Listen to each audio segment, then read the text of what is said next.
The Kraft Foods Company presents Harold Perry as the Great Gildersleeve.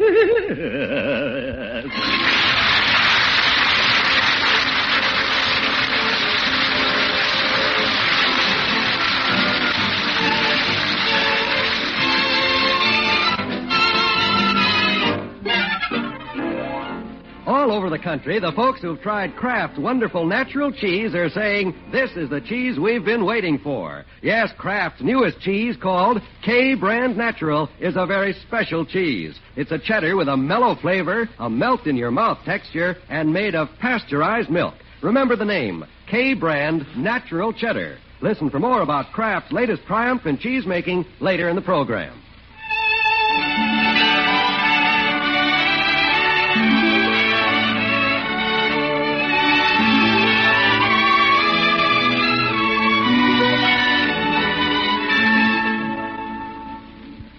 The great Gildersleeve is one of those tradition-loving Americans who believes Thanksgiving should be spent at home with his family. Yes, sir, and a big fat turkey. He believes it so strongly that he has closed up the water department and gone home half a day early. You bet. If anybody wants water, all they have to do is turn a tap.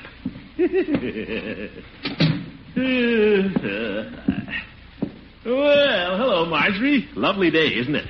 Looks like Indian summer's come back. Marjorie, I spoke to you. Oh, sorry, Uncle Mort. Hello. Ah, yes. Weather like this that makes you want to be up and doing. Good day for football, hunting, or sitting by the fire. Guess I'll sit by the fire. What are your plans, my dear? Unky, I'm trying to write a letter. Oh? Marshall Bullard. Dream boy. Unky, you looked. I thought you'd forgotten about young Bullard. He's home from school for the holidays. Then why write him a letter? He lives right across the street. You can yell to him. Oh, Marshall, you dream boy. Marshall and I are not speaking. Oh? Well, Mr. Bullard and I aren't speaking either, but I don't write him mushy letters. Where's Leroy? Out in the backyard playing. He is? Why don't I hear him? Count your blessings.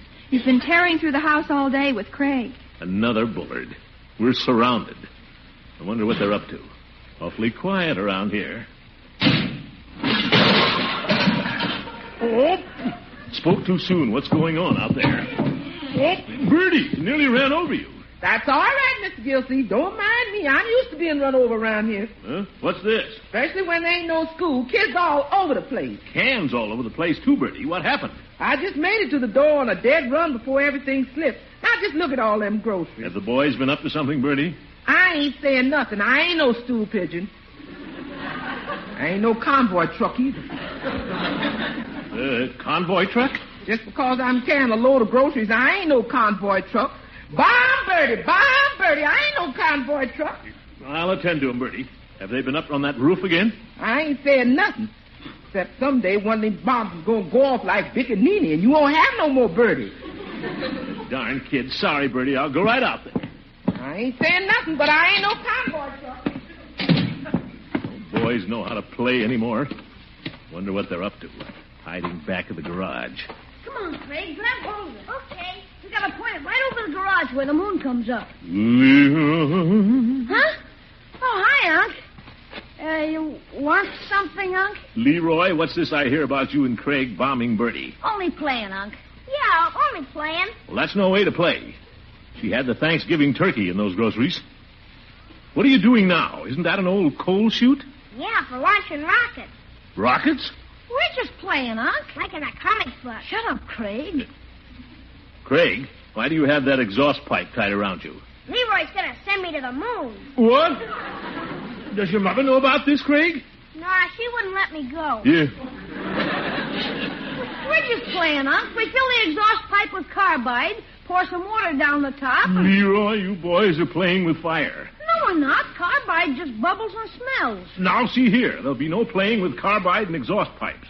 Why can't you kids play some nice, safe game? Like what? That's any fun. Well, if you have to build something instead of trying to be like Buck Rogers, yeah, why don't you build a nice raft like Tom Sawyer? Who's Tom Sawyer? Who's Tom Sawyer? Yeah. He and his pal, Huckleberry Finn, knew how to play, that's all. Like real American boys, instead of trying to blow each other up. A raft?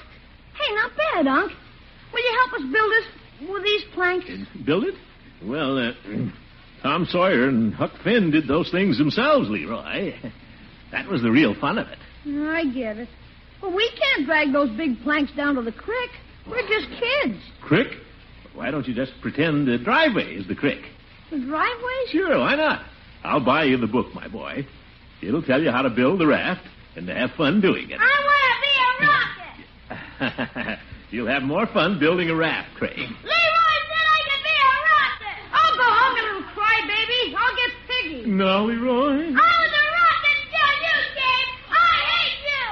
Oh, you little rocket. Don't you go kicking my uncle in the shins. I'm gonna tell my father.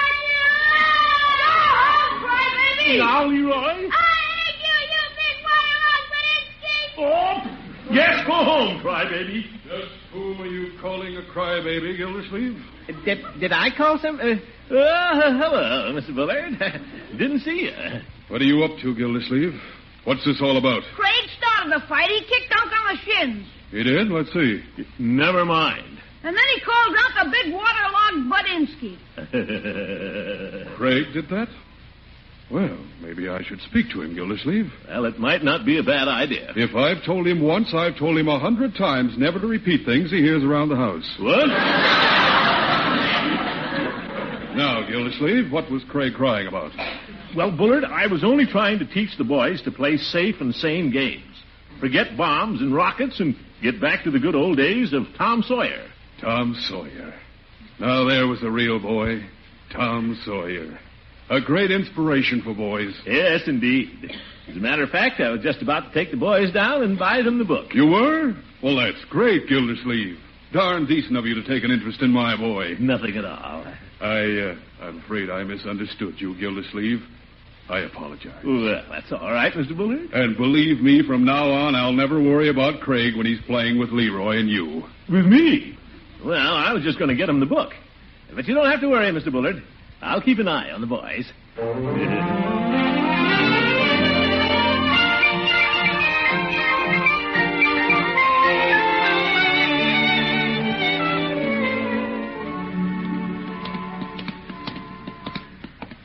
Can we go in with you when you buy your cigars? No, Leroy. You have your book. You and Craig go on home and build your little raft. Well, we'll just come in and look at the comic books while you're getting them. Yeah, Buck Rogers. Now, Craig, forget about Buck Rogers. Run along and play like Tom Sawyer and Huck Finn. Okay, Uncle. Come on, Huckleberry. Yes, sir. I guess I know how to handle children.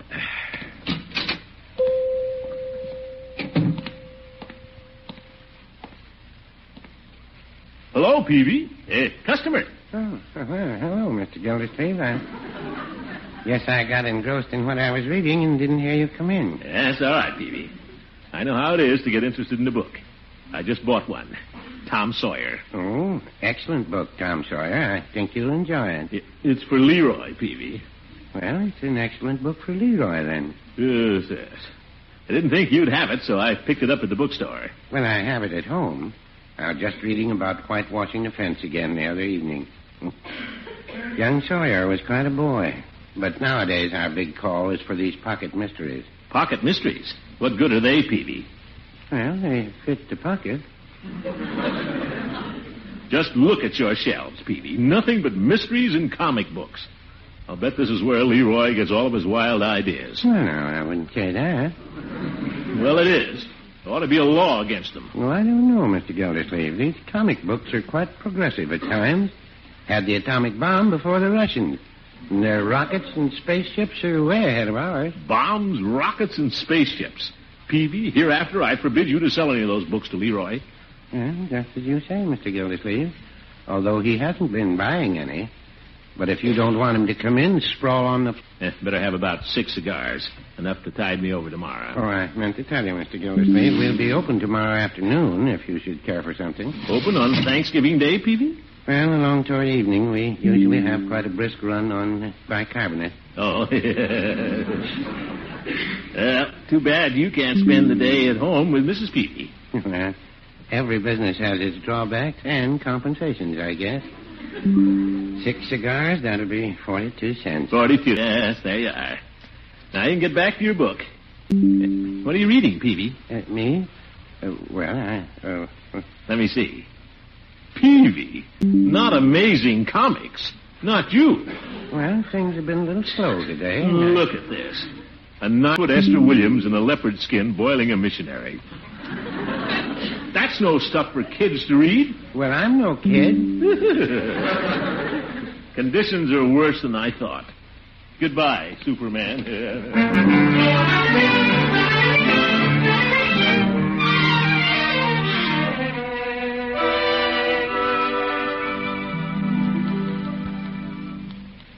So there the boys were, Floyd, playing with a homemade rocket. So you know what I did?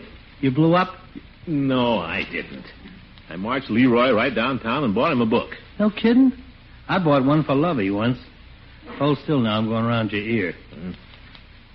You can do anything you want with the right ear. Just hold the left one still. There. And you know what book I got him? No, what'd you get him? Tom Sawyer. Kid's book? Of course it's a kid's book. Didn't you ever read Tom Sawyer, Floyd? Didn't you have any fun?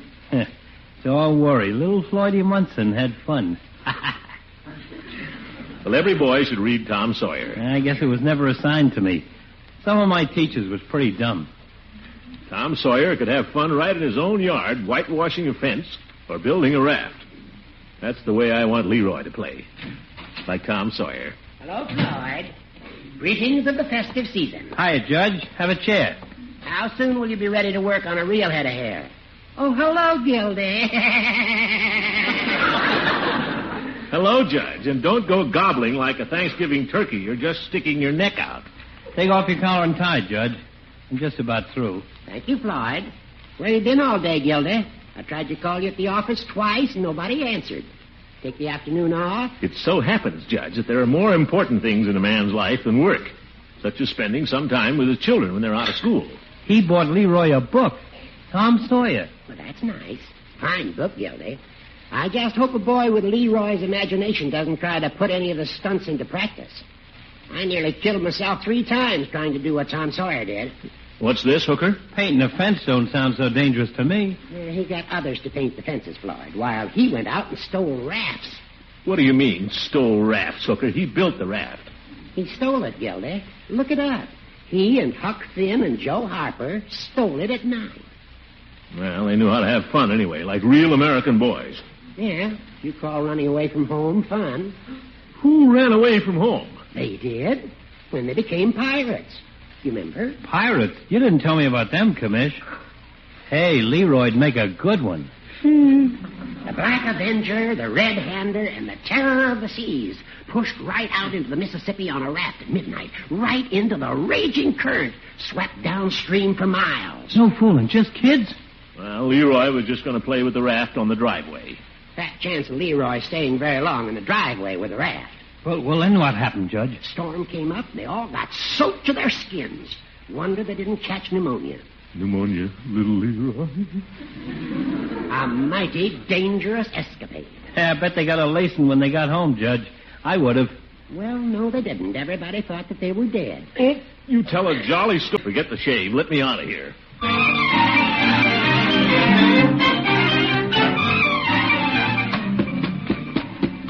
They're not in the backyard or the garage.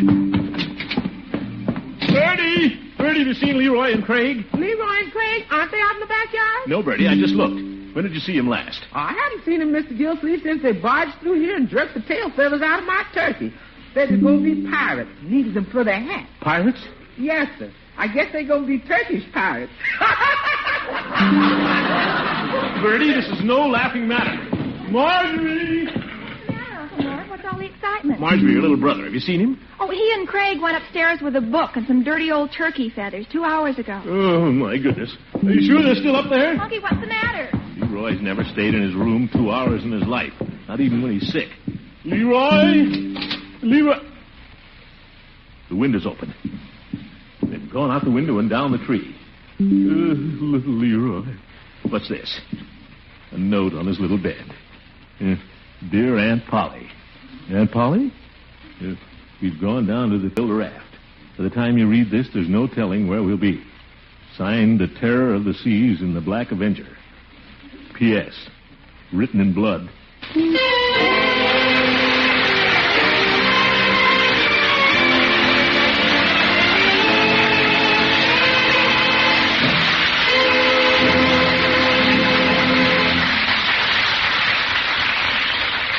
The Great Gildersleeve will continue the search in just a minute. For all you folks who like a natural cheese, especially a rich flavored mellow cheddar, here's news to make your mouth water in anticipation. Now, Kraft, those masters of fine cheese making, give you a natural cheddar with a uniformly delicious flavor and texture, and made from pasteurized milk. It's called K-Brand Natural. That's K-A-Y, K-Brand. I don't understand. You say this is a natural cheese, and yet it's made of pasteurized milk? That's right. Every drop of milk is carefully pasteurized. K-Brand sounds wonderful. What does it look like? In your dealer's refrigerator case, you'll see a big 10-pound bar and a sparkling transparent wrapper marked K-Brand Natural all down the top and sides. And that wrapper is mighty important. You see, K-Brand is sealed right in that wrapper before it goes to the curing room. And it ages to a mellow goodness right in the same spick-and-span wrapper. You mean it has no cheesecloth or paraffin coating? K-Brand has no rind at all. Curing natural cheese in a sealed wrapper is another Kraft triumph. Then every bit of K-Brand is usable. Every bit. And every bit is downright delicious, too, in sandwiches, with pie, for snacks. Next time you shop, have your dealer cut a big portion for you. Remember the name K-Brand, the natural cheddar made of pasteurized milk.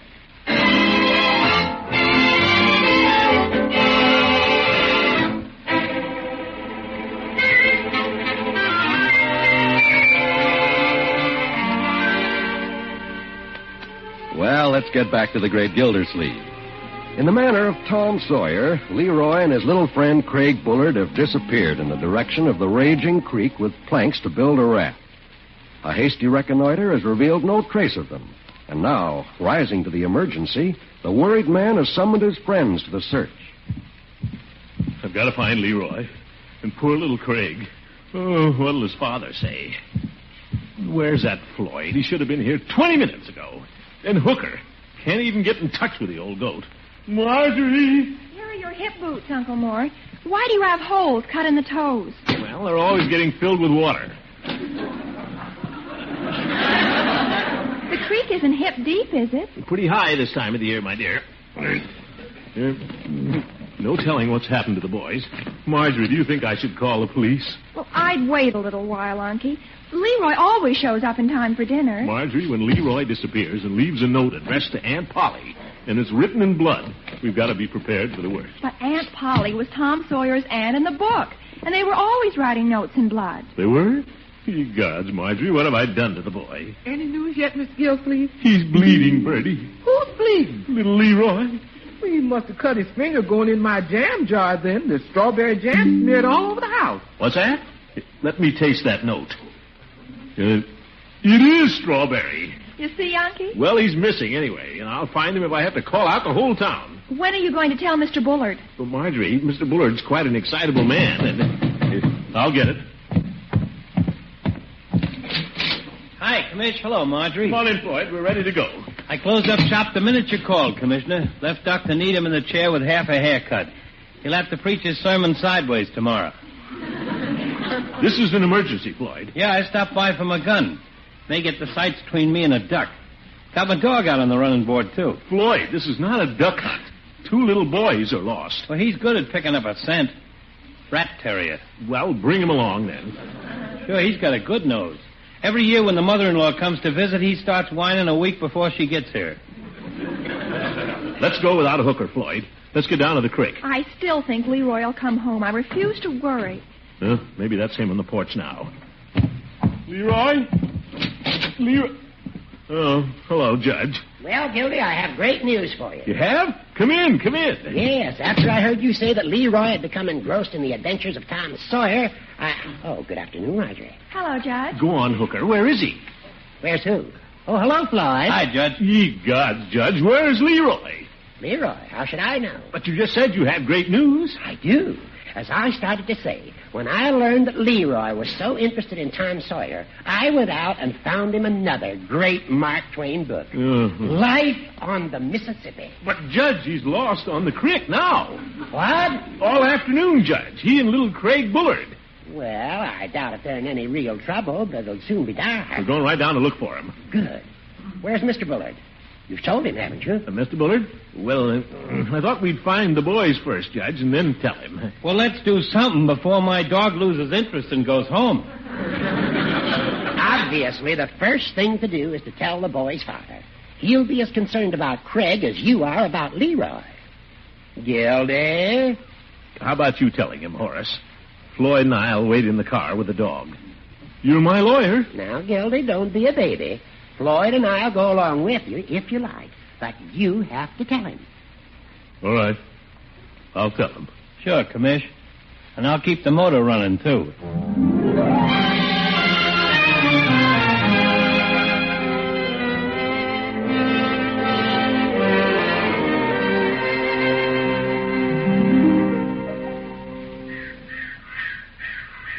Plank, red-hander. I'm not the red-hander. I'm the terror of the sea. You're not. I am, too. Now, what are we arguing about pirates for anyway? We're just building a rocket. Yeah. Who wants to build a dopey raft like Tom Sawyer? Well, Craig, someday you'll learn you gotta humor your parents. Hand me the exhaust pipe, Buck Rogers. Okay, Flash. Hey, what's that noise? What noise? Probably some cows coming down to the creek. That's no cow. That's your uncle.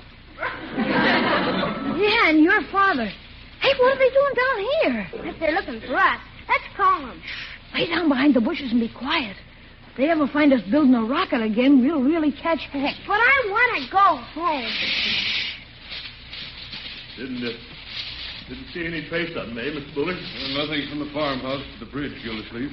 I covered the other side. Not a sign. The raft would still be floating, wouldn't it? Of course. We'd better sit down here and wait for the others. Maybe I'd better go meet Floyd and the judge. No, Gildersleeve. You might miss them. We said we'd all meet here. Besides, you've worn yourself out. Sit down and rest.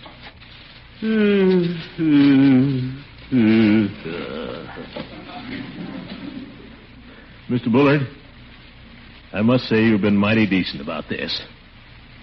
Not knowing where little Craig is or what may have happened. Hey, they think we're lost. I'm going to call them. Shh, we better wait for a chance and sneak home. If this turns out to be their idea of a prank, we ought to teach them a lesson they'll remember. You see? Keep quiet. Do you really suppose they've run away? Oh, they'll show up all right, Gildersleeve. Don't worry. Oh, sure.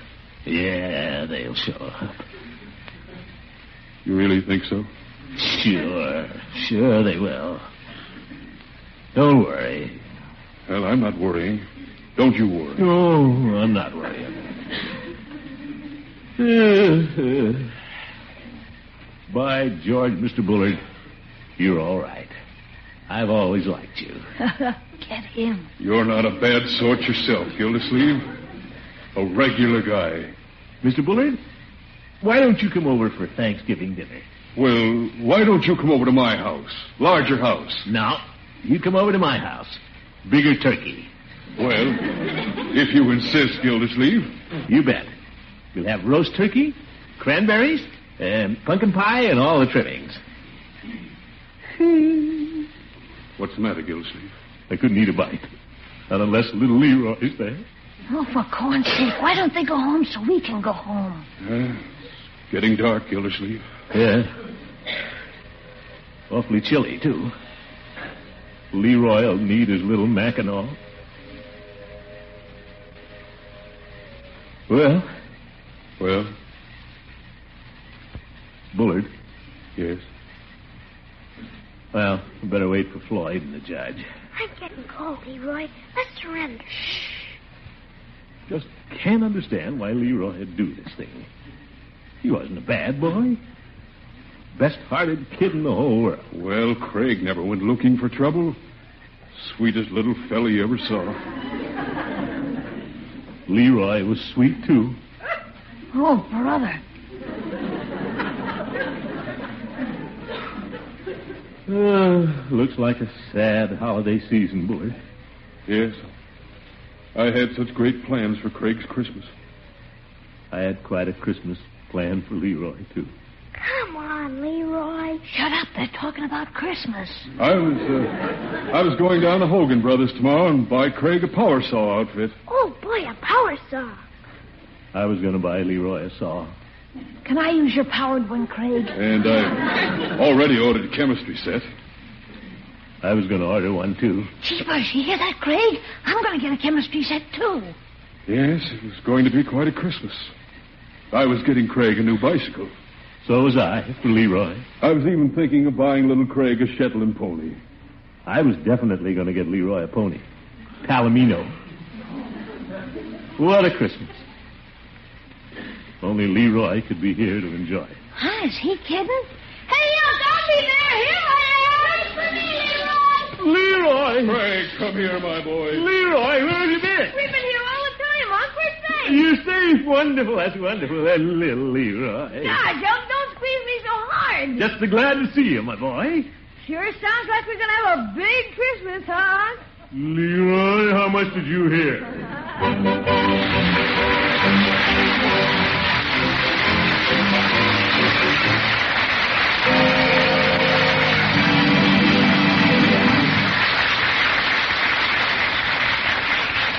The Great Gildersleeve will be right back. If your family insists on a good big slice of cheddar cheese alongside of every piece of pie, you should get acquainted with Kraft's latest triumph. It's a wonderfully mellow, natural cheddar with a real melt-in-your-mouth texture. And what's more, what's new, it's made of pasteurized milk. The name is K-Brand Natural. That's K-A-Y, K-Brand. It's the rich and mellow-tasting cheddar made of pasteurized milk. And K-Brand ages right in its own spick-and-span wrapper. At your dealers, you'll see the big bar and the sparkling wrapper marked K-Brand Natural all down the top and side. Have your dealer cut you a good big portion, for this cheese is going to be a family favorite. Remember the name K-Brand, the natural cheddar made of pasteurized milk.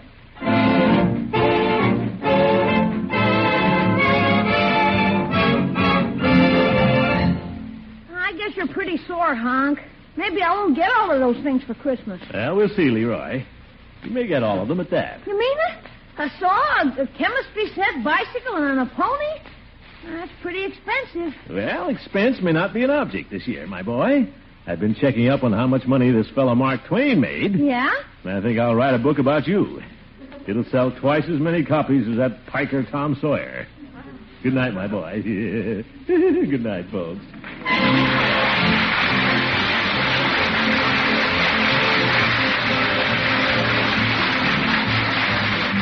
The Great Gildersleeve is played by Harold Perry. It was written by John Elliott and Andy White with music by Jack Meakin.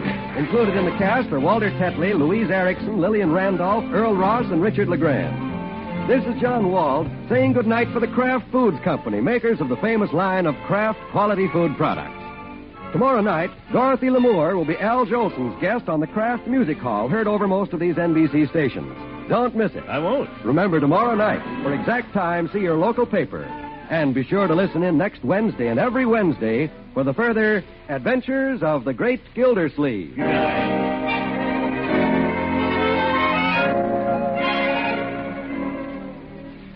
Lady, are you having a hard time planning main dishes that stay within your food budget? Then get a couple packages of Kraft Dinner from your food store tomorrow. Each package of Kraft Dinner costs very little, but it contains enough quick-cooking macaroni and golden Kraft grated to make macaroni and cheese for 4 people. In only 7 minutes cooking time, you have a main dish that's delicious. Fluffy light macaroni with grand cheddar cheese flavor through and through. Look for the yellow and blue package, plainly marked Kraft Dinner.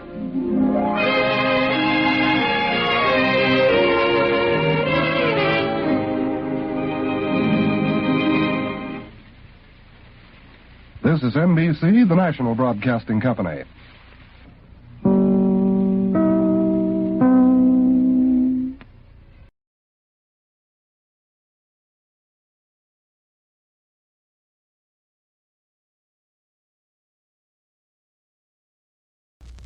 J-E-L-L-O The Jell-O program, starring Jack Benny with Mary Livingston and Phil Harris and his orchestra. The orchestra opens the program with In Old Chicago from the picture of the same name.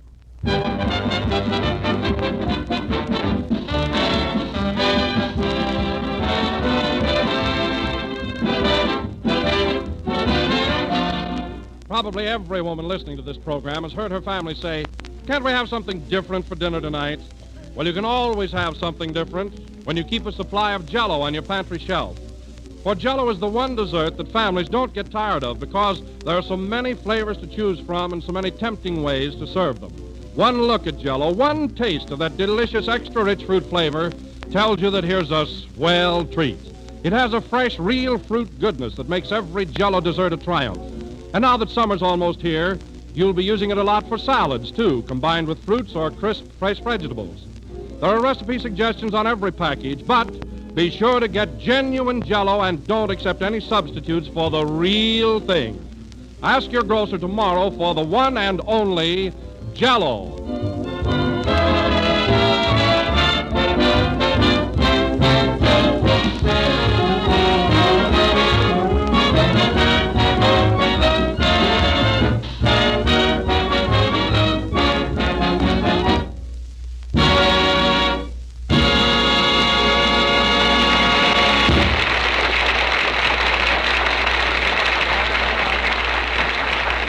That was An Old Chicago played by the orchestra. And now, ladies and gentlemen, put on your carpet slippers, move your chairs up to the fireplace, and throw the radio on the fire, because here comes Jack Benny.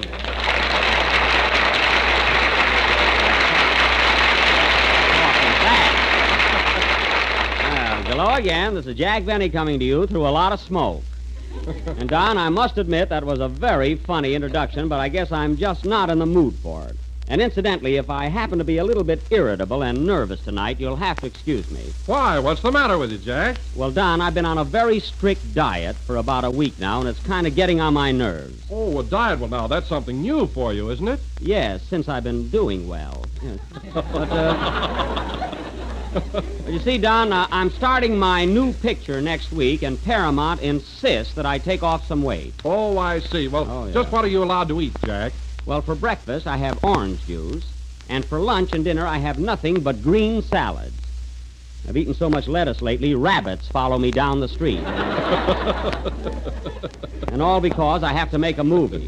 Well, that is pretty tough. I'll say it is. But, Don, I told Paramount that I'd stick to the diet for the first part of the picture. But when I get to the love scenes, I gotta have raw meat.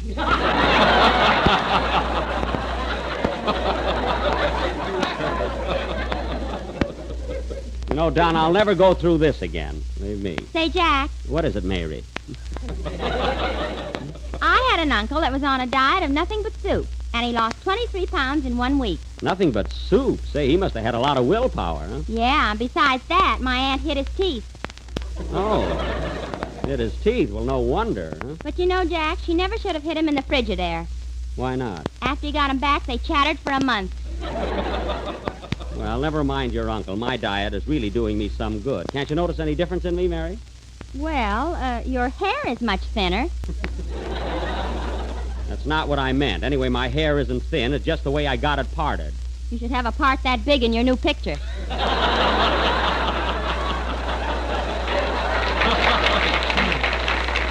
Don't worry about me. I'm only the leading man, that's all. Oh, by the way, Jack, I understand they're going to make this picture of yours in Technicolor. Is that right? No, Don, they're not. I had tests made in Technicolor, but it didn't work out very well. Why? What happened? Well, due to a peculiar pigment in my skin, I photographed plaid.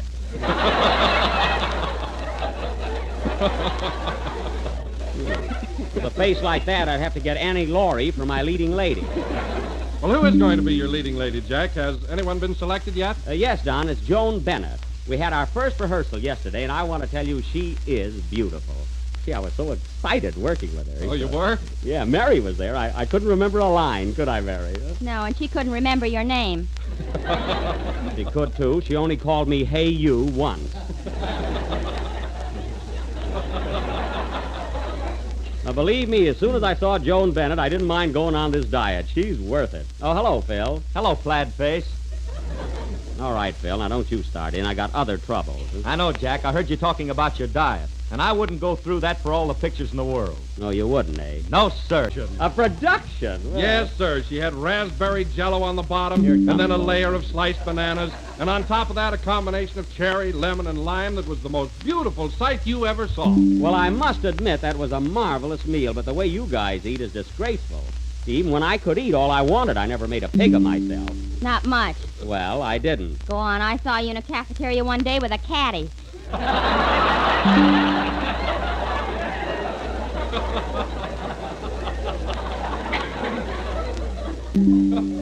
Well, I had a club steak. Now, let's not mention food anymore. There must be something else we can talk about. Hello, Kenny. That's my line. Hello, Kenny. Hello. Now, look, Kenny, you just got here, so before you say anything, I want to warn you about something. What is it, Jack? Well, now, don't do anything silly tonight to upset me because I'm not feeling well. I'm very nervous and irritable and jumpy and jittery. Gee, you ought to go on a diet. Kenny, that's the whole trouble. I am on a diet. You are? Yes. Wouldn't I make a lousy doctor?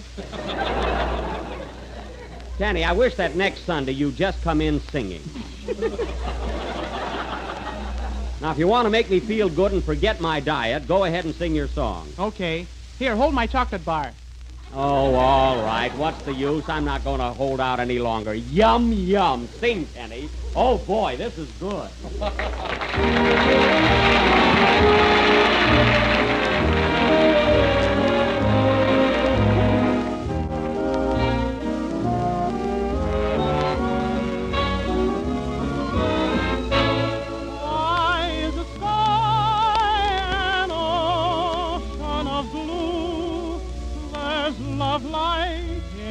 Starlight with you.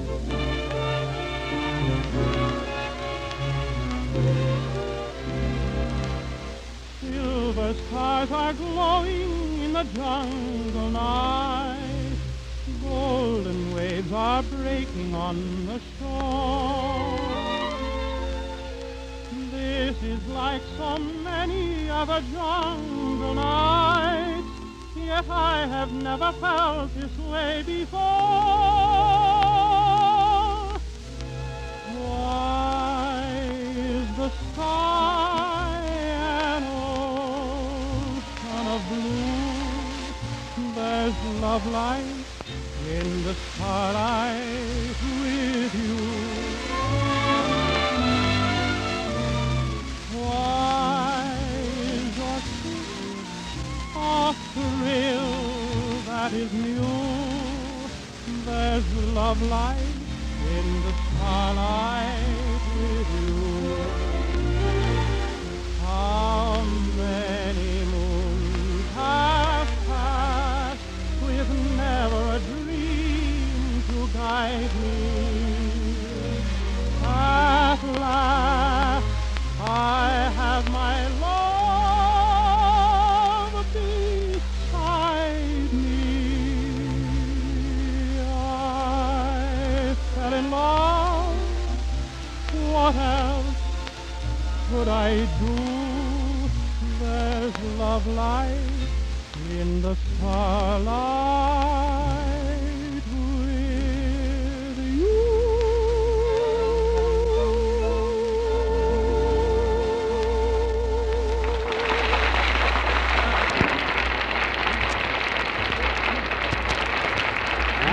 That was Kenny Baker singing Love Light in the Starlight from the picture Jungle Love. And, Kenny, I don't have to tell you that it was very good. I'll say you don't. I heard it. Now, Kenny, that sounded very hammy and also in very poor taste. See, you never see me pat myself on the back. You can't. You got rheumatism. I have not. I might have a little shooting pain once in a while, but that's all. And now, ladies and gentlemen, as we announced last week, tonight for our feature attraction, the Benny Chautauqua Players will present their version of Mark Twain's great novel of American youth, recently brought to the screen by David O. Selznick. None other than that immortal classic, The Adventures of Tom Sawyer.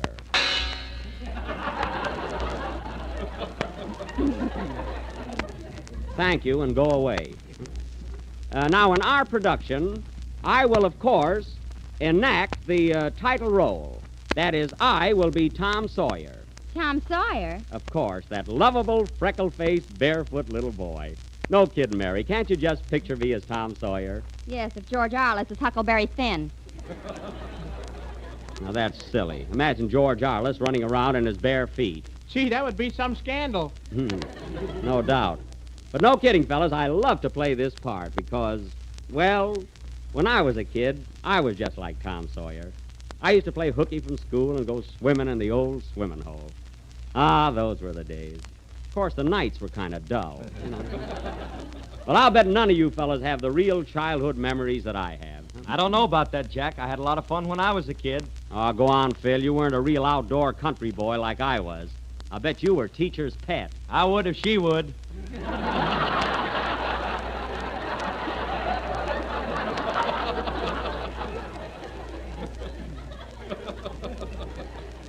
That's not what I mean. I'm talking about the kind of kids that Mark Twain wrote about. And that was me. I was a real Tom Sawyer. I had rosy cheeks, big blue eyes, and long curls way down to my shoulders. You weren't Tom Sawyer. You were Shirley Temple. Well, I was talented, if that's what you mean. Anyway, there's no use getting sentimental around this bunch. Now, wait a minute, Jack. I love all this reminiscing. Well, I can remember how limber I was when I was a kid. You know, in those days, I could bend over and touch the floor with my hands. Well, you can do that now, can't you, Don? Yes, but I can't get up. Oh, then I wouldn't reminisce if I were you. But it is fun, though, isn't it? You know, Jack, I'm not as old as you fellas, but I've got my memories, too. You have, Kenny? Yeah. Gee, I can remember when I smoked my first cigarette. Your first cigarette, eh? When was that, Kenny? Last night. Boy, am I sick.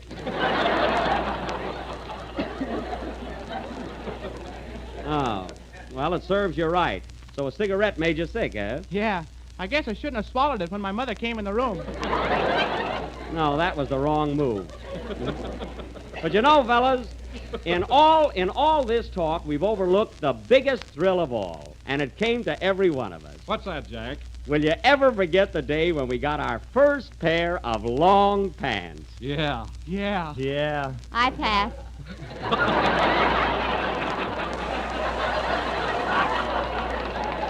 Mary. Well, that's enough chatter about our childhood days. Now, getting back to our play, I will be Tom Sawyer, and Phil, you're going to be Sid Sawyer, my half-brother. I ain't gonna be no fraction. You're going to be what I say, and if you remember the picture, Phil, you're a little tattletale and a sissy. I object. Now, don't spoil the plot. Now, Mary, you play the part of Becky Thatcher, my little sweetheart. Kenny, you'll be Skinny Baker.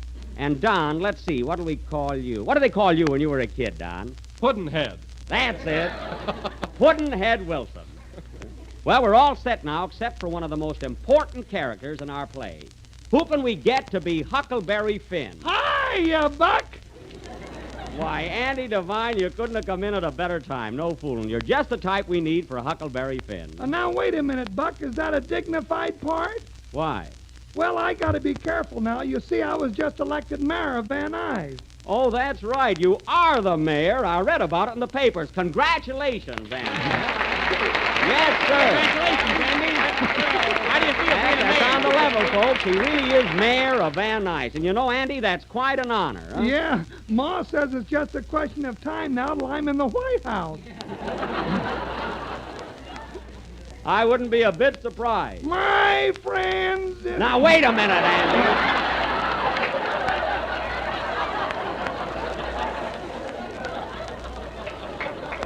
Wait a minute. Don't rush things. Huh? And say, now that you're mayor of Van Nuys, I suppose you're going to make your paw chief of police. No, I'll be satisfied if I can just get him out of jail. Well, you're the boss now. Say, Andy, I'll bet there was a lot of excitement around the old farm, wasn't there? I'll say there was. You know that hen I got that ain't laid an egg in over 4 years? Yeah? Well, when the news of my election came in, she hit the jackpot. The jackpot? Good heavens, how many eggs did she lay? Don't know, Buck. She ain't stopped yet.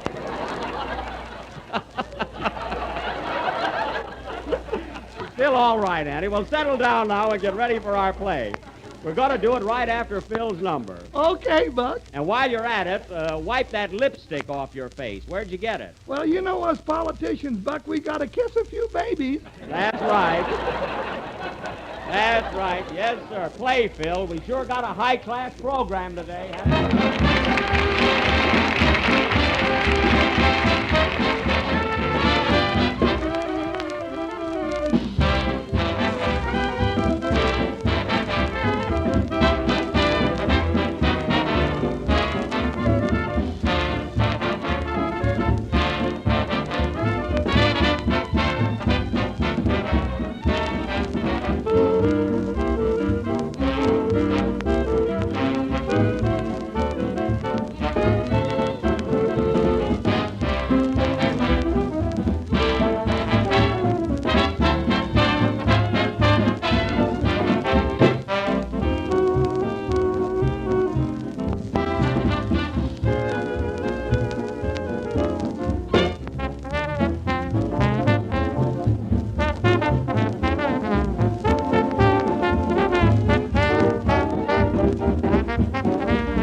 Played by Phil Harris and his orchestra. And now, folks, as our play happens to be very long, we are going to present it in 2 installments.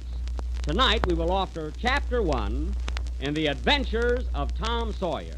Take it, Phil. And now come with us to the sleepy little hamlet of St. Petersburg, Missouri. A lazy, peaceful river town, nestled on the banks of the mighty Mississippi.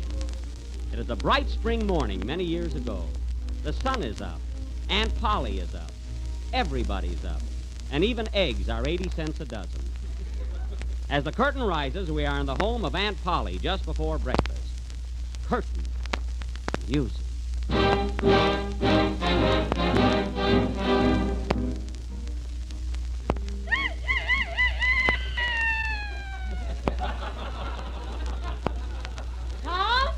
Tom Sawyer, get up, you lazy boy. Time for breakfast. Hurry up now. All right, Aunt Polly. I'll be down just as soon as I finish this dream. Dream? What are you dreaming about? Myrna Loy at the age of 6. Now you stop dreaming and come down here this minute. Okay. Goodbye, Myrna. I'll be right down. Drat that boy. He's enough to give a body conniption. He gets into more trouble than any child in this town. I'm a good boy, ain't I, Aunt Polly? Yes, you are, Sidney. You're always so neat and clean and tidy. Got pretty hair, too.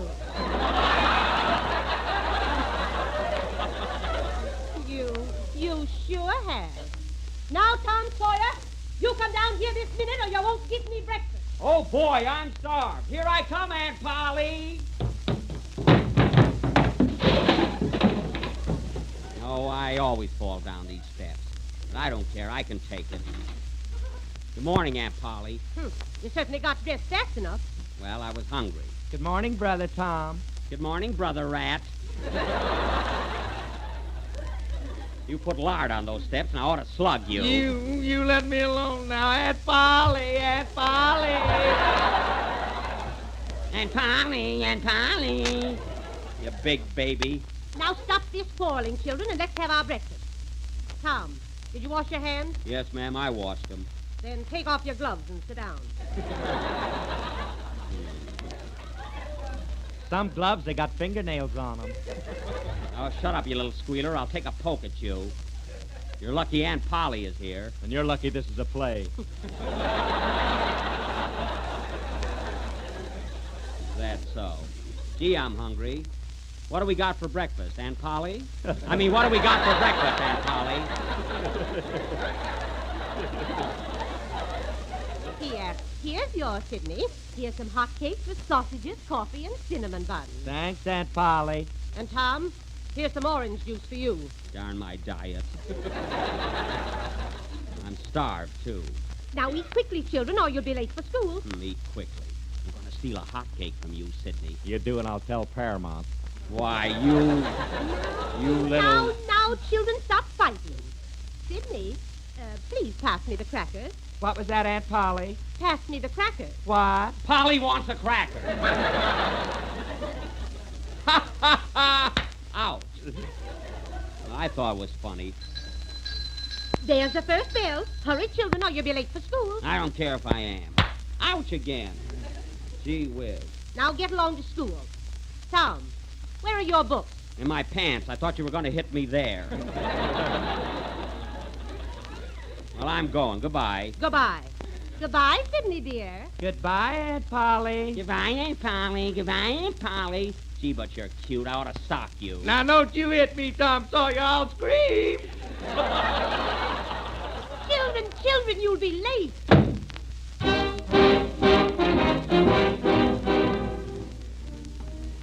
Gee, I hate school. I wish I didn't have to go. You never go anyway. You and that Huckleberry Finn are always playing hooky. Well, don't let me catch you snitching, or I'll give you a good kick in the shins. Oh, look who's coming down the street on his bicycle. Hello, Tom. Hello, Sid. Hello, Pudd'nhead. Say, Pudd'nhead, your bicycle tires are flat. All right when I get off.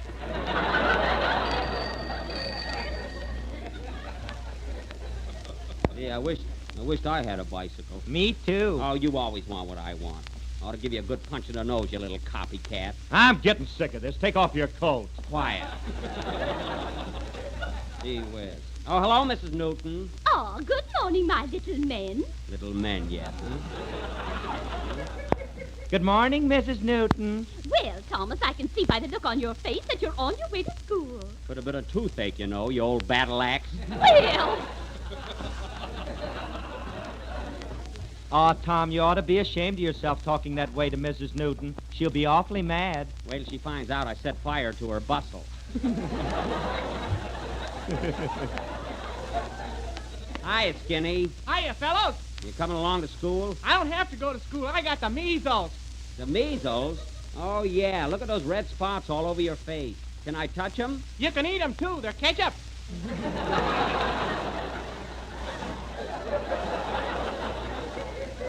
I cannot. It's fattening.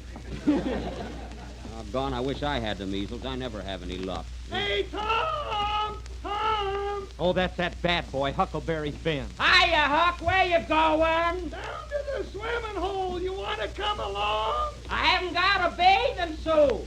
Bathing suit? What's that? Oh, that's right. We never swim formal. I'll see you after school, Huck, and we'll go fishing.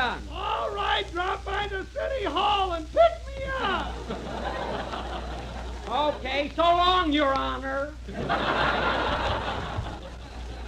Fishing, eh? I'm going to tell Aunt Polly. You do, and I'll tie knots in your curls. Let me tell you another thing, Sid Sawyer. Hey, Tom, What? here comes your girl, Becky Thatcher. Oh, yeah. Gee, she's pretty. Wish I'd washed my neck. Tommy loves Becky. Tommy loves Now, Becky. you cut it out. Now, get away from me, you little pest, or I'll give it Oh, Aunt Polly! Aunt Polly! Well, I got rid of him. Hello, Becky. Can I walk to school with you? Yes, Tommy, you can. Gee, thanks. But I shouldn't even talk to you, Tom Sawyer. You promised to take me to the medicine show last night, and you didn't do it. Well, I'll take you tonight. It's even better. You know who's playing there? Who? Jack Benny and his violin. You want to hear him? Yeah, let's get some ripe tomatoes and go. Oh, that'll be fun. Say, Becky, What? give me a kiss, will you? No, I won't. Oh, come on. It ain't nothing. I will not, Tom Sawyer. Oh, come on. Give me a kiss. It ain't nothing. Oh, all right. Well, how was that? You were right. It ain't nothing.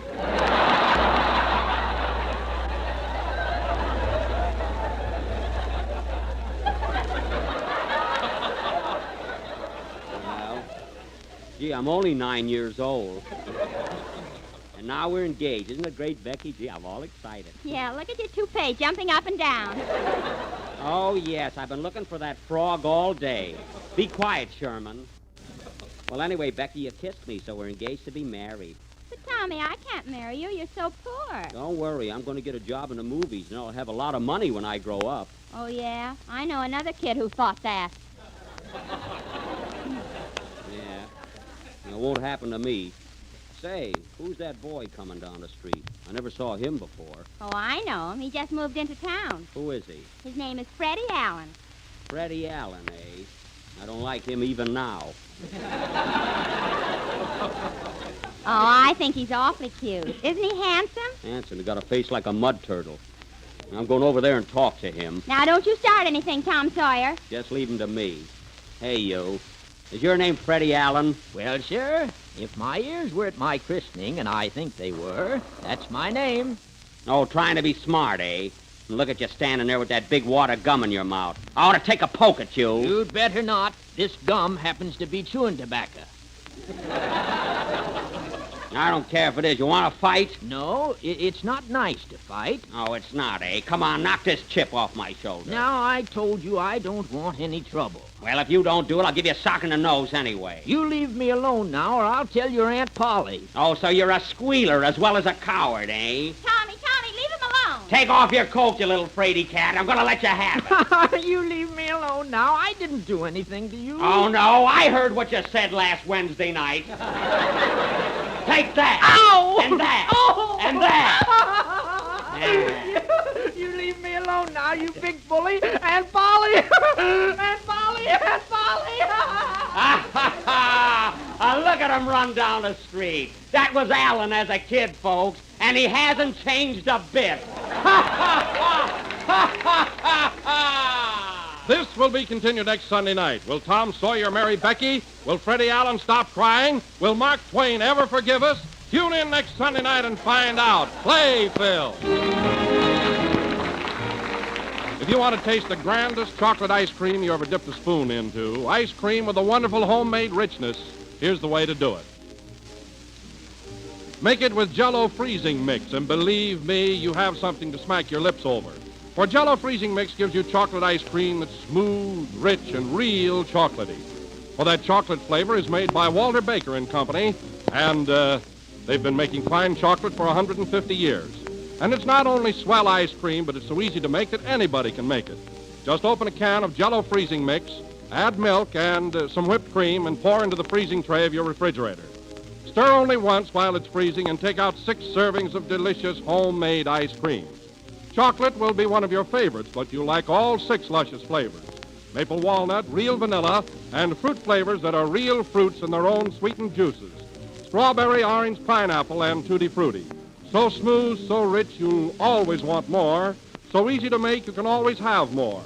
Ask your grocer for Jell-O freezing mix and have chocolate ice cream for dessert tomorrow. Remember the name, Jell-O freezing mix. We're a little late, so good night, folks. J-E-L-L. This is the National Broadcasting Company.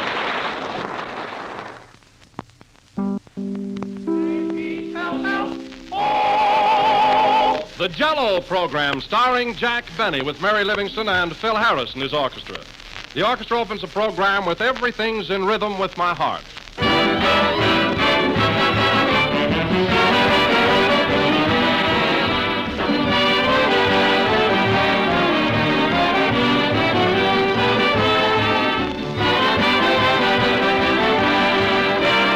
When you were a youngster, did you ever go out and pick a pail full of fresh wild strawberries? If you did, you remember that wonderful fragrance, so tempting and delicious. Well, open a package of strawberry Jell-O and smell the fragrance that rises from that. You'll be amazed at this immediate proof of Jell-O's extra rich fruit flavor. Then dissolve it in hot water and enjoy the delightful aroma again. And for your final proof of Jell-O's rich goodness, taste it. Extra rich, crammed with fruit flavor. Strawberry, raspberry, cherry, orange, lemon, and lime. All 6 taste so refreshing, so delicious, they rival the real ripe fruit itself. for that wonderful flavor is put into Jell-O by a special process which seals it there so that it can't get out. It's caught and held for you to enjoy in dozens of grand desserts and salads. Just be sure you get genuine Jell-O and don't accept any substitutes. Look for the big red letters on the box. They spell Jell-O.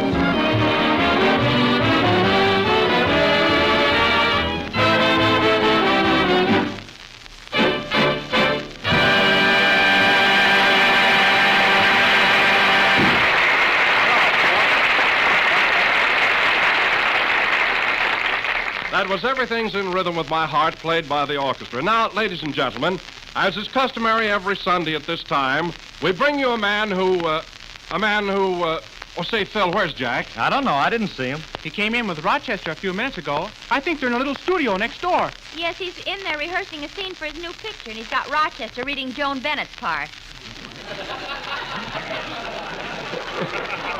Rochester reading Joan Bennett's part. Now, how do you know? I peeked over the transom. That's fine. You used my shoulders to stand on, didn't even tell me. I'd like to get a load of that. Let's open the door and listen. Okay. There they are now. Quiet, everybody. Gee, I hope I don't sneeze. Listen. Well, Mr. Benny, how am I doing? Now, Rochester, you're not giving me anything. How can I be romantic if you don't put feeling into your lines? Now, when you read Miss Bennett's part, for goodness sake, get into the mood of it. Mood? I did everything but kiss you. Now, look, Rochester, all I want you to do is read those lines with a little punch. I want to be good, and it's your job to help me. You always find a job for me. I am, eh? I started out driving your car, and now I'm your leading lady.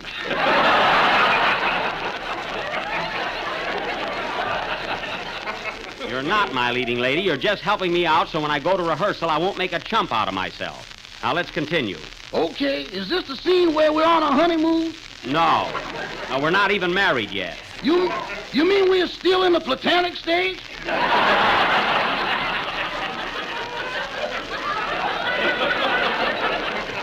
That's it. Now, here's the situation, Rochester. It is a warm summer afternoon. You're in the garden surrounded by poppies, roses, and gladiolas. Yeah? Yeah. Birds are twittering in the branches of the weeping willow trees. Yeah. Little bees are flitting from blossom to blossom, droning a soft, soothing lullaby. Yeah. Butterflies are floating through the sweet, scented air. All is peaceful in the garden. Rochester, wake up! Rochester! Yes, sir. You'll please do me a favor and not fall asleep until my picture comes out. Now, let's take the scene again. You're by the garden wall picking rosebuds. All of a sudden, you hear a sound. I leap over the wall, and there I am beside you. Now, I'll use this chair for the wall. I wouldn't jump over that if I was you. Don't worry about me. If you want to know something, I was the champion high jumper of Waukegan High School. You had arches then.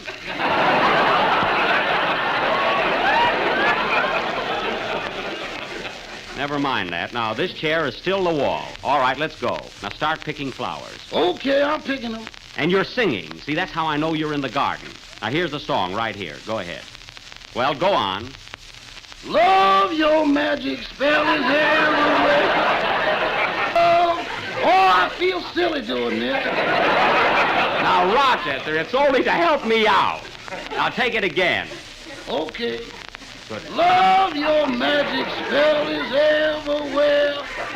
Love, I found you and I know not where. Oh, Vivian. Vivian, are you alone? Yes, Conrad, my sweet. Then I will leap over this wall and join you. Here I come, Vivian.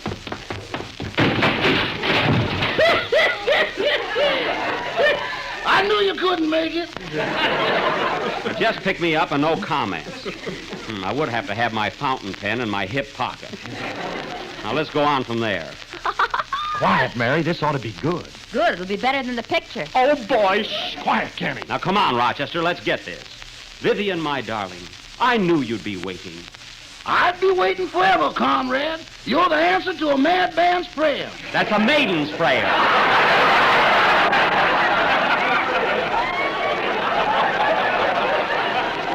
Madman. Ah, Vivian, you're so beautiful. You're like a fragile little flower with your dimpled cheeks and golden hair. My what? Your golden hair, and don't interrupt.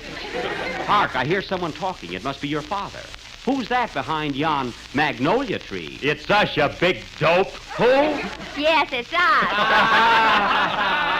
Oh, so you guys were eavesdropping, eh? Oh, I'm sorry, Jack, but we were looking all over for you. Well, I was just rehearsing a scene for my picture, and Rochester was helping me. You know, we start shooting pretty soon. Gee, you're going to be swell in it, Jack. Thanks, Kenny. Do you think so? Yeah, Rochester, too. Kenny, Rochester isn't going to be in it. He was just reading Joan Bennett's lines. Whose lines were you reading? My own. I play the part of Conrad Bagel, a dashing young playboy. Well, you didn't seem very convincing or romantic. Well, naturally, I was just rehearsing. I can't be romantic working opposite Rochester. You crept my style, too. All right, let's call it a draw. Say, Jack, are you really going to jump over that wall? It'll be a little tough for you, won't it? Oh, no, Don. Jumping over a wall is very easy in pictures. You see, it's all done with wires. They hook a wire to the seat of my pants. And then when I say, "Here I come, Vivian," they yank me up and I fly right over the wall into the garden. Oh, it looks so natural. Hey. Wouldn't it be funny if just your pants came over the wall? Yeah, it sure would. It would be funnier if you came over just ahead of your pants. Well, let's not get involved in this. If the worst comes to the worst, they can shoot me out of a cannon. Out of a cannon? Yes. If they had a cannon at Paramount, they'd have shot you a long time ago. That's so. I doubt that very much. Do you need me anymore, boss? Yeah, stick around, Rochester. You're going to be in our play later on. I am? Yeah, so go over in the corner and sit down till we're ready for you. Okay, see you later, Conrad. The things I do for Paramount.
And his orchestra playing You Couldn't Be Cuter.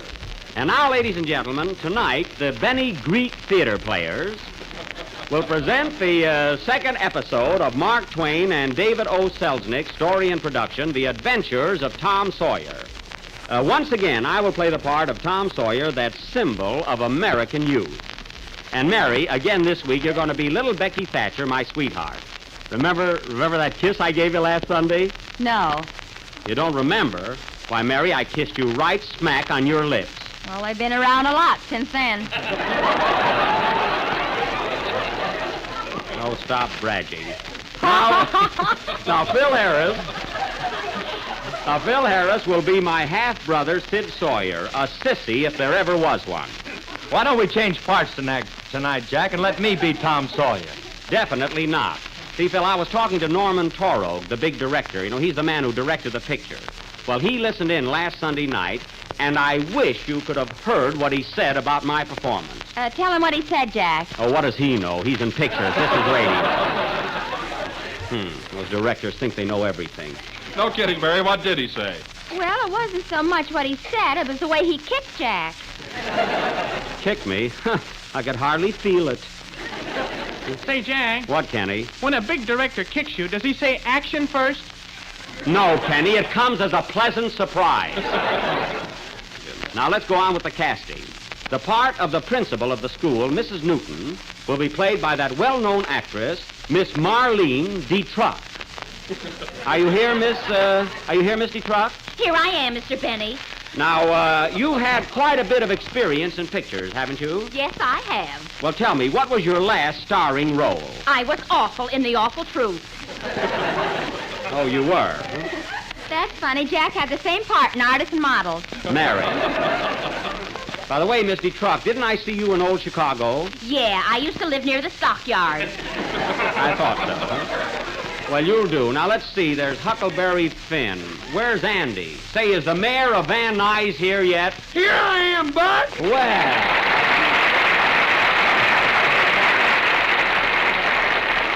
Well, hello, Your Honor. How's everything in Van Nuys? Have you made any changes in the town? Yeah, Buck, I passed a new curfew law last week. A curfew law? Huh? What is it? All bulls have got to be home and in bed by 10 o'clock. Oh, you're on the reform ticket, huh? Well, how does your own bull feel about it? You mean Casanova? Yeah. He's trying to get me impeached. Well, I don't blame him. Say, Andy, have you made any new appointments since you've been elected mayor? Yes, Buck, I made my pa head of the Department of Sanitation. You did? Well, what was his first move? He took a bath. Oh, so you finally got him in a tub, eh? Yeah, and say, Buck, you know that long beard that Pa had? Yeah? That wasn't a beard at all. It was just hay and dust.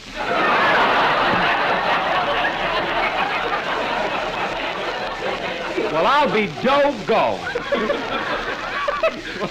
Say, did Don Wilson tell you that I made him chief of police out there? No kidding. Is that right, Don? Yes, Jack, I'm the law in Van Nuys, and there hasn't been a single crime since I was put in office. Is that so? Well, were there any crimes in Van Nuys before then? I'll say there was an awful wave of jaywalking. There was. How did you stop it, Chief? Well, I just put signs on every corner. Look for the big red lights to change. Oh. And if they don't wait, I sentence them to 6 delicious days in jail with nothing to eat but bread and Jell-O. Say, that's not bad. How did it work out? The jail's full. We've got standing room only. Well, so much for law, order, and dessert. And now that Mayor Huckleberry Finn is here, our play will go on right after Kenny's song. Oh, wait a minute, Jack. Who's going to be Mr. Dobbins, the school teacher? Well, Don, I tried out several actors to play that part, but none of them seemed to suit me. I don't know, they just couldn't seem to get the feel of it. I mean, they were too... Too expensive, we know. It wasn't a question of money. They just couldn't do it. Anyway, I will solve the problem by playing a double role, that of Tom Sawyer and Mr. Dobbins, the school teacher.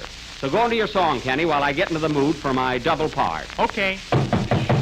Wait a minute. Come in. Mr. Benny? Yes? Are you going to play 2 roles tonight? Yes, I am. Well, we ought to get together. Who are you, anyway? Just a Frankfurter. Goodbye. I wish I had some mustard to throw on that guy. Sing, Kenny.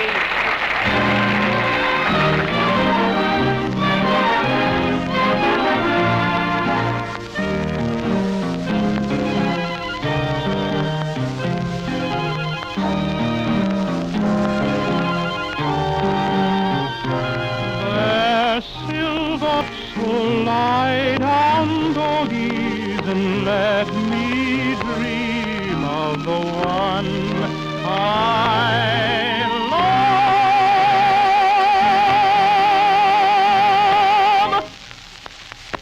Of the one I love.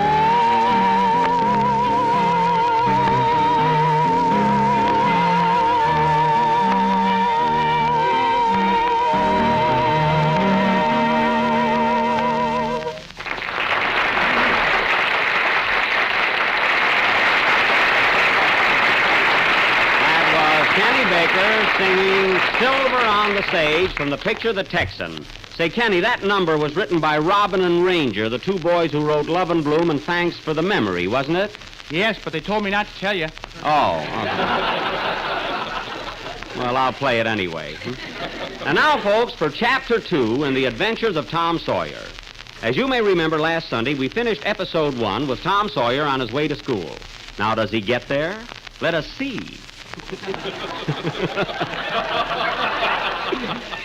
Take it, Phil. Come again with us to the sleepy river town of St. Petersburg, Missouri. We take you to the little red schoolhouse on the corner of Maine and Vermont. Ah, folks, that little red schoolhouse with its rusty old pump in the front yard and the lilac bush in the back. It's a bright Monday morning, and school is about to begin. Curtain. Music.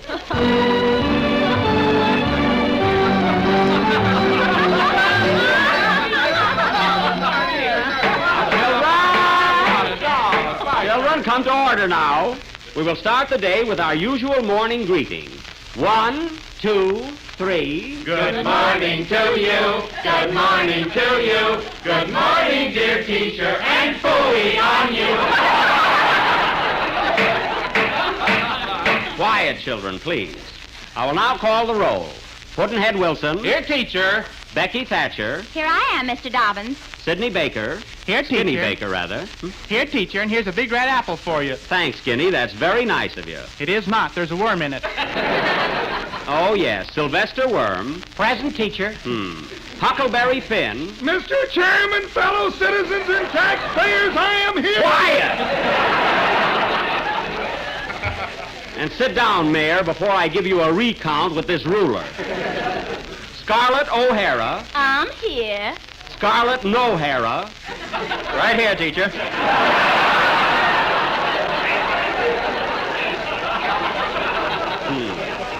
Imagine in the 3rd grade and already he's in the market for a toupee. How old are you, young man? 7, going on 35.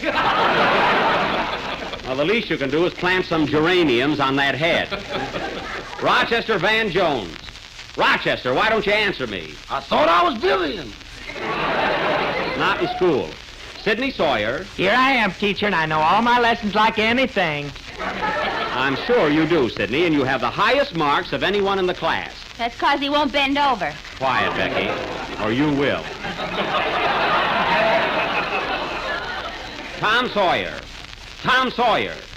Sidney, where's your brother, Tom? He's playing hooky, teacher. That's what he's doing. Sidney is a tattletale. Sidney is a tattletale. Sidney is a tattletale. Sidney, you stay out of it.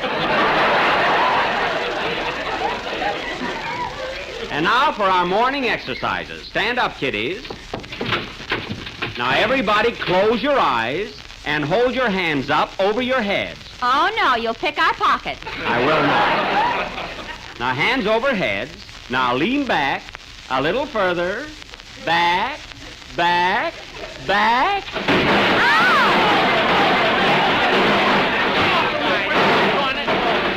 Now, get up, you little brats. That'll keep you.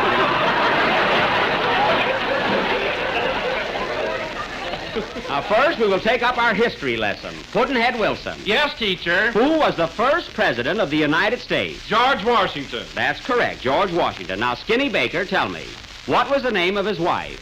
George Washington's wife? Yes. Well... Come on now, come. Come, I'll give you a hint. Martha Ray. Martha Ray. That's right. Now, wait a minute. That's silly. So we'll skip it. Now, Sidney, tell me, what great invention is Eli Whitney noted for? The cotton gin. The cotton gin. That's very good. It's even better without the cotton.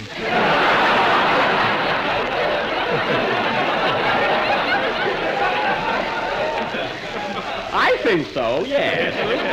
Now, Becky Thatcher, stand up. Yes, teacher. Who was Captain John Smith? He was an early American settler. Right. And when he was going to be executed, what beautiful Indian girl saved his life? Pocahontas. That's Pocahontas!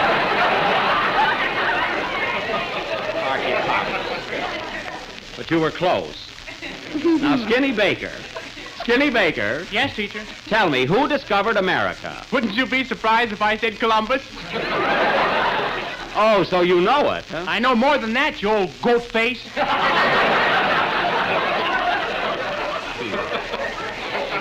Goatface, you're lucky I'm dead.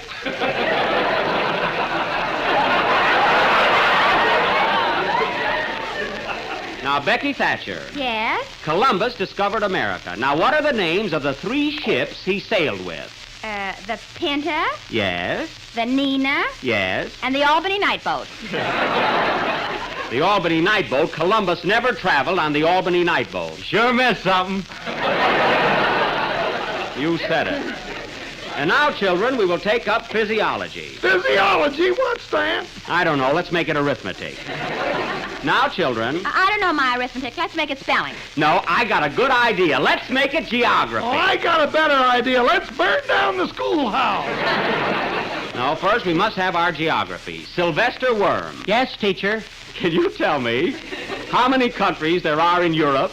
Yes, I can, teacher. Well, then name them. There's England, France, Belgium, Salafrobacy, Lursendermissen, Paris Salafar, Generation for the Tennessee, Wilgen Coldendon, Shaffer Goldebait, and Czechoslovakia.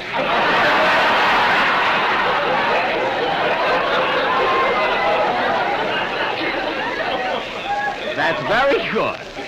And what are the principal industries of Czechoslovakia? Salad for fertilizing and plump raising. What raising? Plump. Oh, I thought you said trowels fad. Now, Rochester. Yes, boss? Can you name the 7 wonders of the world? Yes, sir. What are they? The Sphinx, the pyramids, the hanging gardens, and 4 pork chops.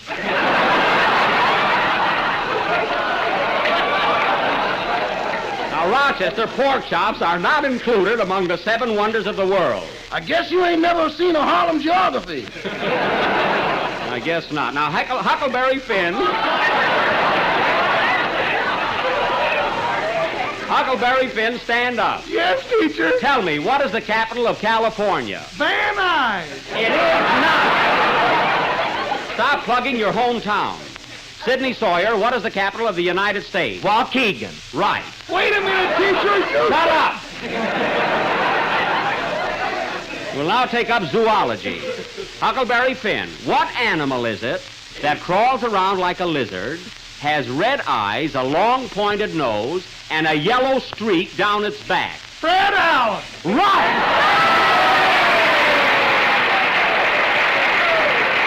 That's right.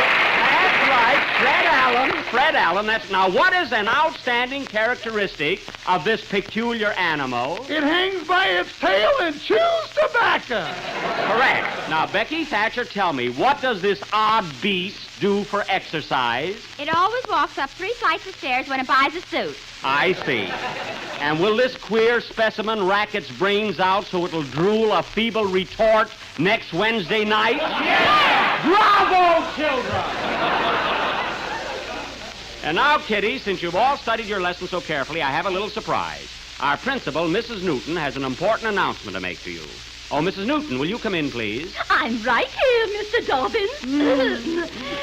Now, my little men and women, I have a very lovely surprise for you. What is it, Mrs. Newton? Next Sunday, we are all going on a picnic at the Old Indian Cave.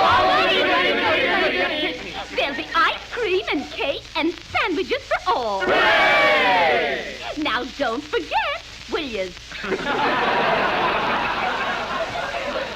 Thank you, Mrs. Newton. So, children, be good little boys and girls, and you can all go on the picnic. Oh, teacher. Hey, what? Teacher, look, here comes my brother Tom. Look, he's trying to sneak in. Oh, I see him. Tom. Tom Sawyer, come here. Tom Sawyer, come here this minute. You've played hooky for the last time, and I'm going to give you a good thrashing. You gotta catch me first, you old grunion. There he goes through the window. And here I go after him. I'll catch me, the little scallywag. Tom Sawyer! Tom Sawyer! Tom! This will be continued next Sunday night. Will Jack catch Jack? Will the class go on their picnic? Will Vivian marry Conrad? Tune in next Sunday night and find out. Play, Phil.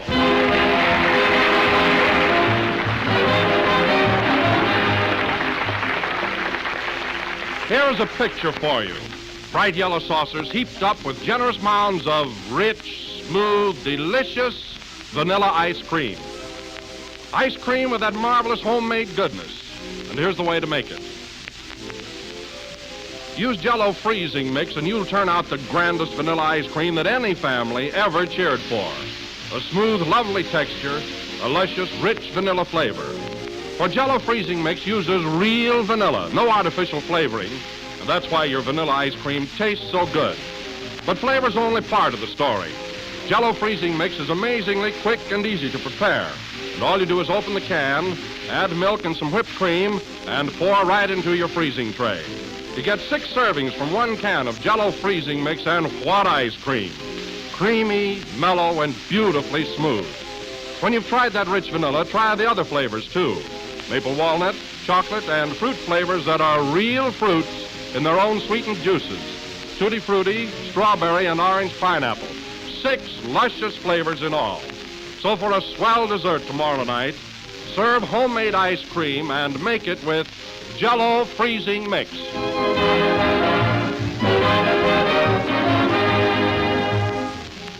This is the last number of the 35th program in the new Jell-O series, and we'll be with you again next Sunday night at the same time, when we will bring you the 3rd and final chapter in the Adventures of Tom Sawyer.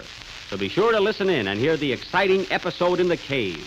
What laughs, what thrills, what echoes. I don't know. What echoes? Oh, good night, folks.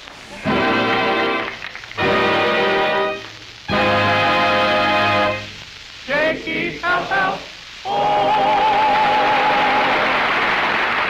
Kenny Baker appears on the Jell-O program through courtesy of Mervyn LeRoy Productions. The tune You Couldn't Be Cuter from The Joy of Living is a composition of Jerome Kern. This is the National Broadcasting Company.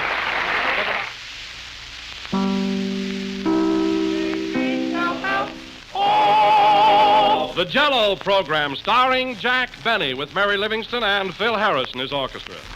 The orchestra opens the program with I've Got a Heart Full of Music from Cowboy from Brooklyn.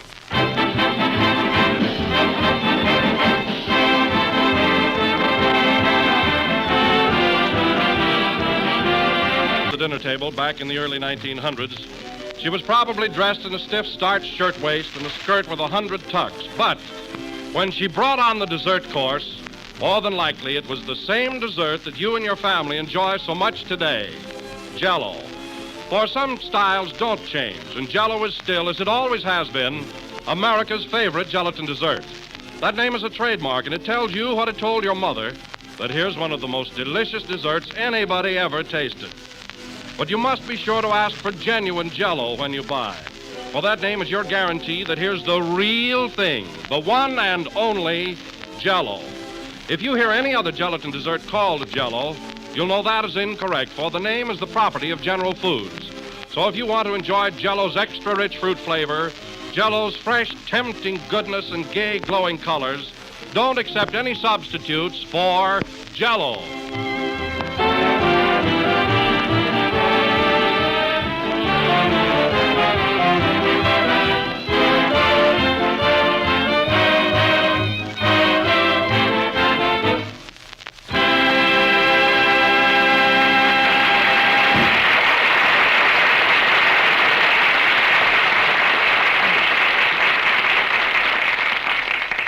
Yes? Yes? What's that? Now, look, Mr. Hornblow, I know you're the producer of the picture, but I'm the star.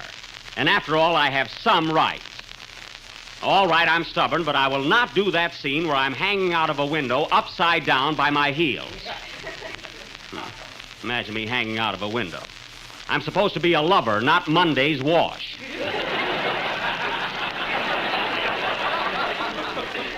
Now, look, Mr. Hornblow. Jack, we're on the air. The program started. I know, Don. I'll have to call you back later, Mr. Hornblow, but I want this thing ironed out or Mr. Zucker will hear this. Goodbye. Nothing but trouble. Go ahead, Don. Introduce me. Okay. And now, ladies and gentlemen, we bring you that happy-go-lucky fellow, that carefree comedian, that bubbling personality. All right. That's enough. Hello again. This is Jack Benny talking. I tell you, Don, it's enough to drive a man crazy. Well, what's the matter this time? The same old thing. Every time I make a picture, Paramount wants me to kill myself. Well, why don't you do something about it? Do something about it? I've been walking around the studio all week with a sign on my back saying fragile. But they still won't change the story. Say, Jack, is that the same picture you were rehearsing last week with Rochester? Yeah. You know, where he was reading Joan Bennett's part? Yes, Phil, but I had to give up reading lines with Rochester. Why? Well, we were commencing to sound like Amos and Andy. Anyway, fellas, I don't like the whole setup. I have to go through all sorts of... Hello, Jack. Hello, Mary. I have to go through all sorts of physical contortions. I have to jump over walls, fall down flights of steps, and worst of all, hang by my heels out of a window. Gee whiz, Jack, you ought to have a double for those scenes. You know, a stuntman to take your place. That's what I told Paramount, but they claim it's too dangerous.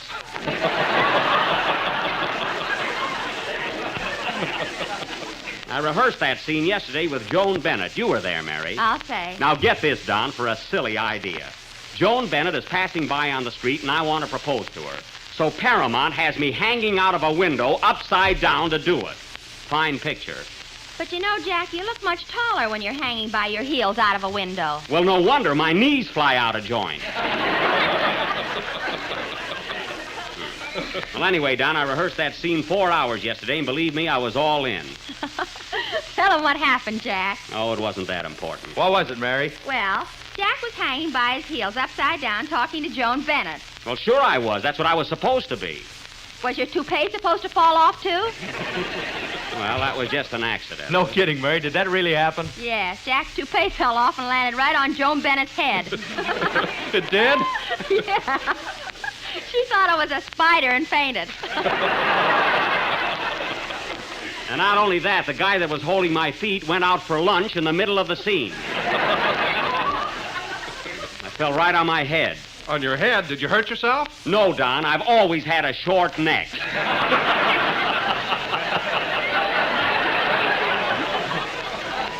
I hurt myself? And Mitch Lyson, the director, he was a big help. He just stood there laughing at me. Oh, Mitch Lyson. Yeah. Say, he's a swell director, isn't he, Jack? Yes, but he's so temperamental. See, I made one little mistake at rehearsal the other day, and he bit me. I tell you, fellas, someday I'm going to make a real picture and handle the whole thing myself. I'll be the star, the writer, the director, and the producer. You'll be the audience, too. I don't know about that. My picture will do business if only my relatives go to see it. You ain't kidding. Well, anyway, I'm not going to worry about it anymore. They'll have to rewrite the story or else. Answer the phone, Mary. Okay. Hello? Who? Yes, he's right here. It's for you, Jack. It's Mr. Zipper of Paramount. That's Mr. Zucker. Gee, I wonder what... Hello? Hello, Mr. Zucker. Yes. Yeah, but look, Mr. Zucker, all I said was I will not play that scene. Absolutely not. But I do want to make pictures. Gee, I even went on a diet. If you don't shut up, you'll stay on it. Quiet. Now, look, Mr. Zucker, I'm the star of this picture, and I certainly have a right to discuss it. Why, even Washington didn't cross the Delaware without talking it over with someone. I said Washington. I know he isn't in the picture. Now, Mr. Zucker, I'm the star, and if I'm going to fall out of a window on my head, I got to get more money or a helmet. I'd like to get both.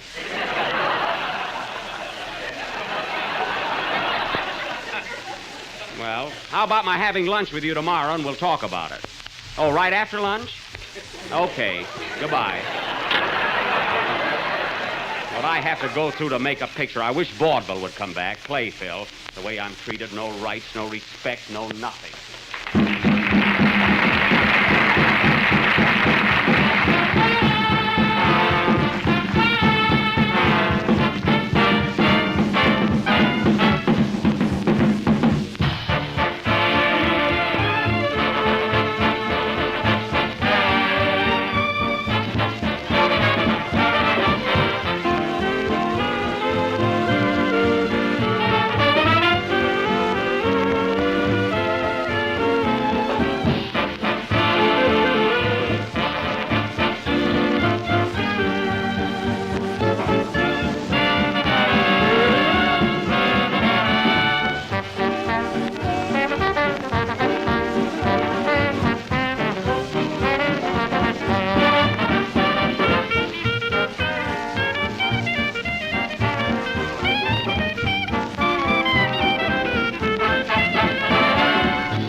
Phil Harris and his orchestra playing Jungle Love from the picture of the same name. And Phil, that was very realistic. I don't know, I could just smell the jungle. You could? Yes, I could smell the music, too. I didn't mind the music, but how can you smell a jungle? The monkeys are wearing Christmas nights. Well, that's about the corniest routine we've done in a long time. Yeah, to top it off, here comes Kenny. No, I'm cooked. Hello, Kenny. Hello, Jack. How am I doing? How you doing? You just got here. But you're looking good, Kenny. You got a sunburn and everything. Where have you been? Oh, I've been to Lake Arrowhead for Decoration Day. I just got back. Oh. I took my girl and her mother. Gee, I had a swell time. You had a lot of fun, eh? Yeah, her mother lost her glasses.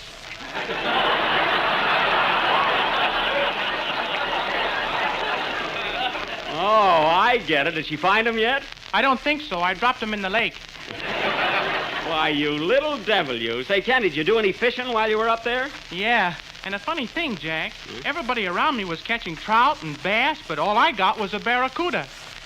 Kenny, a barracuda is a saltwater fish. What was he doing in Lake Arrowhead? I only catch them. I don't explain them.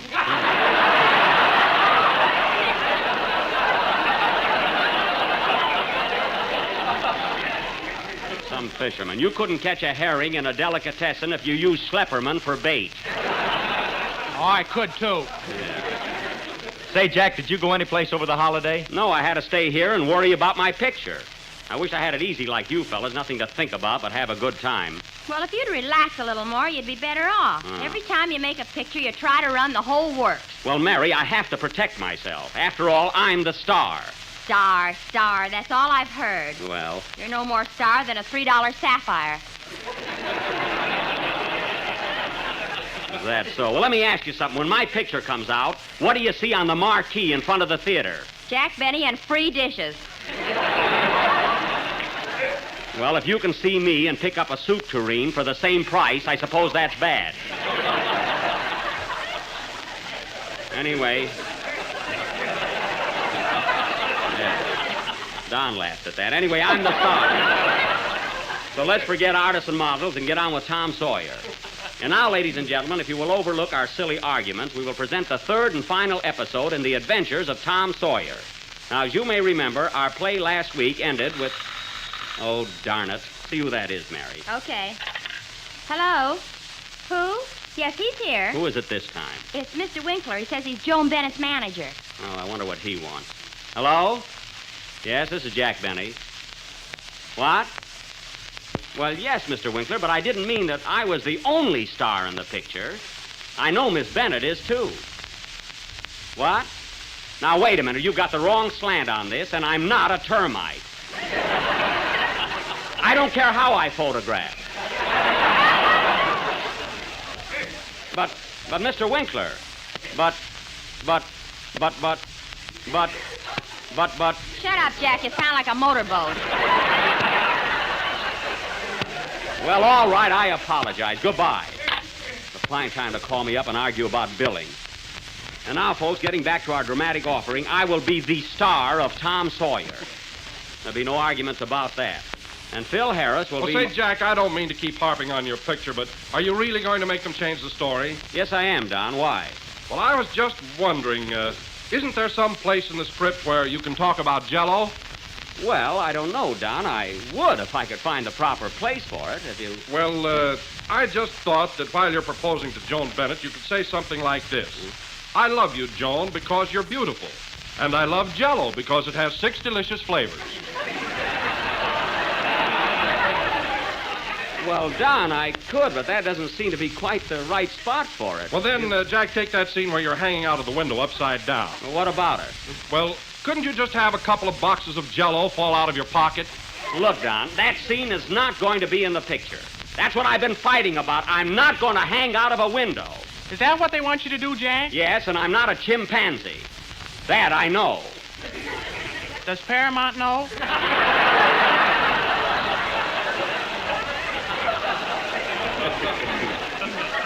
Apparently not. I've got bars in my dressing room.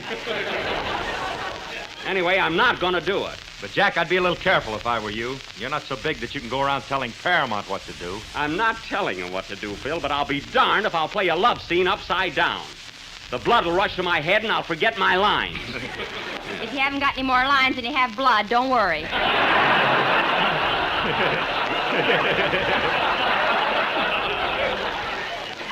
Well, anyway, that scene is out, so for heaven's sake, let's get back to our own play.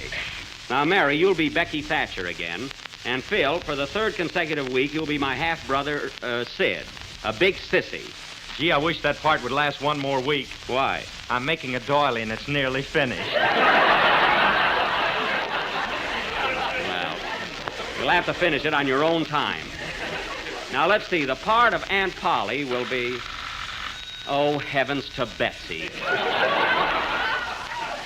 Is that the phone again? Hello? Yes? Oh, Jack, it's Mitch Lyson, your director. Well, I might as well talk to him, too. Hello, Mitch. Yes. Yes, and I mean exactly what I said. I'm not going to hang out of a window by my heels to play a love scene. I fell on my head once already, didn't I? Stop laughing. What? I don't care if I do get the Academy Award. I still want a round head. All right, tell Mr. Hornblow, see if I care. Goodbye. Well, if this isn't getting to be a joke or something, I tell you, I'm going nuts. Oh, Jack, let's do our play Tom Sawyer and forget all about it. All right, but I'm in a fine mess. I've aged 10 years tonight, and I'm supposed to play a 9-year-old kid. Oh, well, sing your song, Teddy. Maybe that'll soothe me a bit and quiet my nerves. Okay, Jack. What's it going to be? I'm going to sing Let's Sail to Dreamland. Now dedicate it to the United States Navy. I'd like to hit him with the SS Pennsylvania.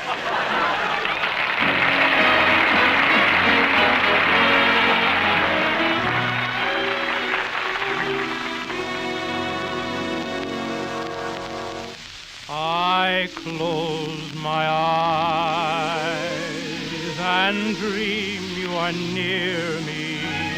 I hate to wait, for day will take my dreams away. A paradise is mine when you're near me. My dreams live on, although each dawn will find you gone. Let's sail to dreamland on a silvery sea, with love beside us, a dreamboat to guide us. What more can there be? Let's sail to dreamland in the blue of the night, the land of kisses where heaven and bliss is and stars are so bright. We'll build a love nest, just a cozy high above nest, and stroll in stardust that falls just like the dew. Let's sail to dreamland on a silvery sea, where dreams are making and romance is waiting for you and for me. Let's sail away.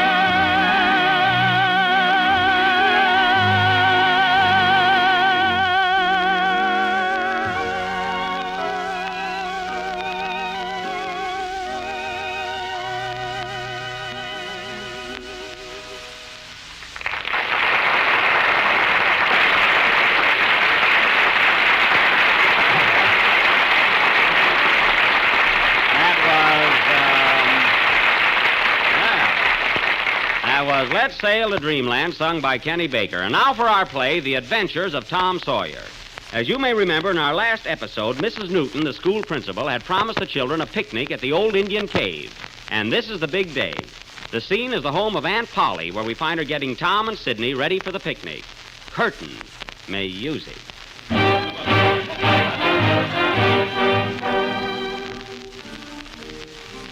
Come on now, children. Hurry up. It's time for you to leave. I'm ready, Aunt Polly. I'm ready, Aunt Polly. You big gumdrop. You stop calling me names, Tom Sawyer, or I'll scratch you. Children. Children, behave. Thomas, did you brush your hair like I told you to? Yes, ma'am, I did. Well, then put it on and get going.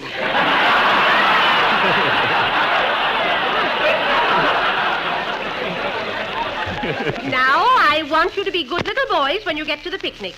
Is your basket all packed, Sidney? Yes, Aunt Polly, I got my sandwiches, my milk, and a book to read. It's so thrilling. A book? What's the name of it? The Campfire Girls at the Cotton Club. That sounds mighty interesting.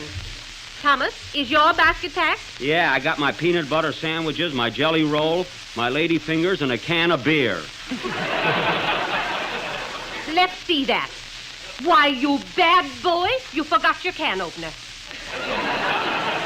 I don't need one. I got a buck, too. Comes in handy, too. All right, now. Now run along, both of you. And remember, be good little boys. Hello? Who? Yes, he's here. It's for you, Tom. Mr. Hornblow. Hornblow? Give me that phone, Aunt Polly. Hello, Mr. Hornblow. What? Now, wait a minute. I don't care what Mr. Lyson says. I'm not going to hang out of a window by my heel. Have you been in mischief, Thomas? Quiet, Aunt Polly. Well, go ahead and tell Mr. Zucker. I don't care. Hurry, Thomas, or you'll be late. Now, look, Mr. Hornblow, I haven't time to argue with you now. I'm going to a picnic. Goodbye. They think they can bulldoze me into making that picture. They got another think coming. Now, hurry, children. It's getting late. Okay, goodbye. Goodbye, Aunt Polly. Goodbye, Aunt Polly. Goodbye, Aunt Polly. You're as bad as Hornblow. This is a fine play. Our audience won't be able to follow without a Ouija board. Quiet.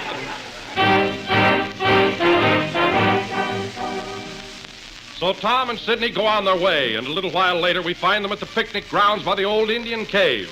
The picnic is in full swing. Hey, Skinny, let go of my curve. I'll tag you're in. Children! Not so noisy, and stop slugging each other. That's it. Aren't we having the nicest time? I'm having a lovely time, Mrs. Newton. Gee, this food is good. Hey, look at Pudd'nhead Wilson. He's got a 10-decker sandwich. Hey, Sidney. What? I'll trade you a big piece of custard pie for your ham sandwich. Okay, here's your sandwich. Thanks, and here's your custard pie. Mrs. Newton. I told you I'd get you. Hey, Tommy, there's Becky Thatcher, your sweetheart, over there under the oak tree. Oh, yeah. Hello, Becky. Hello, Tommy. Tommy loves Becky. Tommy loves Becky. Becky loves everybody. That isn't true, is it, Becky? You don't go out with other boys, do you? No, Tommy. Hey, Becky, can I hold your hand? Yes, Tommy. Can I put my arm around you? Uh-huh. Can I hold you tight and hug you? Yeah. Can I have some of your potato salad? What a cluck. Oh, I get it. You want me to kiss you. Gee, even I knew that. Here you are, Becky. Wow, how was that? I should have given you the potato salad. Well, you kissed me anyway. Huh? Tommy loves Becky. You ought to treat him necky. You better go down and save her. And Jell-O has 6 flavors. Cut it out. Jell-O has 6 flavors. Say, Becky, I got a swell idea. Let you and I go over in the big cave. Huh? No, I'd be scared. They say the place is full of goblins and ghosts and all kinds of creepy spooks. Ah, who's afraid? Come on, let's go. Hey, where you going? We're going in the cave. You want to come along, Skinny? Sure. You won't be afraid, will you? Who, me? Uh-huh. Yeah. Oh, it's nothing. Come on, both of you. Gee whiz. Becky, we ain't even in the cave yet. What are you shaking for now? My nerves are having a preview. Come on, let's go. And so Tom, Becky, and Skinny steal away and enter the old Indian cave. For hours, they wander deeper and deeper into its mysterious caverns.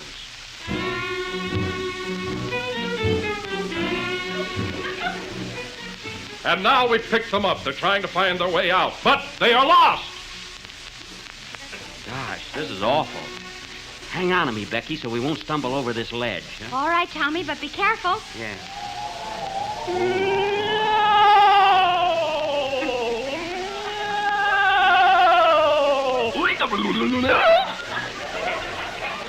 Oh, boy, this is spooky. And it's getting darker, too. I'm scared. Now, let's stick close together so we don't get separated, huh?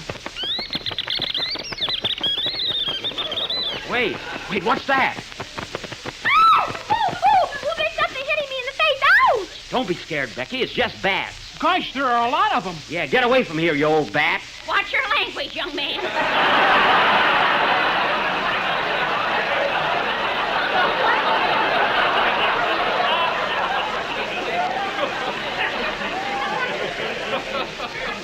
Gee, they talk, too. Hey, Tommy, listen. There's somebody coming towards us. Where? Oh, yeah. Maybe he can tell us how to get out of here. I'll find out who he is. Hey, mister, are you a caveman? No, I'm an Eskimo. An Eskimo? What's an Eskimo doing in a cave in Missouri? What was that barracuda doing in Lake Arrowhead?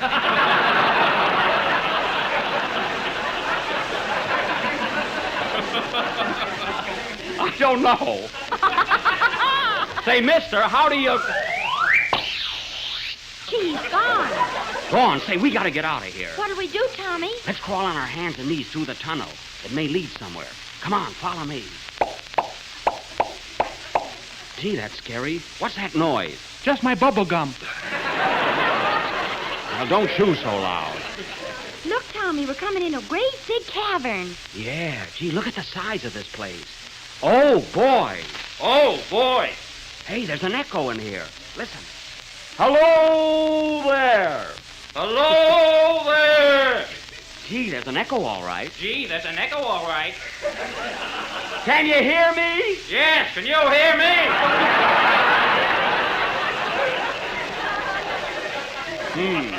A fine echo. A fine price you're paying me.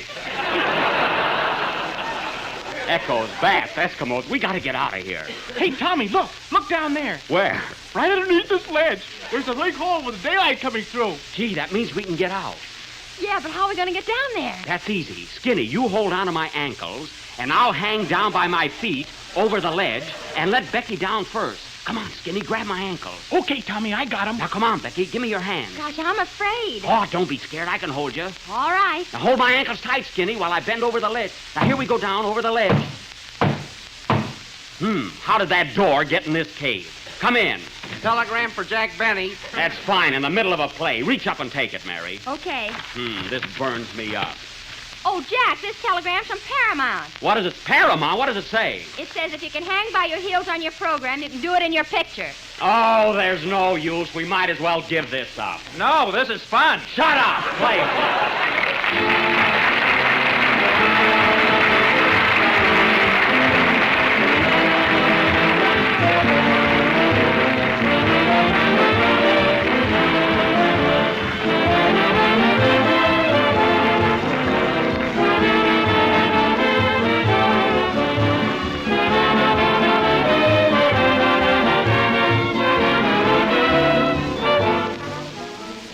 Here's a swell idea for tomorrow night's dessert. Homemade ice cream. Rich, smooth, creamy ice cream, the kind that will make a special occasion out of an everyday meal. And here's the way to have it. Make your ice cream with Jell-O freezing mix for the best tasting ice cream you ever dipped a spoon in. One of the flavors you want to try first is that swell maple walnut. It's made with the flavor of real old-fashioned maple syrup, the kind you get way up in New England when spring is on the way. And it's chock full of walnut meat, just lots of them, crunchy and inviting. The family will love it, and you'll love the ease and speed and economy of Jell-O freezing mix. Just open the can, add milk and some whipped cream, and pour right into the freezing tray. You get 6 servings of rich, creamy ice cream with that old-fashioned homemade goodness. Jell-O freezing mix comes in 6 luscious flavors in all. Maple walnut, chocolate, real vanilla, and delicious fruit flavors that are real fruits in their own sweetened juice. Strawberry, tutti frutti, and orange pineapple. You'll find the Jell-O freezing mix is the perfect answer to hot weather desserts. So ask your grocer tomorrow for Jell-O freezing mix.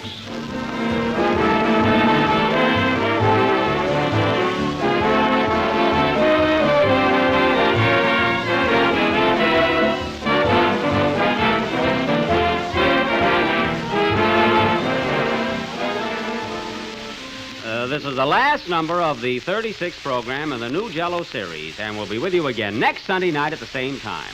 Am I going to be Becky Thatcher again next week? No, Mary, we're all through with Tom Sawyer. Is that right, Jack? Yes, Phil. Then take this. Out!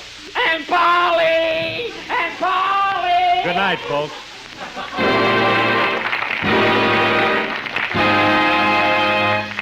J-E-L-L-O!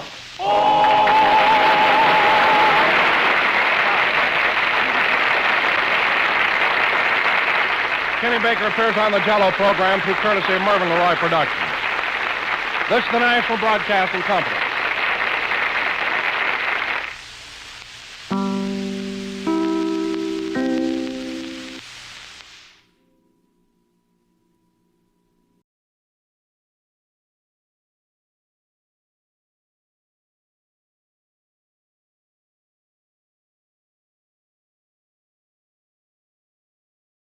This is the Ford Theater, presenting the first in a new series of full-hour radio dramas under the sponsorship of the Ford Motor Company.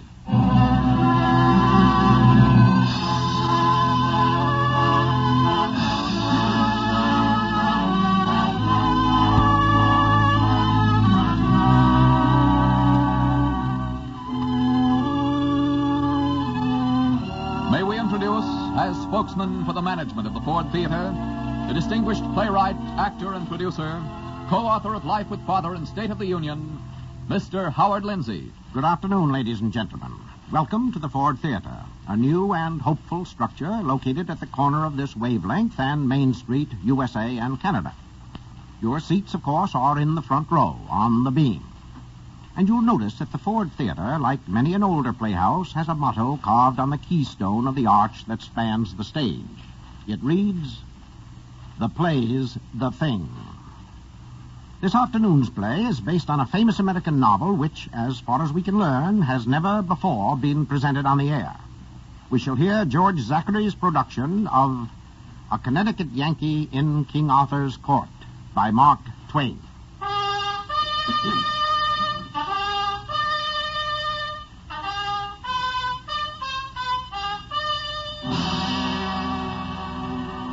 Mark Twain wrote A Connecticut Yankee just short of 60 years ago, and the Yankee he wrote about was a typical last-century American, a foreman of iron workers in a Hartford gun foundry. But suppose old Mark were alive and kicking, as usual, today, at this moment. How would he choose his hero here in the year of our Lord, 1947? And how would he begin his strange tale? Well, if I were Mark, I can imagine I might begin somewhat on this order. I came across the curious stranger of my story in the Hall of Armor at the Metropolitan Museum here in New York one fine Sunday afternoon early last summer. I was reading the descriptive placard set below a magnificent suit of armor in the center of the hall when I noticed a quiet, serious-looking young man beside me. Leaning forward a little, he read the inscription aloud and with marked contempt. 6th century Hauberk, said to have belonged to Sir Sagramor le Desirous, knight of King Arthur and member of the Round Table. Observe the bullet hole through the armor in the left breastplate. It cannot be accounted for. That's what they think. I beg your pardon, sir? Wit ye well, I saw it done. You saw it? Matter of fact, mister, I did it myself. It all started in Hartford, Connecticut, right in my own backyard. I was on terminal leave. I'd been with the Seabees in the Pacific for 3 years, and it turned out that the fellow next door had been with the Army Engineers. He was boasting about them one day. I couldn't take that. I told him that the Army Engineers couldn't even build a pontoon bridge unless they had prefabricated parts. I didn't expect he'd resent a simple statement of fact such as that, so I was wide open when his fist landed, and I went out like a light.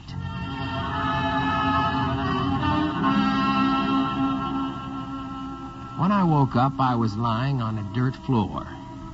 Above me was a low stone ceiling, and around me were 4 stone walls, one with a heavy metal door. Before I even had time to be surprised, the door opened and a young guy came in. He was dressed from neck to knees in a pair of shrimp-colored tights, and he carried a crust of bread in one hand and an earthenware mug in the other. Fair sir, will you take sup?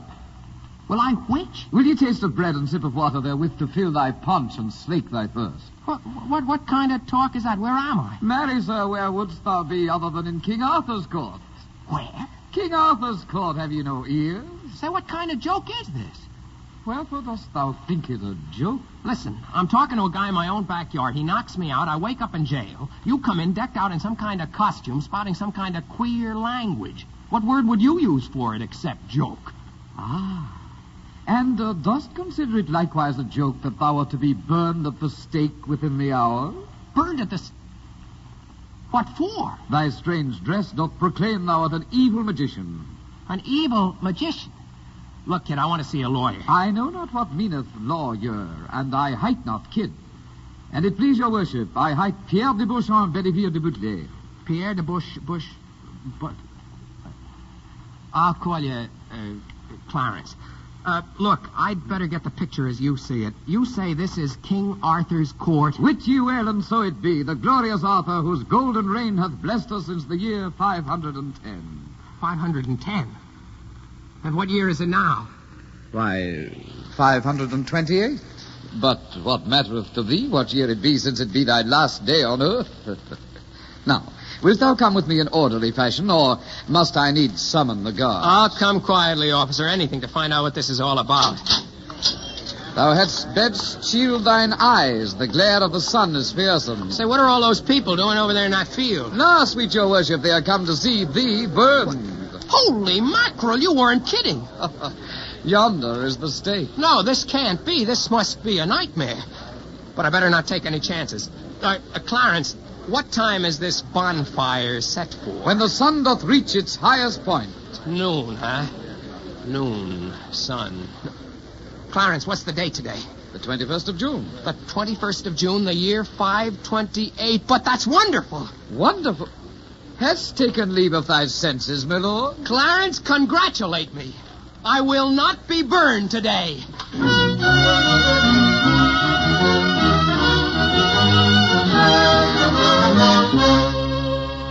I'd remembered something. Something from the days when I used to memorize the almanac to keep from going stir-crazy on those Pacific coral reefs. On that day, there was a total eclipse of the sun. Now, these people apparently believed in magic, and they'd certainly never heard of an eclipse. So I turned to Clarence. Sir? Is King Arthur in the house? Yonder he sits, under the royal canopy. Ah. Hey there, King Arthur! Speakest thou to me? To nobody else but. I hear you think I'm a magician. So Merlin hath informed me. Who's Merlin? Know ye not of Merlin? 'Tis he who sitteth here upon my right hand, for he be my trusted adviser, and the most powerful magician in all the land. And he wants to get rid of me.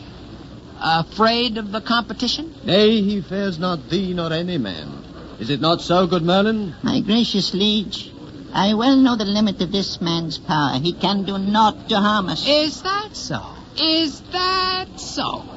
Listen, King Arthur, if you go through with this barbecue, I'll cook up the worst disaster since Noah's flood. How say you? I will blot out the sun. Merlin, can he in truth do this thing? He can, Sir King, but he dare not, for it can be done only by calling upon that awful being, whose name 'tis death to pronounce. That's ridiculous. Enough. I believe thee, good Merlin. Tie him to the stake. Okay, if that's the way you want it. You hear that, all you people? Your king has doomed you to destruction. I am going to destroy the sun. Hark as I call forth the forces at my command. Reed, pleat. Zoot, zoot. Hey, bubba, rebop. Mersey, do. boats, bleep bloop, Hudson Ross another Upon you, O dreaded one, upon you whose name may not be spoken save by the chosen few, on you I call to destroy the sun, as I pronounce thine awful and fearful name, Snafu!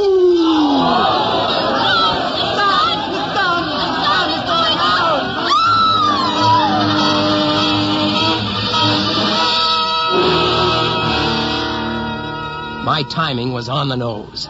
The crowd went mad with fear. But I wasn't feeling so good either, because I figured to myself, there's no eclipse due on June 21st in 1947. This must be the year 528, and I am in King Arthur's court. Well, there was no help for it. I'd have to make out as best I could. Meanwhile, King Arthur was practically down on his knees pleading with me. Good, sweet, most powerful magician, bring not this disaster upon the world because of mine own disbelief in thee. Reflect, gracious sir, bring back the sun. Okay, King Arthur, here's my proposition. If I bring back the sun, you appoint me permanent prime minister. My cut will be 10% of any increase in revenue I produce for the state. If I can't live on that, I won't ask for a raise. Is it a deal? Away with his bonds! Rich and poor shall do him homage. He is the king's right hand, and is clothed with full power and authority. Now, good sir, sweep away the night and bring the light again. Let the enchantment dissolve and pass harmless away. Open the door, Richard! The sun is coming out!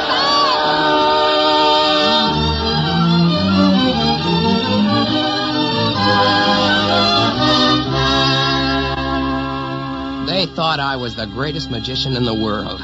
King Arthur wanted to fire Merlin without so much as 2 weeks' pay, but I vetoed that. That's where I made my first mistake. Then I realized what a man out of the 20th century could do back there in the 6th. Every little thing I did created a sensation. I showed them my watch. Oh, it is marvelous. It's an infernal machine. It's amazing. I flashed my pocket lighter. Have a care. He's holding a fire in his hand. It is a magical torch. Even my jokes panicked him. Which came first, the chicken or the egg? Marvelous, Sir Bob. Oh, a prodigy of humor. He slayeth me. Then, to top it off, I cooked up a batch of dynamite and blew up Merlin's castle. That did it. So far as King Arthur's court was concerned, I was the boss. In fact, if you wanted to talk to me, you said, Sir Boss, and liked it. Sir Boss, in truth I am loath to disturb thee, but there is a maiden come from the king who waiteth these 2 months, craving audience with thee. Send her in, Clarence. Okay, Sir Boss. Demoiselle Alison de Castlewares. Sir Boss. Well, my girl, what can I do Oh, for you? the chance fair, Sir Boss, thou canst succeed wherein all others have failed.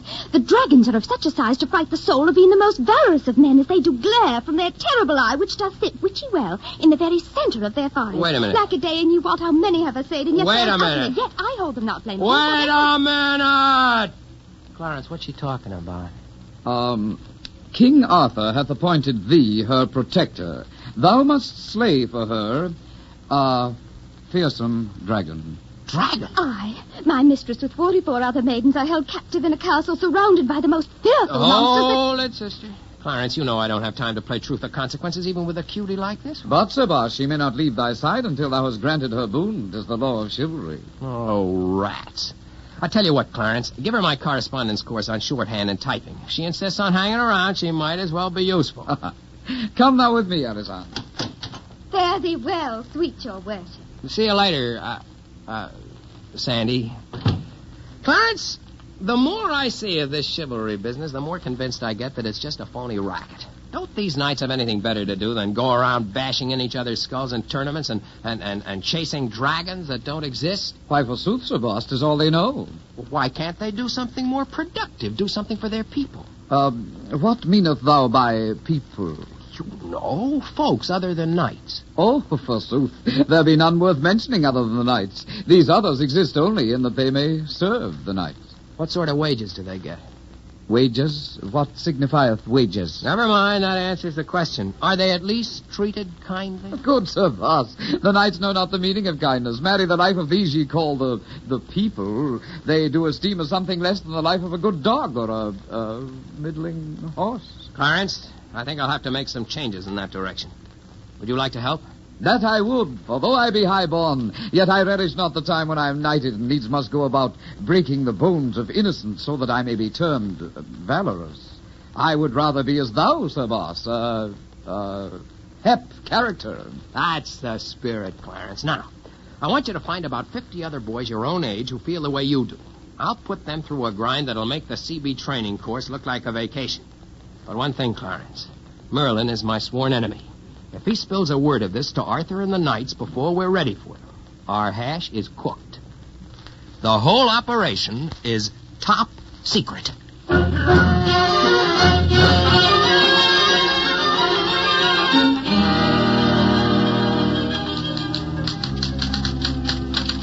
got that letter ready for my signature, Sandy? 'Tis ready for thy new fountain pen, Sir Boss. Yes, Clarence. Oh. To His Majesty Arthur, King of the Table Round, Sir Mordred de Rougemont, half-brother to the King, the court magician, Merlin... Send him in. Sir Boss, Alessandre Cataloise. Your Majesty. Sir Boss, we have come to this tower thou callest penthouse, and unto this room thou callest office, to learn for what reason thou dost defy our royal will. How's that, King? 'Tis half a year since His Majesty had bidden thee to slay the dragon for the maiden Alessandre. Oh, so that's it. Go on with your work, Sandy. Wherefore dost thou remain in the confines of thy battlements, Sir Boss? Art thou faint of heart? Faint of heart, my eye. Listen, Mordred, I've got better things to do than chase around in a tin suit. Aye? What, Sir Boss? What more important? None of your business, you old faker. Your Majesty, until this day have I waited to present thee proof of yon traitor's acts. In the dark of night doth he brew his black magic, on land and on water, on shores and in the woods and the bowels of the earth, and even in the air itself hath he confederates, working and plotting to destroy thee and thy crown. That's a lie, Merlin. Canst deny thine own works? Gaze, O Arthur, upon the maid at table, pecking with her fingers as a hen pecketh corn. 'Tis only a typewriter, Your Majesty. Listen, you witch doctor without a mask, I'm not trying to destroy your king. I'm trying to put his reign 1,400 years ahead of its time. Destroy him. Why, when I'm finished, Arthur will be able to change the entire course of history.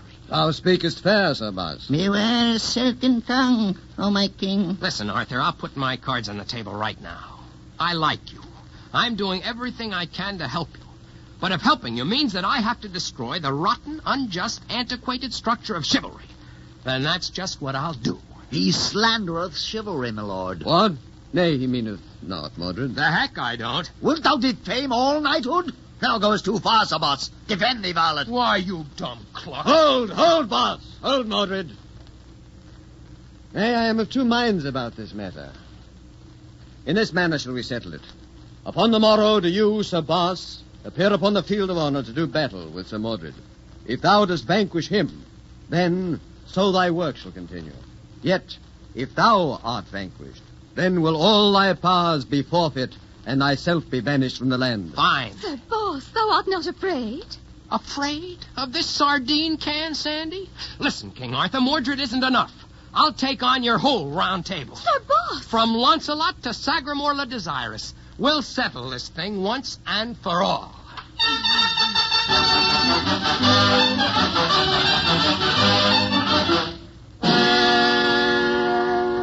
I spent the night trying to figure an angle to beat the collected assortment of the Knights of the Round Table.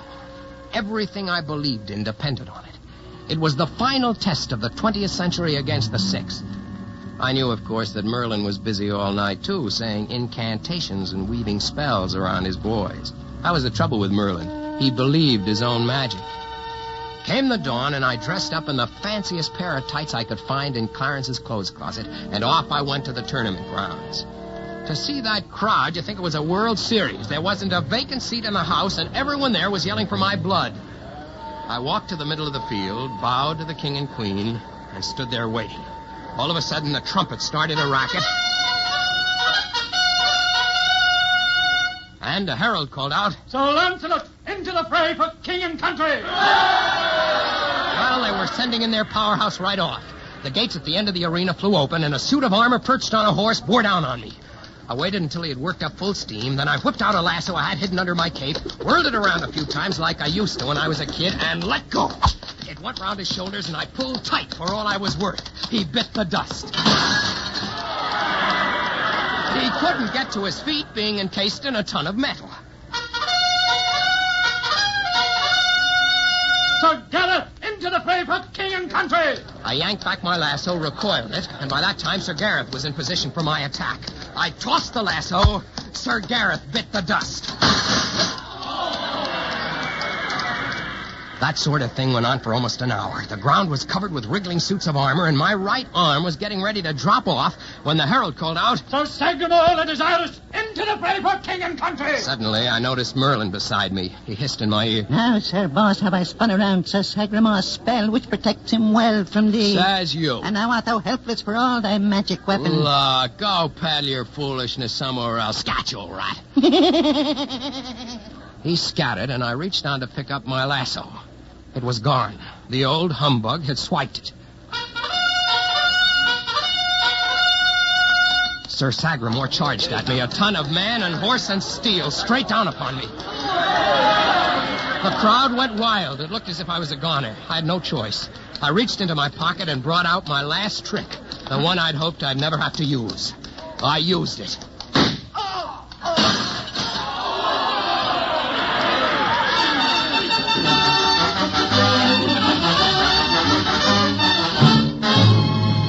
Well, sir, that's it. That's how the bullet hole got into Sagamore's breastplate here in the museum.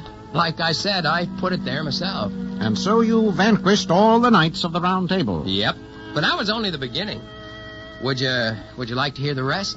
I certainly would. Well, then, give me a minute to get it all straight in my head. You see, sometimes I can't tell one century from another.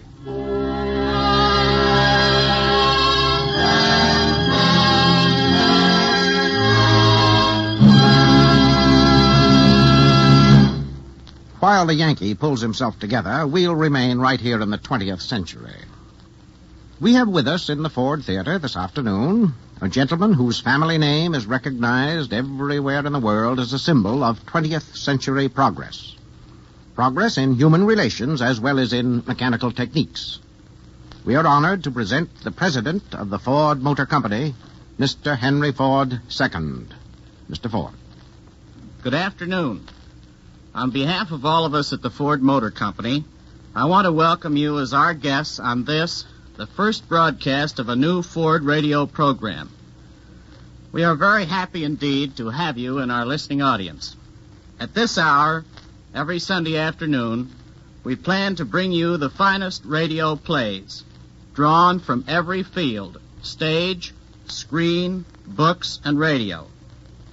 To make sure that each production is the best possible, we have called on a group of able and experienced radio men and women, writers, actors, directors, and musicians. They have been at work for months, preparing the first series of plays. Their work has had one major objective, to bring you stories that people have liked and that we hope you will like. As we at the Ford Motor Company continue to do our best to serve you, we want to merit your confidence, not only in the kind of cars and trucks and tractors we make for you, but also through our actions and services in the thousands of towns and cities all over the country where we meet you and do business with you, and in what we do as an industrial citizen in this great land of freedom and opportunity. And if we are to continue to deserve your confidence, we think you must know and understand what we are doing and what we are trying to do. We hope, then, that you will be a regular member of our Sunday listening audience. We hope that you will like our program. We hope also that you will be interested in some of the things we may want to tell you from time to time about ourselves and our products. Only by getting acquainted with each other can we hope to serve you better. with better cars and trucks that more and more of you can afford to buy. Thank you, Mr. Ford. In just a moment, Howard Lindsay and Act Two of A Connecticut Yankee. We now pause for station identification.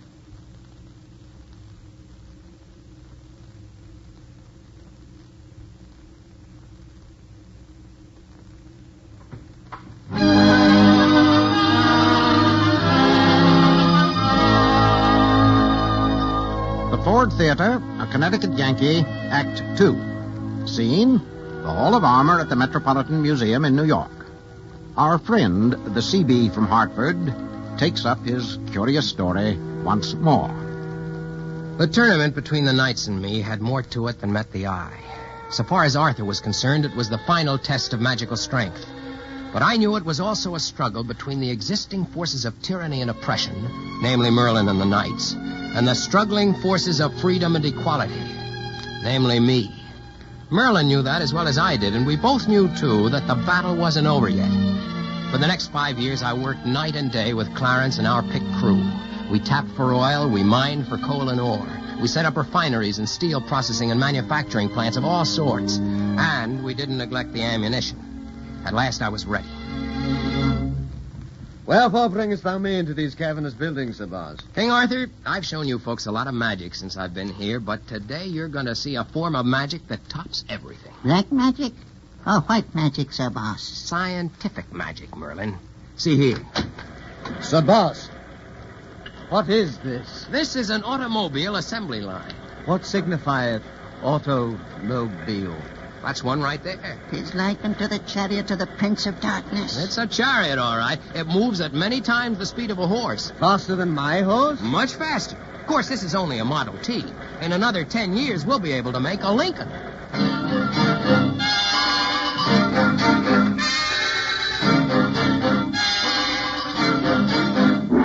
Now, if you'll step into this next room. Nay, 'tis black as night, Sir Boss. Merlin, bring light. You won't need a torch, King Arthur. Just push this little button. So. Ah, wondrous light.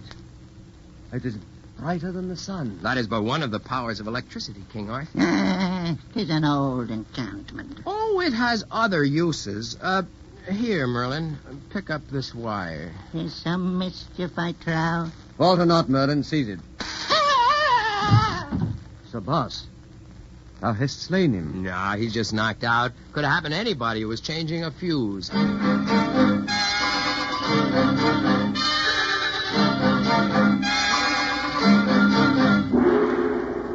What is in this box, Sir Boss? Reach out and turn the knob, King Arthur. Have no fear. Turn the knob.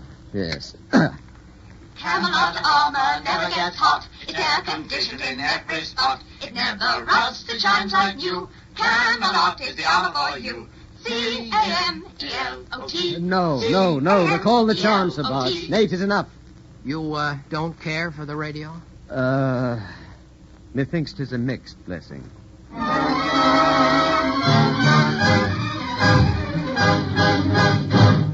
Sir Boss, I have seen most marvelous things this day. Truly, thou art the greatest magician the world has ever seen. King, you ain't seen nothing yet. Look up at the sky. Ah, a huge bird. Nope, an airplane. Watch. How would you like to ride in that, King Arthur? Ah, methinks to be a great adventure. Hast thou not taught me this day there is no danger in these things? Well, it takes a little time to learn to manage them. Then I will take the time to learn. And all my people shall learn. And then will each knight ride upon an automobile, and every castle shall have light and heat and a radio, and each knight an electric razor. You mean you want to hand all this over to the knights? Forsooth, to my people. But, King Arthur, the knights are not your people. How then? The men and women who work in the fields, who repair the roads, who weave the clothes you wear, these are your people. But they're not ready for my miracles. Not ready? Your people are ignorant. They're poor. They're miserable. Most of them a little better than slaves. If I turn these things loose among them, they'll destroy themselves. My magic can be a blessing only if it's used with intelligence, by free men. I mean to give it to your people when you have made them free. Sir Boss, I understand thee not. What meaneth freedom? Look, King Arthur, you've never really been among your wretched people. Come with Sandy and me for a week or two, disguised as a peasant. See for yourself what their lives are really like. You mean they would know me not? Ah, it would be a bold adventure. I'll do it.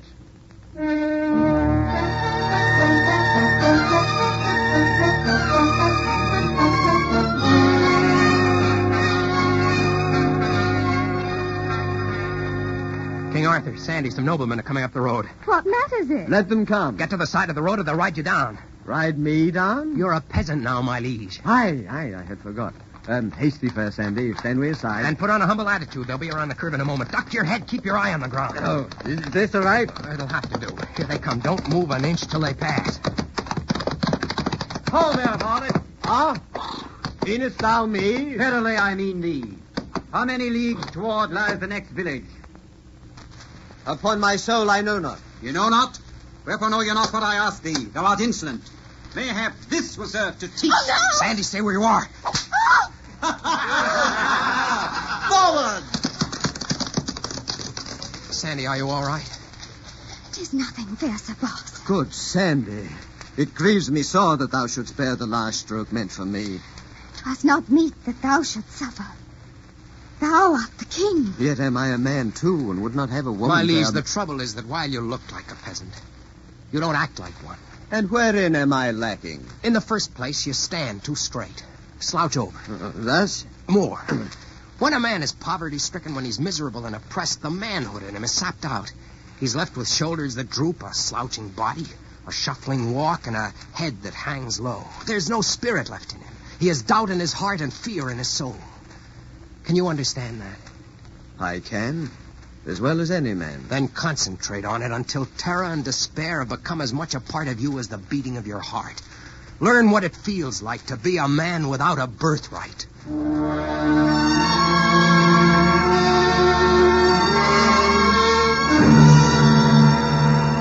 Arthur had much to learn, and in the next week or so, plenty of opportunity for schooling. Here we saw a young girl accused of witchcraft burned alive. There, a man tortured to death for refusing to confess to cutting down a tree on his master's estate. Another was drawn and quartered for trapping a rabbit to feed his starving family. This was the lot of the common man in the age of chivalry. No one challenged us along the way, and we went unrecognized, but not unobserved. How long, wise Merlin, have they been gone from Camelot? 10 days, Sir Mordred. Uh-huh. Thou understandest full well thy part in this action? 'Tis simple enough. Arthur, Sir Boss, and the maiden are this night nigh unto London town, and will within the week be in the place itself. Thou wilt hasten there and follow the plan. So Arthur hath desires to be amid his people, hath he? We will arrange it so that he shall have his wish, and we will have the throne. Mordred, thou hast spoken naught of this to the queen? To no one. Were death to do so, she would speak of it to Launcelot. For Launcelot loveth the king like a brother, even though his affection for the queen taketh a direction other than sister. Now it groweth late. Hie thee to London, fair Mordred. Thou shalt yet be king.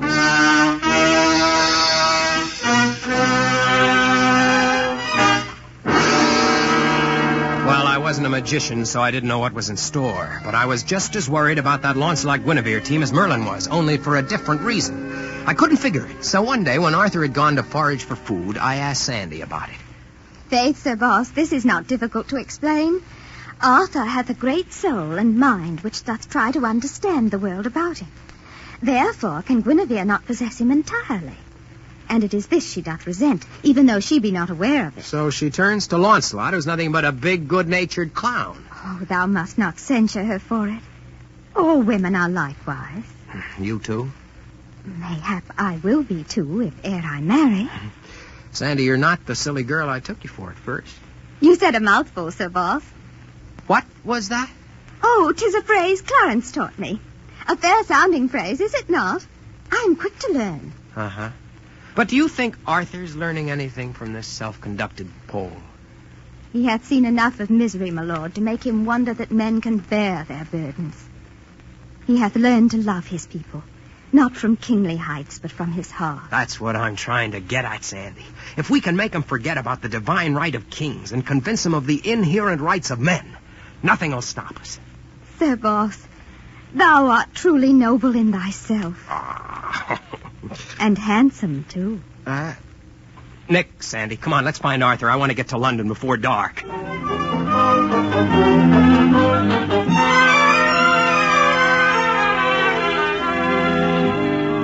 London at that time was no more than a sprawling mud village. The filth and litter that clogged the streets was incredible. And the people, thousands of them, swarming, sweating, and swearing in every nook and corner. For a while, the three of us wandered around the shops, and when Sandy spotted a hat shop she liked, we left her there. I wanted to get Arthur back to the marketplace where he could get an on-the-spot view of some slaves being sold. That was part of his education. So, back to the marketplace, the two of us went. We got a place near the auction block, and it wasn't too comfortable. We were pushed and jostled, and then suddenly, the king and I were seized and thrust toward the block. The men who had done it stood grinning before us. Arthur was livid. He roared out, "What meanest this ill manner jest?" Jest, he calls it. What maketh ye think 'tis a jest? Put these slaves to the block for sale. Slave? I'm no We're not slave. slaves. We're farmers. We're free men. If indeed ye be freemen, bring forth your proofs. What proofs? The law requireth you to prove ye are freemen, and you cannot. You are slaves. Thou art mad. No, he's not. It's the law that's mad. We're stuck, Arthur. Nay, mark ye, yonder rides Mordred. Mordred! Hark ye, Mordred, fair brother! Who calleth? Over here! 'Tis I who call. What insolence is this? A slave that dare call out to me. Marry, I am no slave, but thy brother. I am Arthur. Arthur? A slave, my brother? The man's mad. Give him 20 lashes upon his back, that he may regain his senses and learn in what fashion he is my brother. Mordred! Mordred! Ah, he knew me not. Prepare thyself, varlet. How darest thou? I'll teach thee to lay thy low-born hands upon my person. Arthur, no! Arthur, no! Hey, Arthur, what did you do to this guy? Great catfishes, you killed him. 'Tis as he deserved. Brother, this does it. Now we're really up the creek.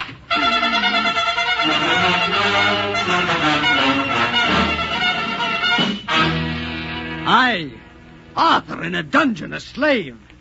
I shall not suffer it. I shall proclaim myself. You open your mouth and we'll really be in a mess. But I am king. In those clothes, who'd believe you? They just think you were crazy and we'd be worse off than before. Is one of noble birth to be put in irons because he seemeth a peasant? Ah, 'tis unjust. There's no justice in your land except for nobles. Trial by jury hasn't been invented yet. Aye. Then are we doomed. Where is thy great magic now, Sir Boss? If Merlin were here, he would save me. Look, Arthur, never mind about Merlin. We've got to put our faith in Sandy. We've been wandering around for 3 weeks, but we're actually not more than 2 days' ride from home. She can get to Camelot and bring help in 4 days. But, Sir Boss, are we not to be hanged in 3? King, thou hast me. Right behind the 8-ball.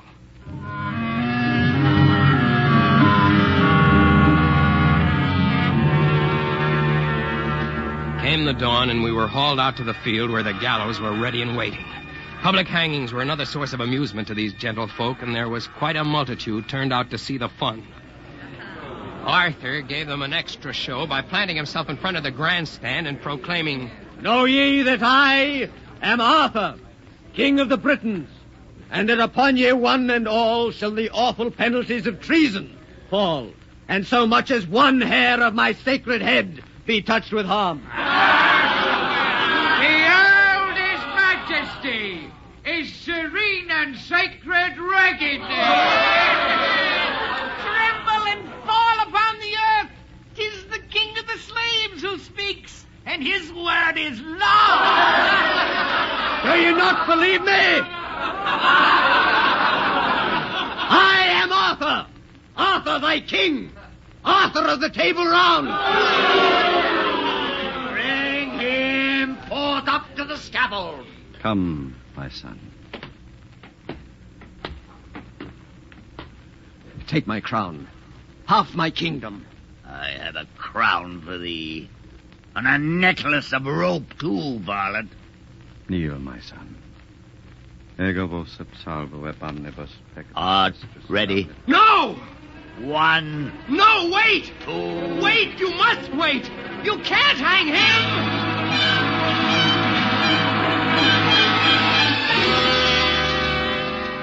It was awful.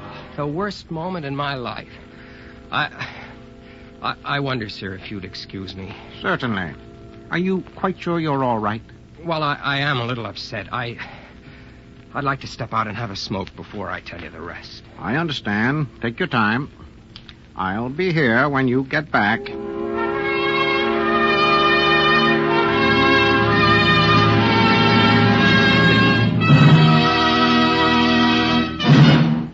End of Act 2. Time, the present once more. Place, the Ford Theater. Before our third act begins, I'd like to tell you a little more about our plans for the weeks ahead. If you care to join us these coming Sunday afternoons, you will hear radio dramatizations of famous motion pictures. Next week, for example, we've scheduled Preston Sturgis's remarkable comedy, The Great McGinty. You will hear famous Broadway plays, such as On Borrowed Time, popular mysteries like A Coffin for Demetrius, the musical hit Carmen Jones, new radio plays commissioned and written especially for the Ford Theater.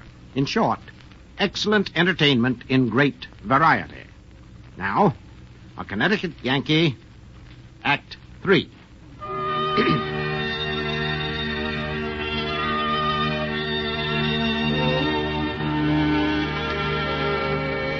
I watched the young man from Connecticut closely when he returned. He seemed calmer now as he took his place beside me on the museum bench, ready to resume his story. Well, as I said, the sight of that hangman's noose slipping over King Arthur's head sent me into action. As I sprang forward, I heard in the distance a faint but ever-swelling and most welcome sound. I couldn't believe my ears. I looked up. Sure enough, cutting through the skies at top speed was squadron upon squadron of airplanes in perfect formation. They swept overhead, releasing as they passed hundreds and hundreds of small white specks which came tumbling toward Earth, blossoming as they fell into full-blown parachutes. And dangling from each and every parachute was a knight in full armor. What a sight! The first to land was Sir Launcelot. The moment he hit solid ground, he leapt to Arthur's side and bellowed at the crowd. Down upon thy knees, every rascal of you, and salute your king. Who fails, falls by the sword. My liege, how fare ye? A moment more, and I had fared merrily into another world. Ah, good Launcelot, our utmost gratitude is thine for this deed. Faith, 'tis not upon me thy thanks should fall, but upon Clarence. 'Twas he who wrote it all. Unto thee, then, gallant Clarence, are we much beholden. Think nothing of it. I've had the boys practicing this maneuver for quite a spell now. Figured it might come in handy sometime. So when Sandy showed up with her story, well, that was H-hour. Good thing, too, wasn't it? That's putting it mild. Is Sandy all right? That I am, my lord. I brought her down pickaback. Verily, 'tis the happiest of reunions. I have learned through many lessons that thou, Sir Boss, and thou, gentle Sandy, art my friends most dear and near. Thou hast taught me how my people suffer, and what they must be given, that they may attain to the brave new world of which I would be king. 'Twould please me that thou, too, were never to part from me, nor yet from one another. How seemeth it were I to betroth thee one to the other? Well, I never expected a king to do my proposing for me, but I'll take you up if Sandy's willing. How sayest thou, fair Sandy? 'Tis even as I wished it might be, Sir King. Aye, then 'tis settled. And thou, Sir Boss, wilt lead us upon a quest of goodly works and noble deeds that will outshine all past adventures of the Table Round.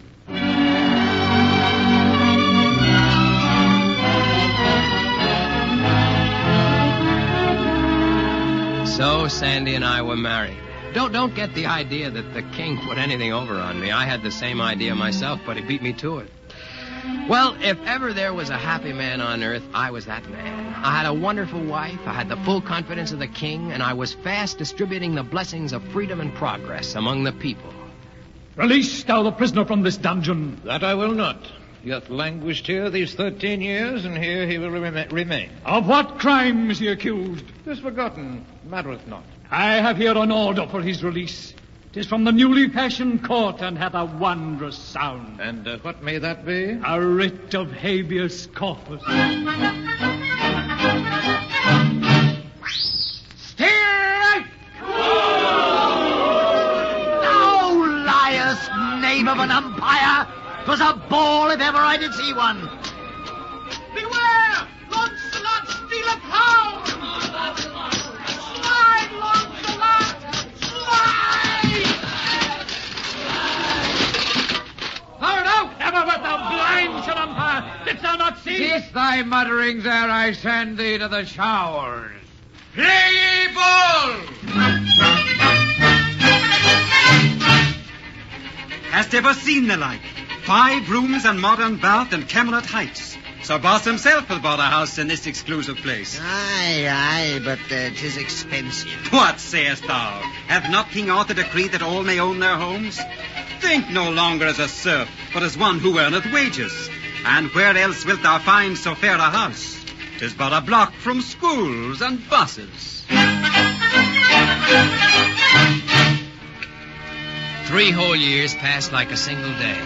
And at the end of the 3rd year, Sandy and Clarence were in my office going over the annual reports. You'll be interested in this financial statement of the Camelot Consolidated Gas and Electric Company, dear. They made a profit this year. Good. Here's the survey from the public school board. Notice there's now at least 1 elementary and 1 high school in every town. You'll also find the blueprints for the new university included. All right, Clarence. I've made up a report on the Camelot Daily Post-Gazette. We've got a circulation now of over 500,000. Good work, Sandy. Now, about the expedition you want to send out to discover this place you call, America? I don't think the Navy's quite ready yet. Are these all the reports? Yes, except the one on the stock market from Sir Lancelot. I must say that he's abusing his position as president of the stock exchange. Last week he cornered the steel market, and people simply don't have a thing to wear. And the week before, he almost started to panic. Clarence, you've got to understand that Lancelot is a born adventurer. We won't let him go looking for dragons, so he corners steel markets. If it gets too bad, we'll pass a law. Is that all? Yep. Will you excuse me, then? It's Geronimo's feeding time. Oh, Geronimo. Is that any name to saddle a kid with? Can I help it if you taught Sandy to make parachute jumps? Shall we take in a movie this evening, darling? Oh, I'm sorry, but I have a meeting of the Camelot Ladies' Welfare and Cultural Society. I'm vice president, you know. Will you mind Geronimo? What about the nurse? She'll be at the Welfare Society, too. She's president. Yes. Sir Boss, do you really think it was a good idea to emancipate the women? They're getting awfully hard to handle these days. Work made the years go faster, and there was plenty of work to be done. Streetcars and washing machines went hand in hand with better working conditions and a higher standard of living. Libraries and day nurseries were opened before bowling alleys and baseball fields. What had taken 150 years in America, I was accomplishing in 15. Of course, there were those who didn't like the way things were going. Freedom of speech, freedom of worship, freedom of opportunity. I tell thee, Merlin, Sir Boss hath not only destroyed the flower of chivalry, but hath corrupted the people with his magic. Fear not, good Mordred. I have a magic older than his. This enchantment he hath cast upon the land will not endure. Mark me, we shall wait our time and strike, and yet be masters of the realm.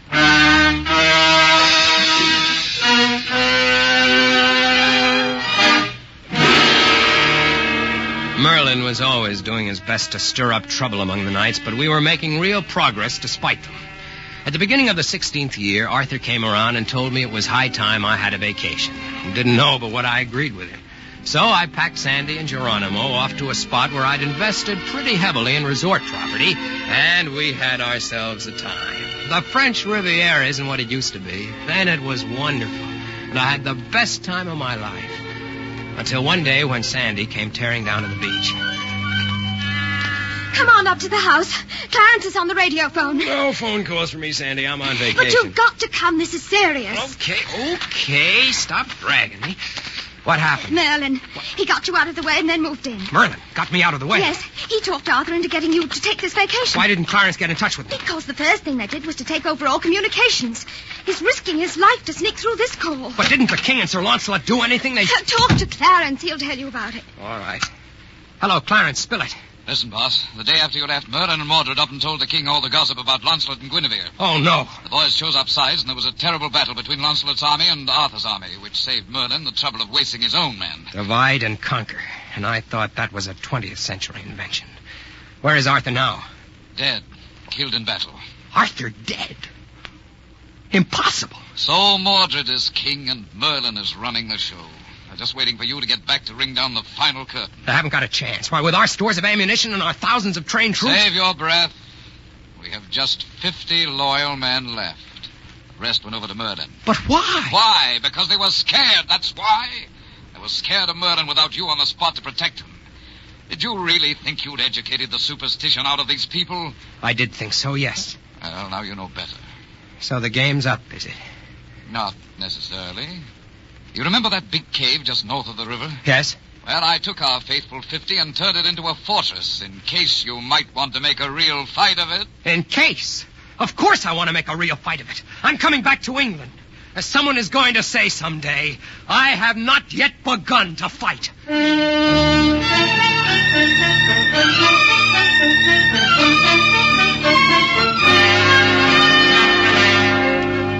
The moment I got back, I could see that everything was wrong. The streets of Camelot were empty, dark. No people, no automobiles, no policemen, no lights, nothing. Clarence met me in a jeep just before dawn and whisked me over to our fortifications. He picked the ideal spot for our last-ditch stand. The cave was located about halfway up a hill so that we couldn't be attacked from the rear or the flanks. The enemy would have to make a head-on attack, and we were well prepared for that. I think we've covered every possibility, Sir Boss. I figure the first thing they'll do is charge across that field in formation, so I've planted a little garden to greet them. Anti-personnel mines? Right. That field out there is loaded with them. Did you test them, Clarence? Well, a committee of knights snooping around was kind enough to test one for us. And did the committee make a report? I'll say they did. You could have heard it for a mile. Then, well, you can see the fences for yourself. Are they electrical? Natch! Now, up there on the hill, right over the cave, I've set up 20 nests of machine guns, and just in case, I've dammed up the river so that the whole field can be flooded in an emergency. Clarence, you're a military genius. Yes, I wouldn't be surprised. Well, we're all set. And none too soon. Look out there. Get a load of that, will you? How many do you figure there are? Hard to tell from here. Looks like a tidal wave coming up, doesn't it? I see they've gone back to horses. It's quite a sight, isn't it, Clarence? Yes. Makes me sick. You give people a chance to be free, to live without fear, to find security and peace. The first chance they get, they vote themselves right back into slavery. It isn't their fault. Probably takes longer than we thought to teach a whole population what freedom really means. Teach? Brother, they have to be willing to learn. Look, you can see them plainly now. And hear them, too. Must be 30,000 of them. Look at them come. Well, they'll reach the minefield in a few minutes. Won't be long now. Closer. Closer. Closer. Minefield, do your duty!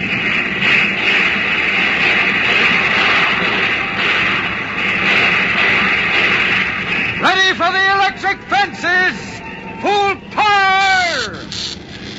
They're dropping like insects. Machine gun batteries! Up and fire! Give it to them! Break open the dam!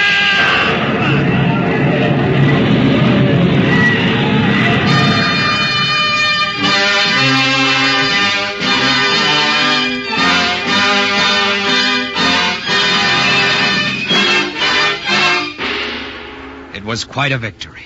30,000 men slain on the field of battle in 20 minutes.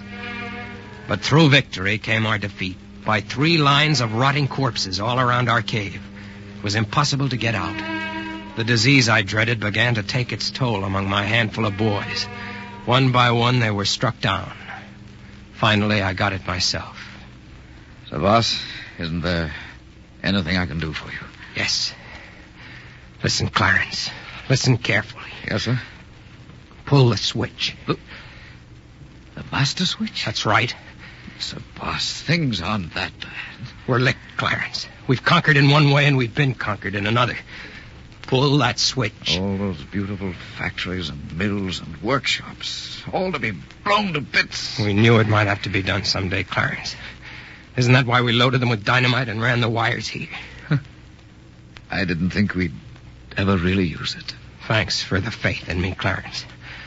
I'm afraid I've let you down. Don't talk nonsense. Clarence, get started. I don't want to miss the last act. I'll be right back, boss. Sit tight.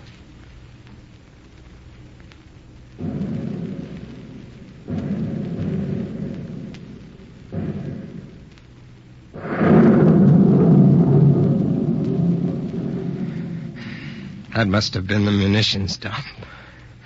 All gone. All gone. The dream of... What? That you, Clarence? Now is thy power lost to thee, thou who wert Sir Boss. Merlin. Now have I conquered thee at last. Go away, Merlin. Scat. Sleep, Sir Boss. Sleep, Sir Boss. Sleep. Thou shalt sleep for 1,400 years, and then thou shalt awake in a strange and terrible land.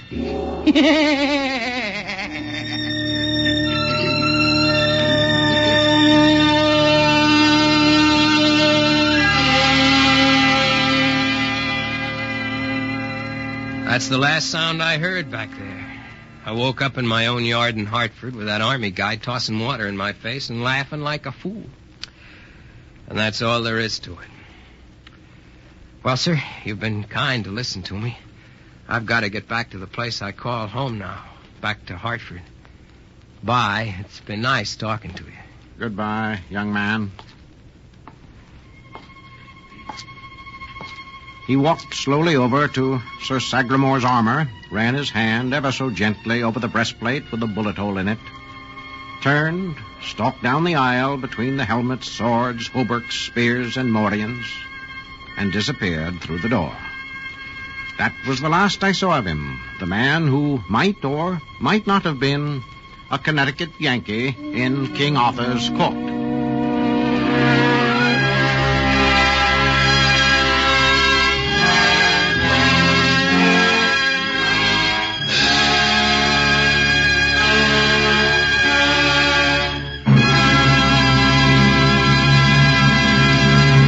To Mark Twain on his star.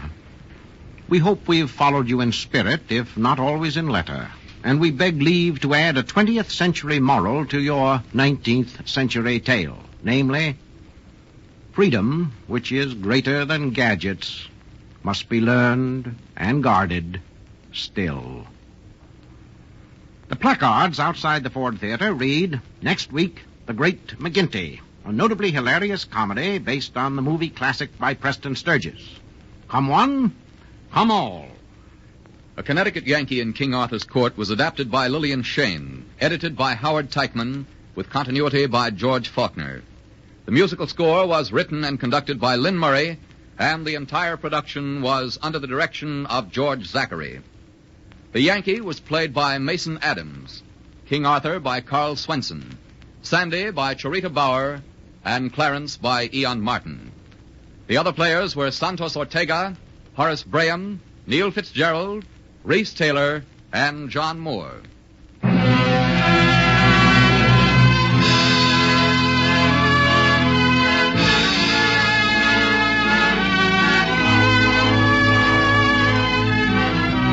And this is Howard Lindsay saying good afternoon for the management of the Ford Theater, and extending a cordial invitation to meet the Great McGinty here next Sunday.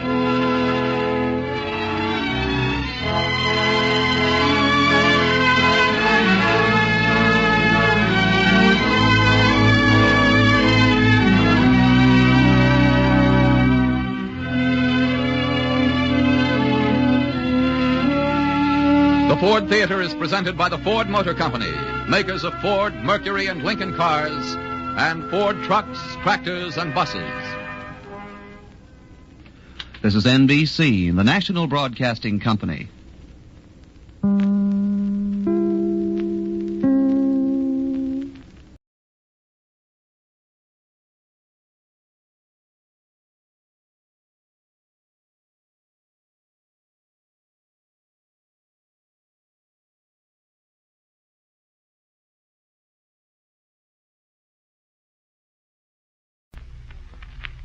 Living Fiction.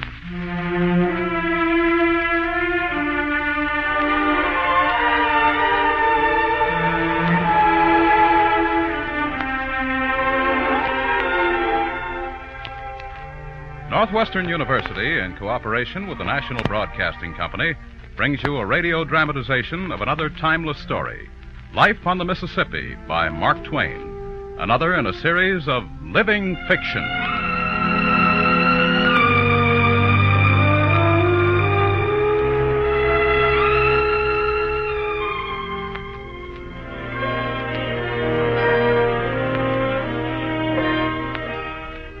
The Mississippi, being in all ways remarkable, is well worth consideration. Calling the Missouri its main branch, it's the longest river in the world, 4,300 miles. It's also the crookedest river in the world, since in one part of its journey it uses 1,300 miles to cover the same ground a crow would fly over in 675.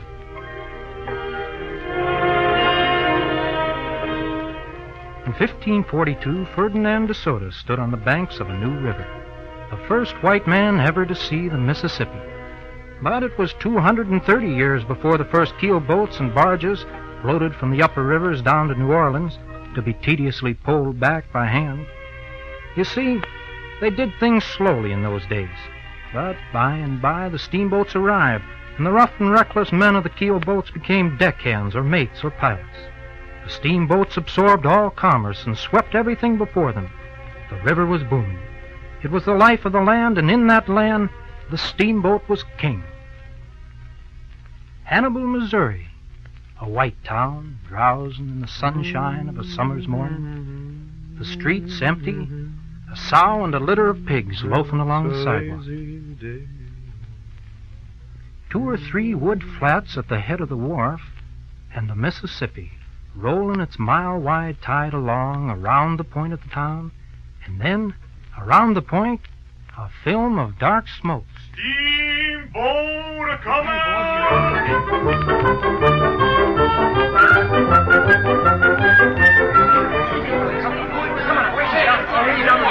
In a twinkling, the town is alive and moving, all converging on a single point, the wharf. And among the crowd, my younger brother Henry and I. Come on, Henry, get a moving there, will ya? I want to see her come in. I'm coming, Sam. Look, she's almost into the wharf. She's a comet. Must be the biggest boat on the river. You crazy. The Tanagra's twice as big. Look at that smoke. Think she'd bust a boiler. She's in. She's hitched, too. Look at that, Henry. What a boat. Oh, and now, start that gangplank forward. Lively there. Snatch it. Snatch it. I'd hate to be under that, mate. Fast heaving, I tell you. Are you going to sleep over it? Pour at that barrel before I make you swallow it. Just split between a tired mud turtle and a crippled hearse horse. Wish I could talk like that. Oh, Father'd have your hide for it. Henry, look there. Look who's coming ashore. It's Will Barris. Hey, Will. Will. Sam, Henry, you still alive in this sleepy We thought you were dead, Will. Where you been? Where'd you get those greasy clothes? They look swell. These are my working clothes, of course. Working clothes? Are you a steamboatman? I'm a striker. What's that? An apprentice engineer, you dunderhead. Hey, look at that. Boy, this town ain't much like Fourth Street in St. Louis. You've been to St. Louis? Been there? Oh, what I could tell you. All that ain't a-going, please to get ashore. Well, I gotta get back on the boat. Tell my girl Betsy I'll see her next trip. Betsy's my girl. Not anymore, she ain't. So long, boy. Yeah, look at it. Henry? Yeah? I gotta get on the river. You know Father won't let us. Well, I'll get on anyway. I'll run away. Me too, I reckon. I bet I'll be a captain and show that Will Barris. Captain, not me. I'm gonna be the real man in a steamboat. I'm gonna be the pilot. Just you wait and see. It was not a new ambition. It was the dream of every boy in every town the length of the river. For pilot was the grandest position of all. And by, I did run away. No boat would give me a berth, so I got passage on an old steamer bound for New Orleans. She was the slowest tub on the river. And on the way down, I managed to get acquainted with one of the pilots.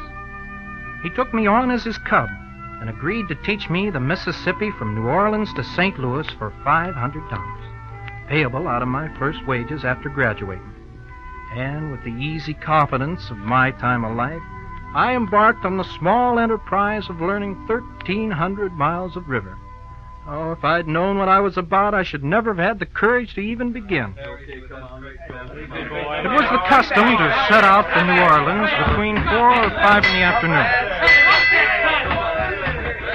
At this time, the waterfront presented 3 unbroken miles of ascending columns of coal smoke, flags flying, mates swearing, perspiring, half-naked crews, and belated passengers hoping to reach the companionway alive, but having their doubts about it. I joined Mr. Bixby, my pilot, in the pilot's house, and watched him head her out to the open river. You see how I straightened her down? Yes, sir. Here, take the wheel. Now, shave those steamships as close as you'd peel an apple. I took the wheel. My heart fluttered in my throat. It seemed to me that we were about to scrape the side off every ship on the line. I had my own opinion of Mr. Bixby for getting us into such peril, and I clawed the boat away from danger as fast as I could. You! What the thunder and tarnation do you think you're doing there, you lame-brained son of an owl? Here, give me that wheel. In a moment, he had closed water and was trimming the other ships by a handbreadth. Now listen, boy. The easy water's ashore. The current's outside. You got to hug the bank going up and stay out in the stream coming down. You understand? I thought about it and decided I'd be a downstream pilot and leave the upstream to people dead to prudence. While I was thinking, I occasionally heard Mr. Bixby's voice. This is 12 Mile Point. Slack water ends here abreast this bunch of China tree. Now we cross over. I wasn't much interested in the scenery, but I thought it kind of him to try and amuse me. Our watch was finished at 8, and I turned into the Texas and went to bed. To my sorrow and amazement, I was roughly turned out again when it seemed that I'd hardly slept. It was the midnight watch. There was beginning to be something unpleasantly like work to this business of piloting. Hurry on there, boy. First rule of piloting, never be late to your watch. Oh, but I'm sleepy. Sleepy? Well, that don't beat all. Yes, mate, what is it? We gotta land at Jones Plantation, sir.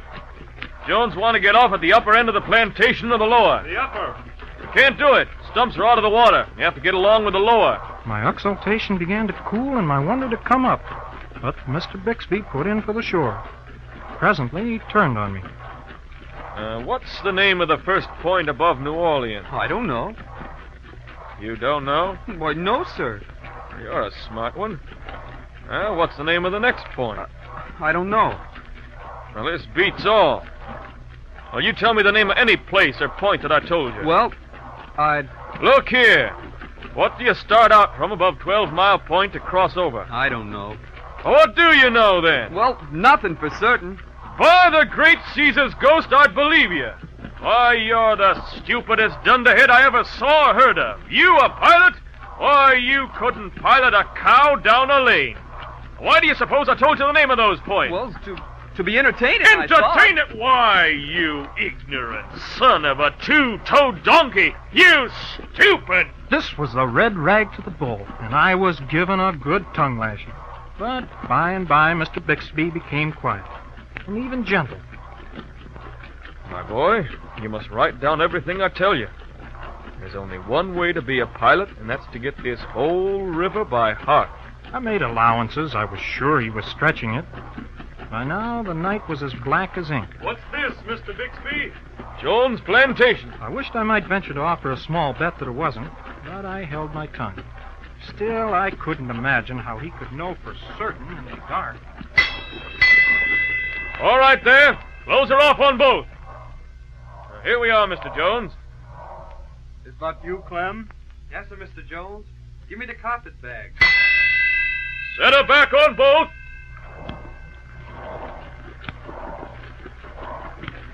And soon we were steaming up the river again, all serene.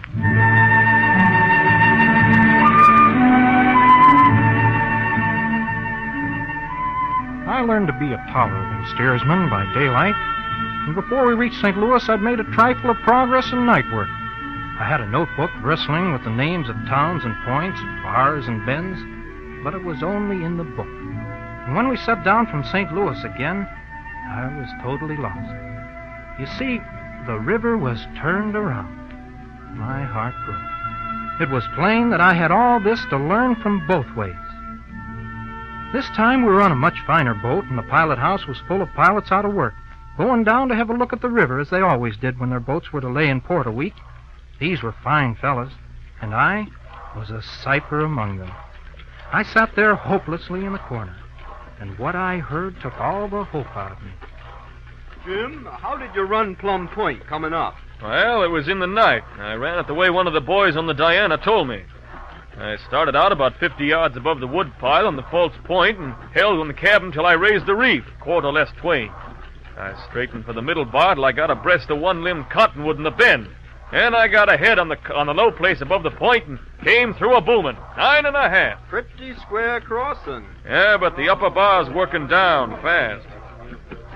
Now, if my ears heard right, I had not only to get all the names of the towns and islands and bends and so on, but I must also get up a warm, personal acquaintance with every old snag and woodpile for 1,200 miles. And I must know where they are in the dark. At this point, I wished the pilot in business was in Jericho, and I'd never thought of it.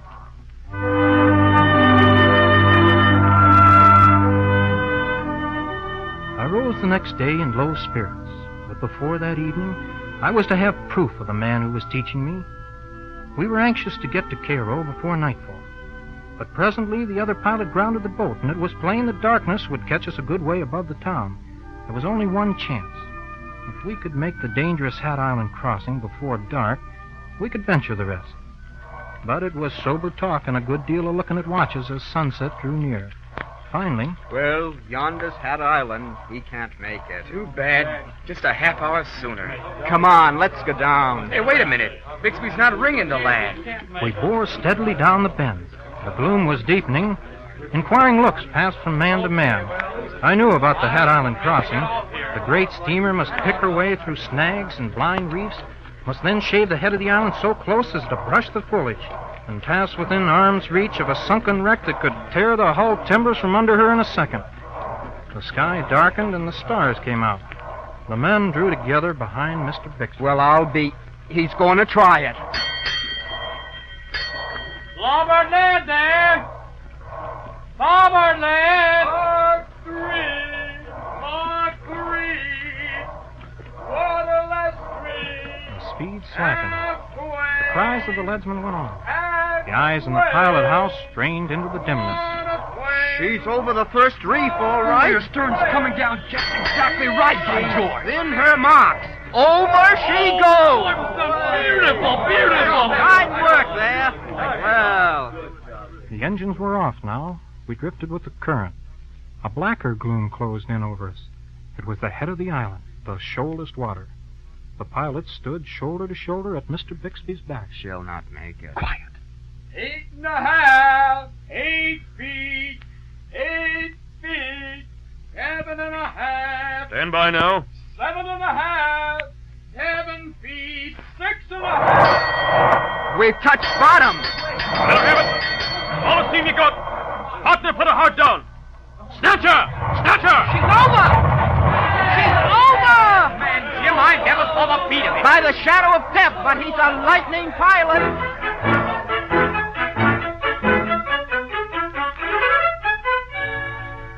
I studied harder than ever.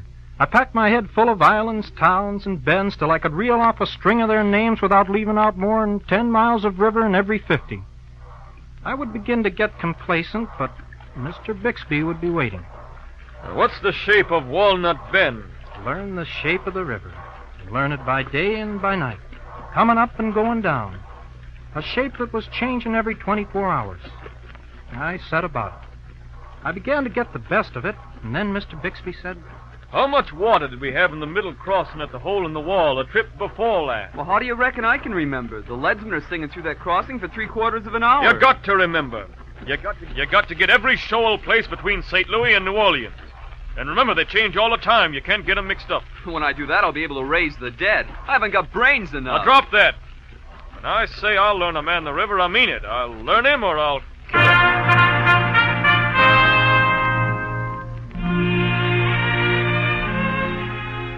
I put such a strain on my memory that even the shoal water began to stay with me. But it was not enough. You see that long slant line on the water? Yes, sir. What's under it? Water reading. Learning that the long lines were the bluff reefs, and the fringed ends of the line were the head of the reef. Learning that a slick, greasy-looking place marked water too shoal for crossing. That a group of fine lines were a series of little reefs to be run close. And then, the first moment I was left alone on watch.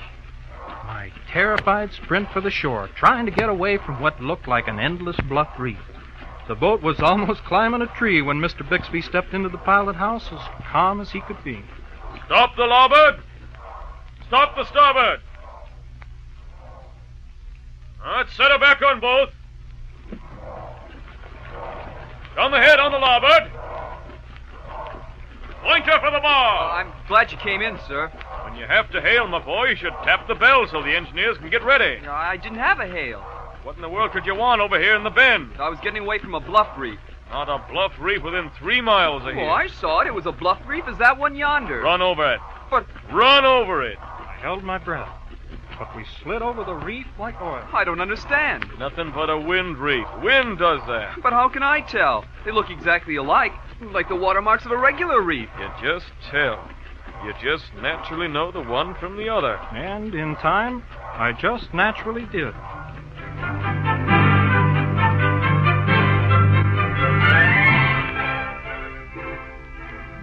A pilot must live with his trade all his hours and all his days.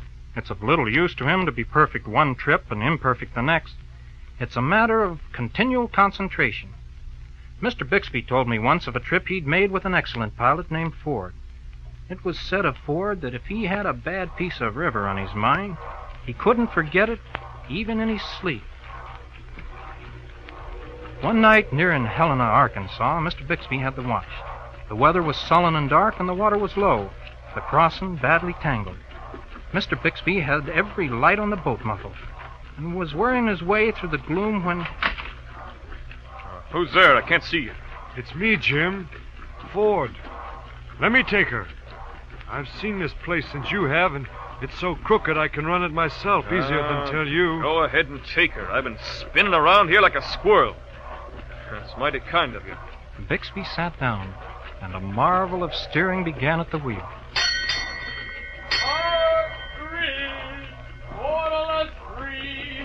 Easily, patiently, Ford stood the big boat in her marks. She crept by inches, and then, under a tremendous head of steam, went swinging over the reef to safety. Faulkner, that's the sweetest bit of piloting ever done on the Mississippi. I thought I could steer a boat. Say, will you hold it for 5 minutes more while I run down and get some coffee? A few minutes later in the Texas, Bixby was biting into a piece of pie when... Who's at the wheel, sir? Ford? What's the matter? Get to the pilot house, quick!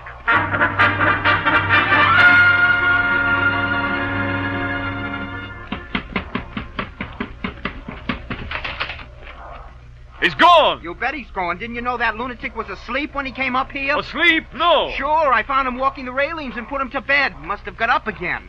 Well, I hope he does it more often. You should have seen him. If he can do such a gold leaf, kid glove, diamond breastpin piloting when he's asleep, what couldn't he do if he was dead? It was things like that that made piloting the more interesting to me. But there were other things that made me wonder. There was the trip, for instance, when a pretty girl of 16 spent all her time in the pilot house, all day long. I fell in love with her. So did the other pilot's cub, Tom Grant. Listen, Tom. Yes, Sam? Now, we're friends, aren't we? Sure, we're friends. All right. Then when Sally comes up here, don't you blow off so much. She let me talk some. Why, I reckon I've got a right to... Hush up now. Here she comes. Why, hello, Tom. Sam. What are you boys talking about? So serious-like. What? Nothing, Sally. I was just telling Sam here about the time I rammed the brakes up on the big old Missouri. Now, you listen here, Tom. You Oh, promised... Tom. Come on, walk on the deck with me. I'd just love to hear all about it. Sure, Sally. Well, so long, Sam. So long. I hated Tom then, but my chance came. It was a foul night and the water very shoal. The small boat would have to be put out to take soundings, to find the best water for the steamer. It was Thornburg's watch, and Tom had to stay in the pilot house with him. So I would go with Mr. Bixby. I'd have a chance to be a hero. The passengers were alert and interested, and everything was satisfactory, and I couldn't resist. Well, Tom, ain't you glad you don't have to go out sounding? I think you're smart. Just for that, you can go after the sounding pole yourself. I won't get it for Who's you. asking you to get it? It's in the boat. It isn't either. It's been new painted. It's been drying on the upper rail these 2 days. I fled in search of the pole. I just reached the upper deck when I heard... Give way, men! I sprang to the rail. There was the hated Tom putting off in the gallant sounding boat. Mr. Bixby sitting beside him, holding the sounding pole. And then Sally was beside him. Oh, that poor boy, out in that little boat on such a night. You think there's any danger? Oh, I would rather have been stabbed. I flew to Mr. Thornburg in the pilot house. There was some trouble. How am I supposed to run down the buoy? I can hardly see it. Hey, the buoy lantern's out! Close her off on boat! There it is again, sir. Yeah, so it is. Forward on both! Lead there! Oh, I don't understand this. The buoy seems to have drifted. Oh, well, it doesn't matter. Safest thing to do is run over it anyway. In the solid blackness, we crept down on the little light. Set her back! Set her back! It's a sounding boat! Run, boy, run! See who's killed! By the time I reached the main deck, the men were already being pulled aboard. Two were never seen again, and the cub, Tom, was missing. Oh, the poor boy, the poor boy! Hey, listen out there. He sounds weak. I don't think he can make it. Save him! Save him! Stand by with a rope. A moment later, he was pulled aboard. He had simply plunged in and gone under the wheel. There was nothing. I could have done it. But no one would listen to me for the rest of the trip. Sally least of all.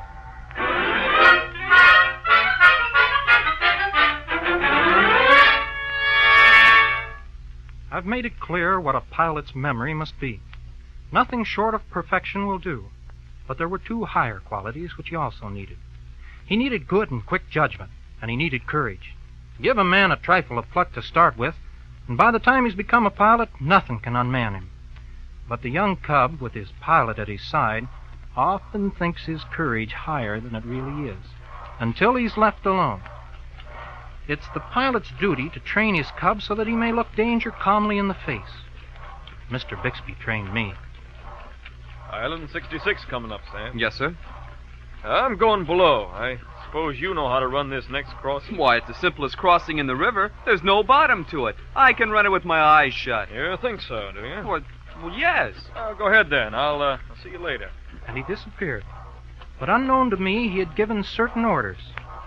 Presently, the captain stepped out on the hurricane deck, just below me. And then the chief mate, and then a clerk or two. By the time I reached the head of the island, there were 20 people watching me. Hey, Clemens! Where's Mr. Bixby? Gone below, sir. That did the business. The dangers began to multiply faster than I could count them. My head spun. I thought I saw shoal water ahead. My confidence vanished. I pulled the bell for the leads so feebly that I could hardly hear it myself. Starboard lead there, and quick! I began to climb the wheel like a squirrel. Deep pour in a bottomless crust. Mark 3! Mark 3! Waterless 3! Halfway! I stopped the engines. Water Twain! Water Twain! Mark Twain! I was helpless. Waterless Twain! 9.5! We were drawing 9. I couldn't pull a bell. I shouted to the engineer. Oh, Ben, if you love me, back her. Quick, Ben, back the immortal soul out of her. Mr. Bixby! I felt meaner than the meanest man in history. I set the wheel and came ahead on the engines. That was a fine trick. I suppose I'll never hear the last of how I was ass enough to heave the lead at the head of 66. Well, I hope you don't. Didn't you know there was no bottom in that crossing? Yes, sir. Well, then next time, don't let your confidence be shaken so easily. It was a good lesson, but hard learned. And the hardest part was that for months, no matter who I met... Oh, Ben, if you'll love me back.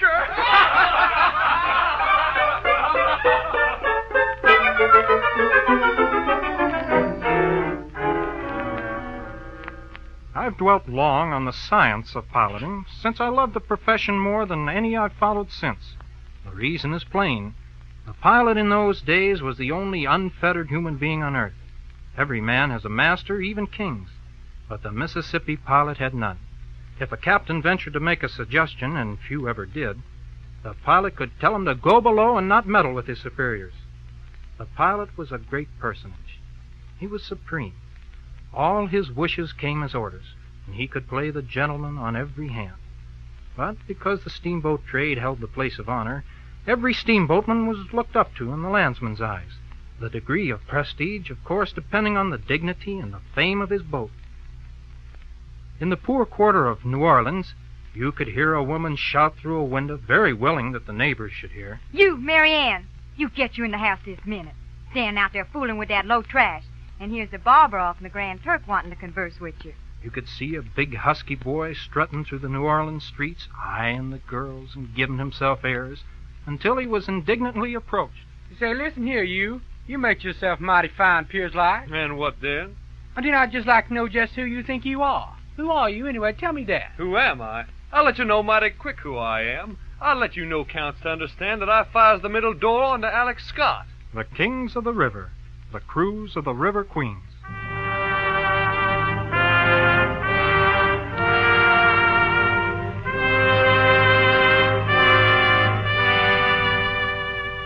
My apprenticeship was drawing to an end, the goal of my boyhood dreams, and in due course... Well, Sam, you need 2 signatures on your application to the government for a license.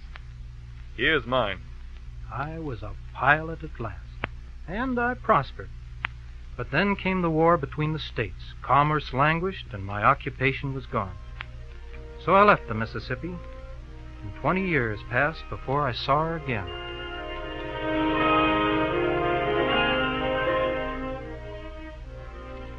And when I came back to the river, all the life I had known there had died. I couldn't recognize the face of the river itself, so completely had it changed. And on the levees of St. Louis, half a dozen sleeping steamboats, where there'd been miles of wide-awake ones.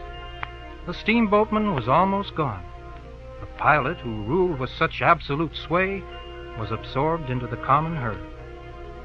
Mississippi steamboating was born about 1812. At the end of 30 years, it was a giant, and in 30 more, it was dead. Strange, so short a life for so majestic a creature.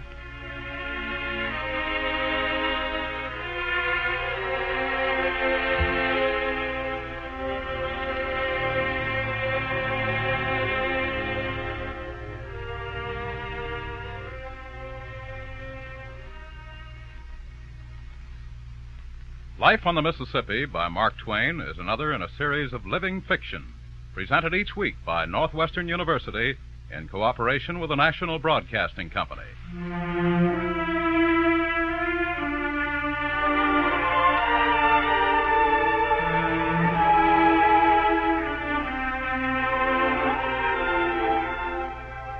Life on the Mississippi was adapted for radio by Clarice A. Ross. The cast and directors are students of Northwestern University. Samuel Clemens was played by Earl Bark, Bixby by Lowell Harris, young Sam Clemens by Walt Schillinger, Henry by Dick Williams, Tom Grant by Albert Cohn, Thornburg by Ike Lacefield, The Mate by Robert Recknitz, Will Barris by Skip Aronson, and Sally by Gitta Capeau. The assistant director was Susan Heinrich. The director was Rush Evans. The entire production was under the supervision of John Cowan. This is Jim Hamilton speaking.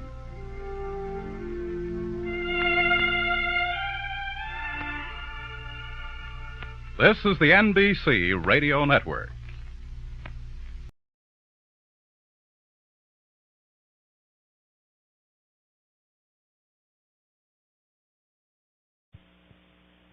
The Adventures of Huckleberry Finn by Mark Twain.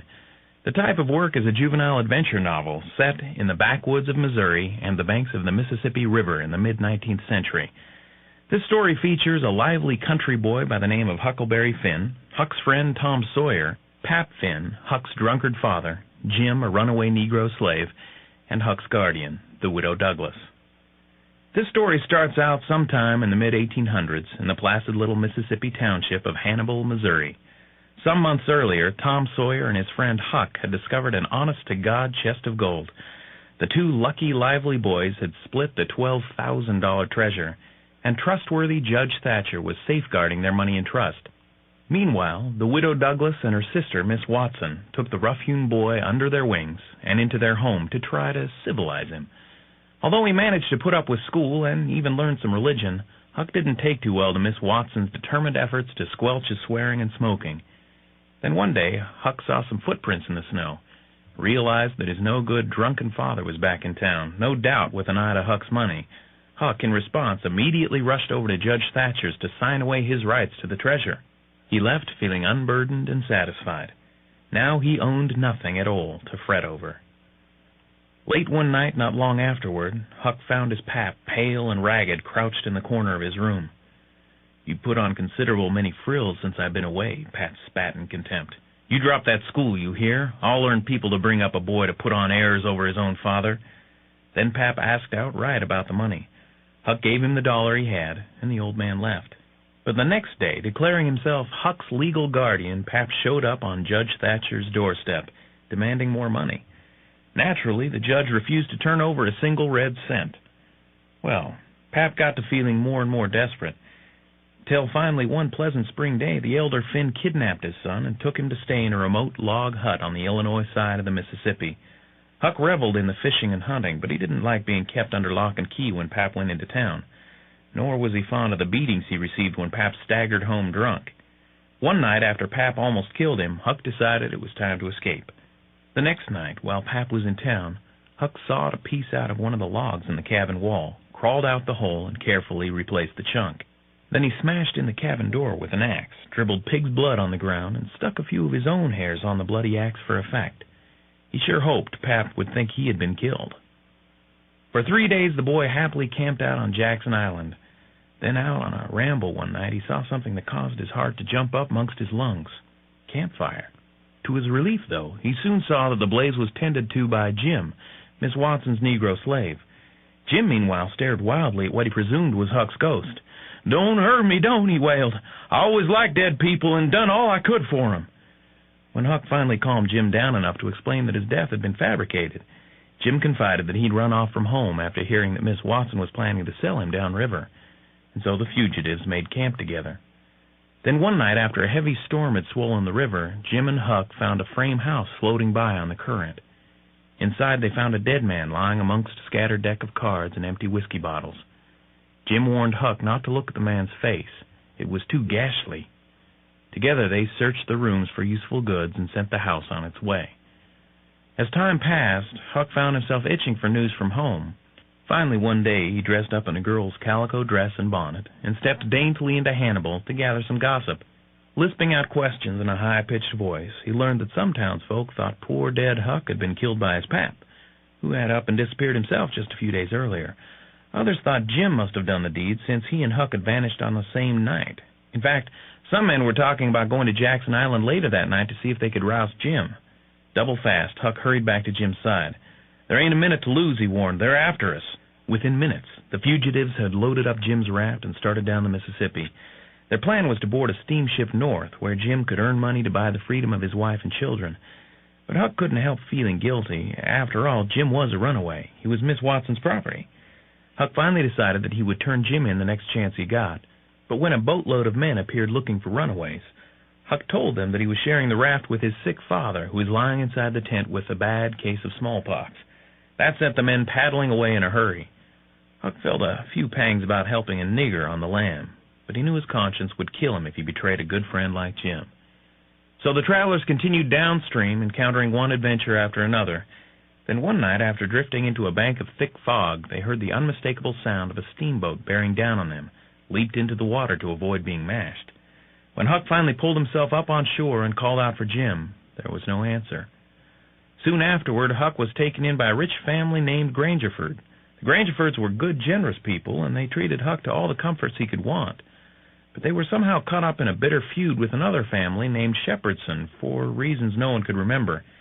One day, the Grangerford slave who attended Huck asked him to come into the woods to see some snakes. Rather than snakes, however, Huck found his old friend Jim there, hidden in the underbrush. But tragically, that very night, while Huck was gone, a battle was touched off between the feuding families in which the entire Grangerford clan was killed. I wished I hadn't ever come ashore that night to see such things, Huck later grieved. I ain't never going to get shut of them. So once more the raft mates set off down the Mississippi. A few days later, they took two fellows on board with them who professed to be from royal families. One said he was a duke, while the other claimed to be a king. Although Huck knew that they were lying, he decided to play along. The two hucksters stopped periodically at towns along the river to carry out get-rich schemes. At one village, the king learned that a rich man named Peter Wilkes had just died, leaving $3,000 to his 3 daughters, and that Wilkes' deaf and dumb brother would be arriving soon for the funeral. He gathered as much information as he could about the brother, and then coached the duke to impersonate him. Sure enough, the poor daughters entrusted the uncle with their entire inheritance. Disgusted by these shenanigans, Huck sneaked into the scoundrel's room that night to reclaim the money, which he then stashed safely in the dead man's coffin for the daughters to retrieve.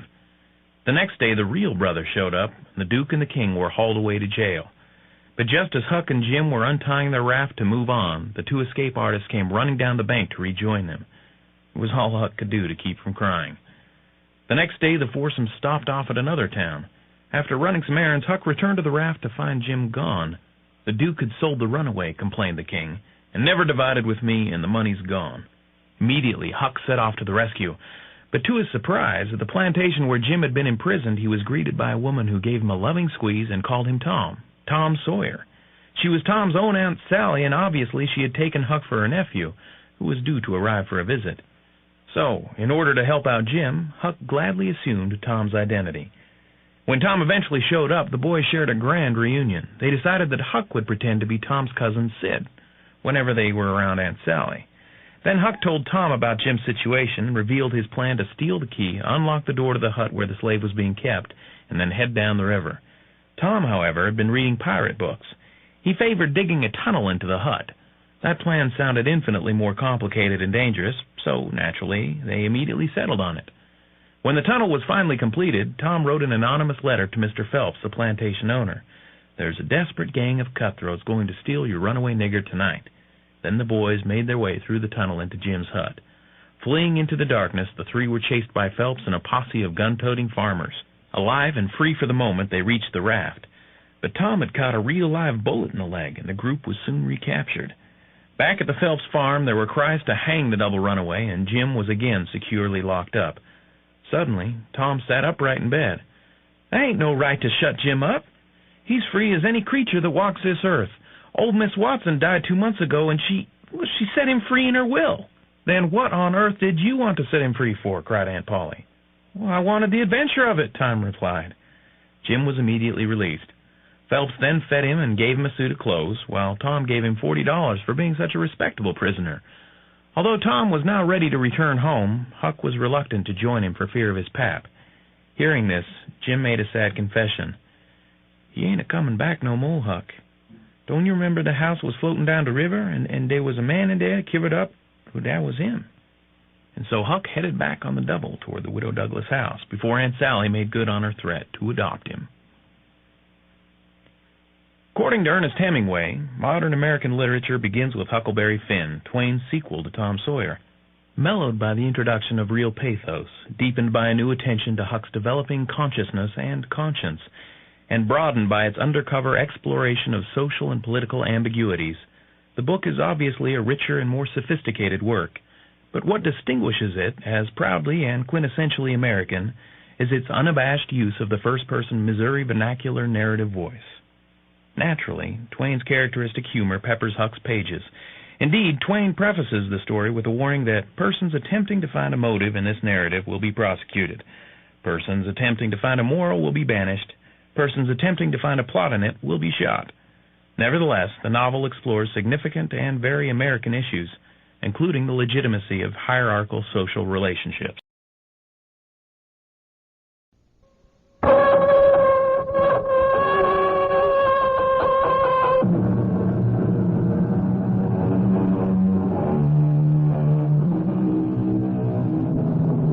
Come in.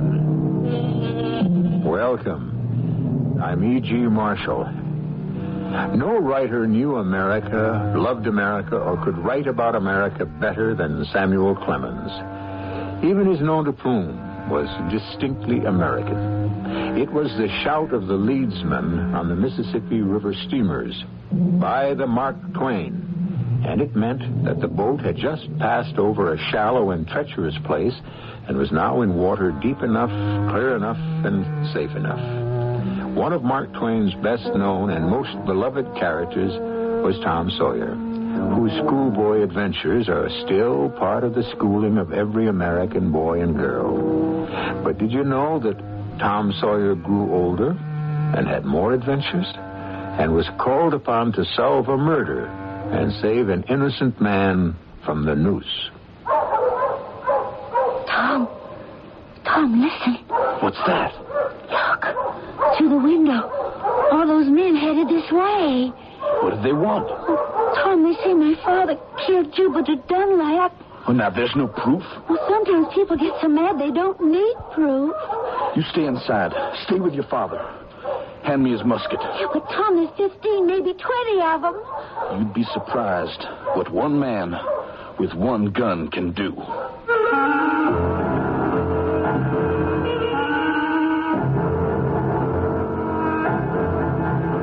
Our mystery drama, Tom Sawyer, Detective, was adapted from the Mark Twain classic, especially for the Mystery Theater by Sam Dan, and stars Christopher Tabori.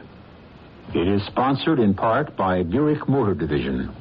I'll be back shortly with Act One.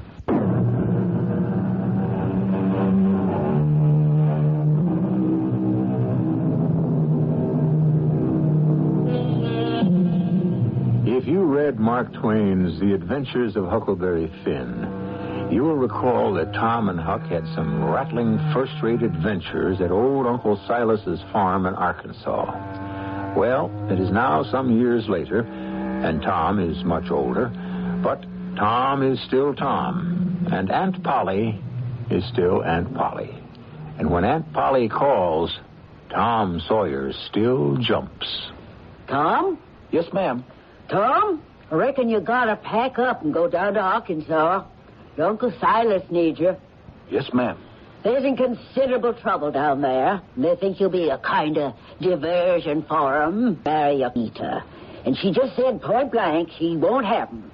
So he soured on 'em, and they're worried about it. You remember the Dunlaps from when you was down there? Oh, yes, Aunt Polly.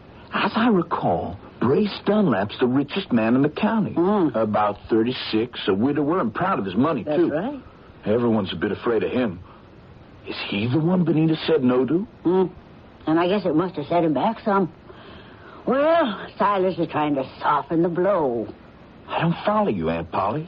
He feels he can't afford to have a powerful man like Brace Dunlap mad at him.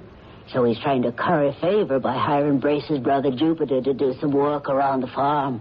How can Uncle Silas afford to hire anybody? He's so hard-pushed and poor as it is. What a name, Jupiter. From what Benita writes, he's sly, lazy, and sneaky. That's right. I remember Jupiter. And I also recall he was a twin. The other brother was named Jake. You mean there's 3 Dunlaps for your poor old Uncle Silas to contend with? No, Aunt Polly.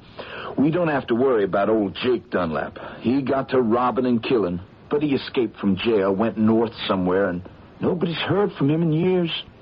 Everyone says he's probably dead by now. That's a mercy. The thing that's mostly worrying your cousin Benita is the tempers that no-account Jupiter gets your Uncle Silas into. Tempers? Aunt Polly, you must be joking. Dear old Uncle Silas? Why, he don't have any temper. Well, he does now. She says your uncle's a changed man on account of all this quarreling. Everybody blames Silas, because after all, he's a preacher, and he got no call to quarrel in the first place. So he hates to go into the pulpit. He's so ashamed. And folks have begun to cool toward him. All on account of that Dunlap tribe. And the worst of it is... You mean there's more? Poor Benita feels it's her fault. So she's thinking maybe she better marry Brace Dunlap after all. Oh, no, Aunt Polly. We can't let her do that. We just can't.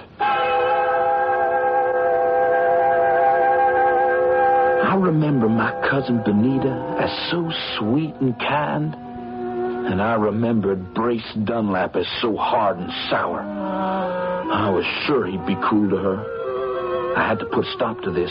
How? Maybe when I'd get there, I'd figure out a plan. Well, the trip began lucky enough. I caught a steamer headed all the way down the lower Mississippi, so I wouldn't have to change at St. Louis. And it was a quiet enough trip, till we stopped at some little one-horse town just below the Arkansas line. And I seen these two men come aboard. One was very tall. The other was very short. But both looked powerful and mean. I noticed they stood by the rail and just stared at everybody on board. Now, they're looking for someone, I said to myself. And I believe that someone ain't going to be happy to see them. But it was clear they weren't looking for me. So I went below to my cabin and I closed the door. I was about to strike a light when I heard a sound. There was no mistaking that sound. Nothing in this world sounds exactly like it. It was a pistol being cocked. Don't strike a light. You're holding the trump card in your hand, mister. What are you aiming on doing? I'm aiming on staying in here. For how long? But I don't have to ask. I know. What do you know? You're hiding from the two men on deck. The tall one and the... How would you know? I figured it out. How? Well, it's truth, ain't it? But I'm stumped. Why? I never forget a voice once I heard it. And I heard yours once before. You could be mistaken. And I never forget a face, neither. And now that my eyes are accustomed to the dark, I know yours. Who do you think I am? That's just the trouble. You can't be that person. Why not? Because right now that person's down on a farm in Arkansas. What's that person's name? That person's name is Jupiter Dunlap. Jupiter Dunlap? I ain't Jupiter Dunlap. Then if you ain't Jupiter, you gotta be the twin. Jake. Jake Dunlap. That's who you are. Shh, don't talk so loud. And don't mention that name. You want to get me killed? Then you aren't dead. No, I ain't dead. Not yet.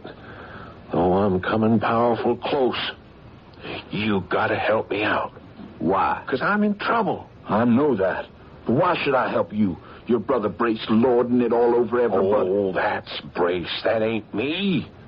I never done you no harm. Nor your Uncle Silas neither. And I'll never do you none so long as God's in heaven. Now, give me a hand and save my life. Why did those two want to kill you? Well, you see, it was a confidence game.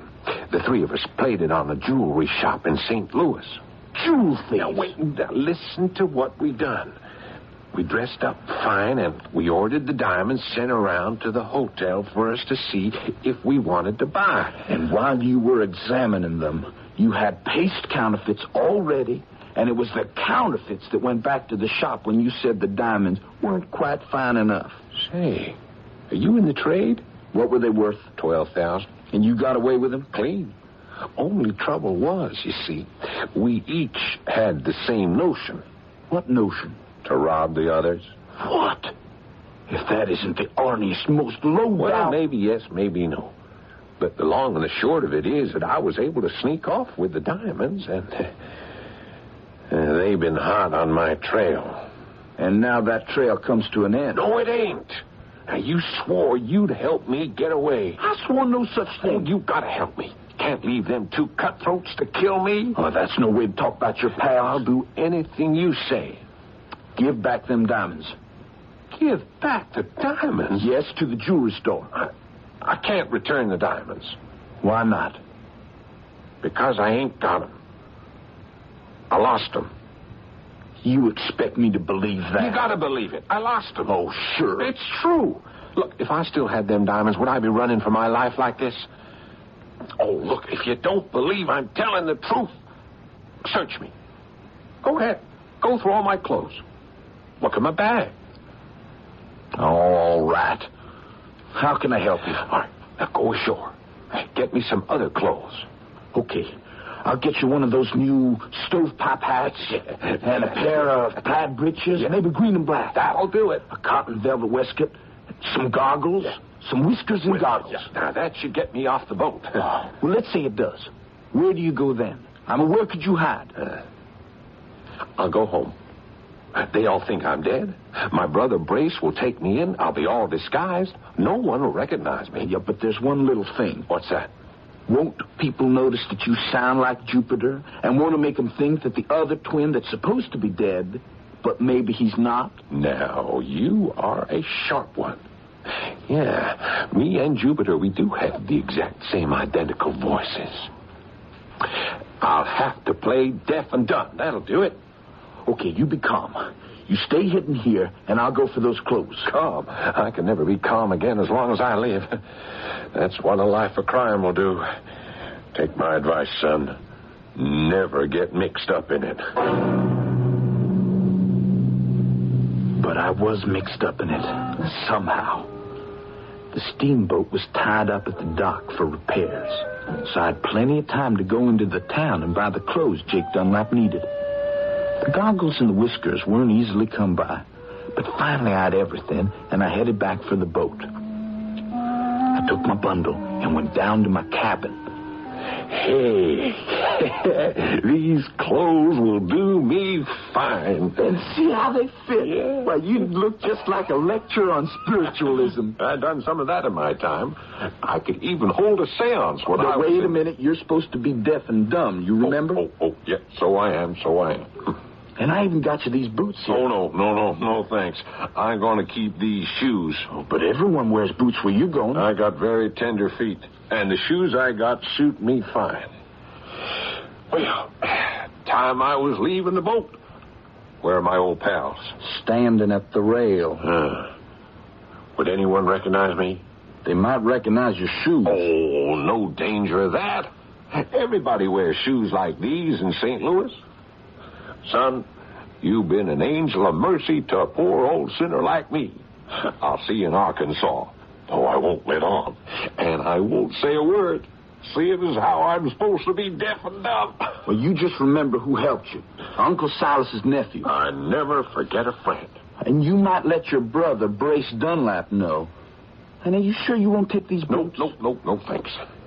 Well, then I guess this is goodbye. I'll walk out on deck with you. That is... Well, if you're ready to go. Ready now as I'll ever be. And he was. Them outlandish clothes seemed to put a whole new spirit into him. He walked out on the deck with a strong, purposeful stride, like a man who had a mission to perform. He made his way toward the gangplank, where the two men were standing and looking everyone over. He nodded at them, and they stopped and stared at him. Oh, I had an anxious couple of seconds. But they didn't tumble. And in a minute, he was off the boat and lost in the crowd on the dock. I must say, he pulled it off in style. I stood there and watched, and I held the boots in my hand. The boots he'd refused to take because he insisted he didn't need them. I wish I'd known then what I learned later. That the boots would be the means of helping to save my Uncle Silas's life.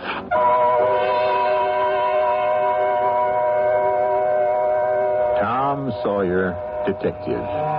And you must admit that Tom attracts danger and adventure just by breathing, just by walking into a room. I mean, most people go on an ordinary steamboat ride and all they get to see is the scenery. How many folks do you know who go on a boat ride and find themselves smack in the middle of a jewel robbery? And just think, we haven't even arrived at Uncle Silas's yet. Well, we complete that part of this adventurous journey when I return in just a few moments with Act 2.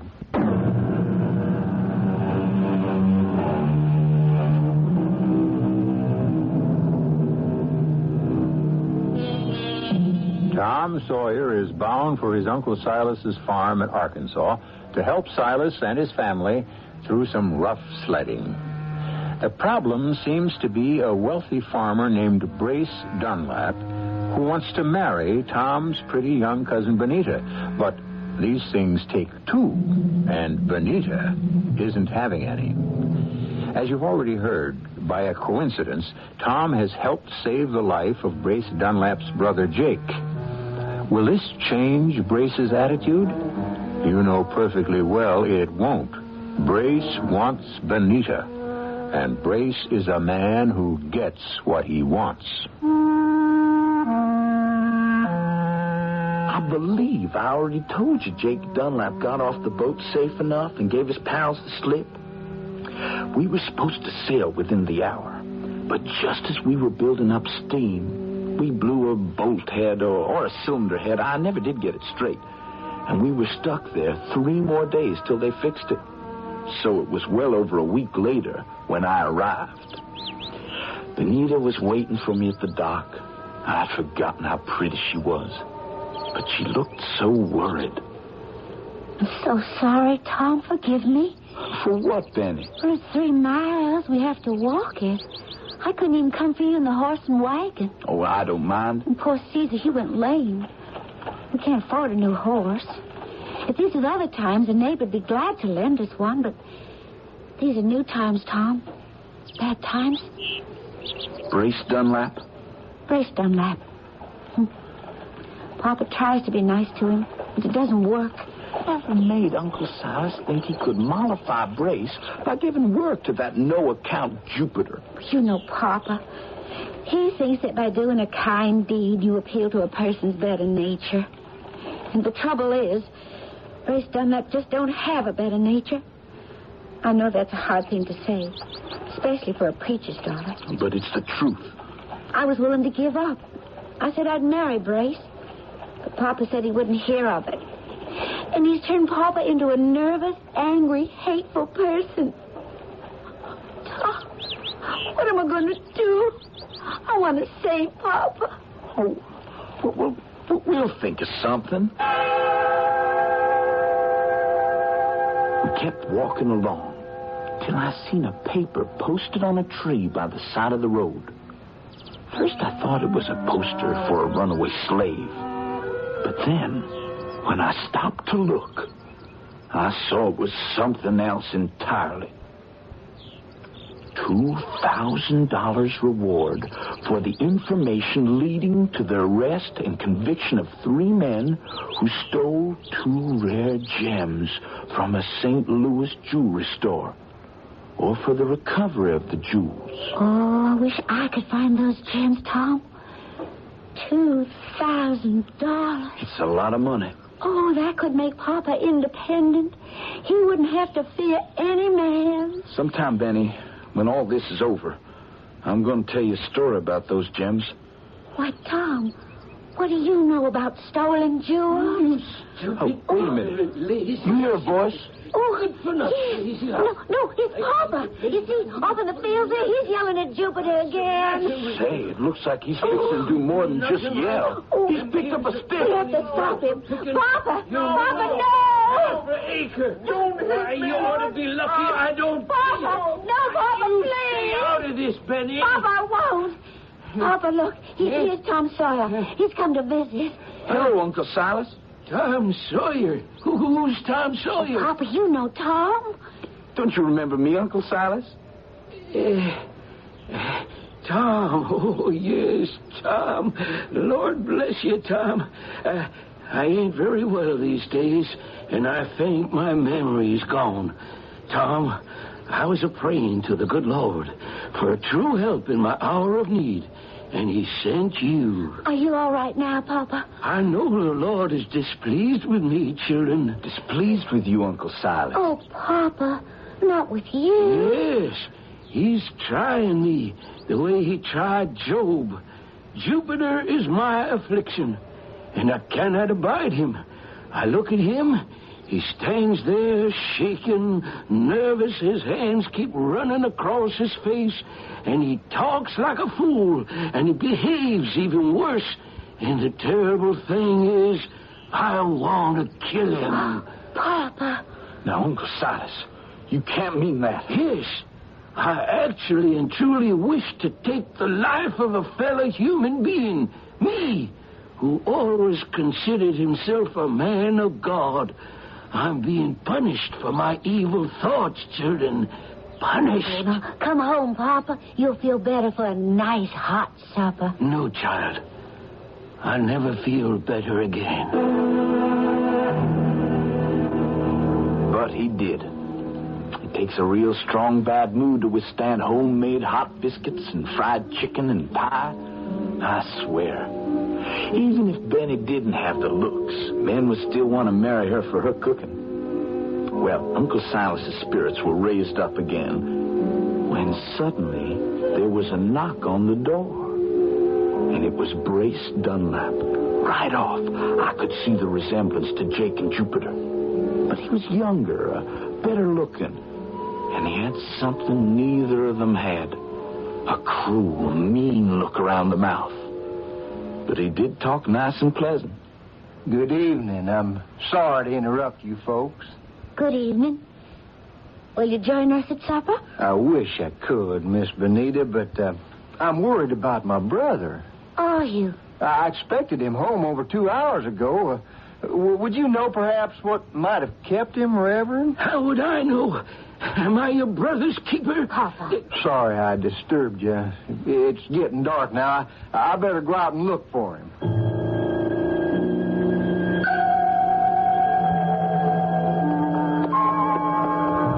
Jupiter! Jupiter! Jupiter! Can you hear me?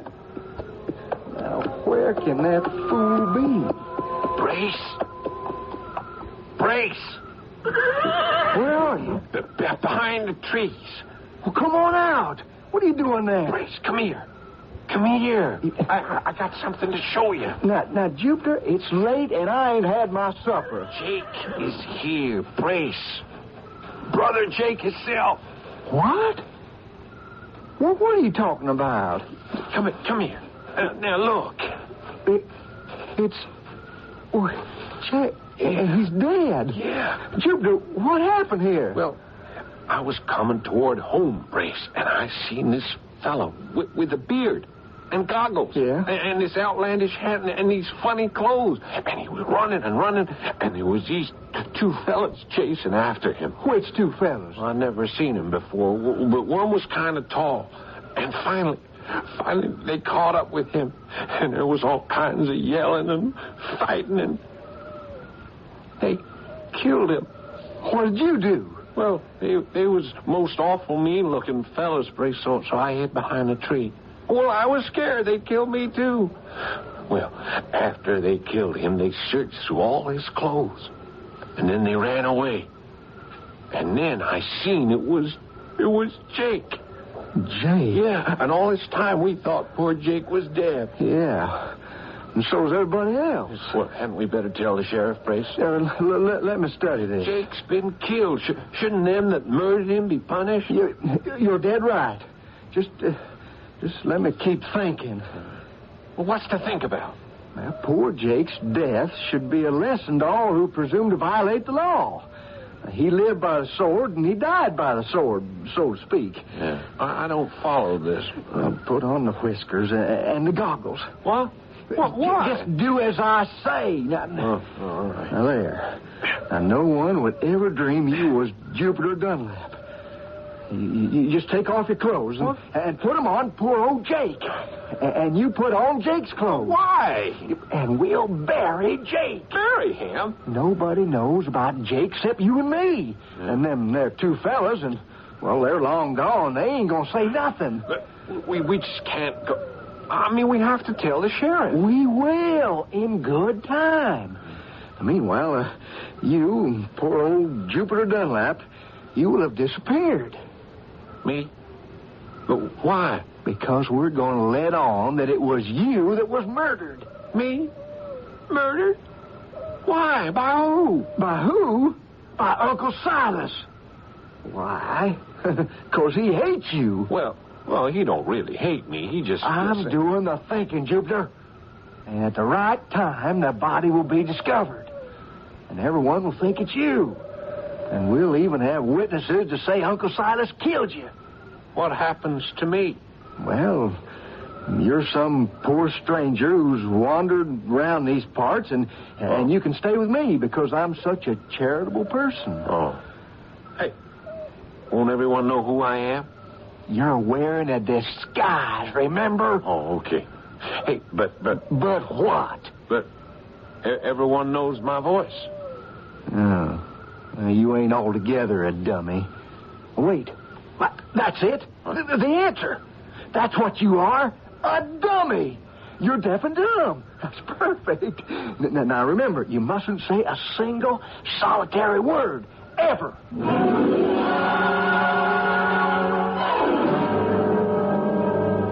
Judge Farnsworth? Morning, Benny. Well, come on in. Sit a spell? Oh, thank you. This here's my cousin Tom Sawyer from Missouri. How'd you do, son? It's a fine state, Missouri. Thanks, sir. Is your pa about, Benny? Oh, he's off somewheres, Judge. You want I should find him? Well, no. I might just as well talk to you. Benny, have you seen Jupiter Dunlap? No, Judge. He's been missing almost a week now. He ain't shown up here. There's talk going the rounds about the village. What kind of talk? Talk that your pa murdered Jupiter Dunlap. Oh, but that ain't true. How do we know Jupiter's been murdered, Judge? You don't have a corpus delicti. I see you know your law, son, but still, the talk is getting powerfully strong. It's that Brace Dunlap. He'll do anything to hurt Papa. But the fact is, Jupiter has disappeared. Oh, Judge, what are we going to do? I thought you might help. Me? What can I... How do you believe your pa is... Well, could he actually have killed Jupiter? Judge. Did he ever threaten to kill Jupiter Dunlap? No. Well... Yes? Well, you see, Jupiter drove Papa out of his wits. All right, that's what I want to hear. Why? And I'm a friend of your pa's.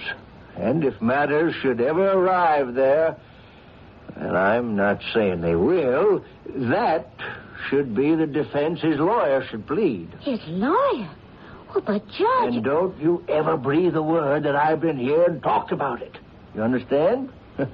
Now, good day to you both. Oh, Tom. I can't believe it. Would Brace Dunlap murder his own brother just so he could lay the blame on Uncle Silas? He'd do anything. He's a devil. He's fixing to have Papa hanged. Oh, now, wait, Benny. He'd stop at nothing. Maybe Jupiter just ran off and... Tom, you can't let him hang Papa. You can't. Oh, promise me you'll save him. Well, now, sure, Benny. I promise.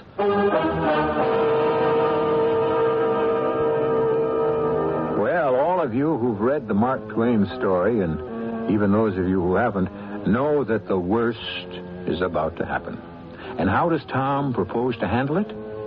Well, would Mark Twain fail to give one of his favorite characters an inspiration in time of need? You know he wouldn't. So you'll be here when Act 3 arrives in just a few moments.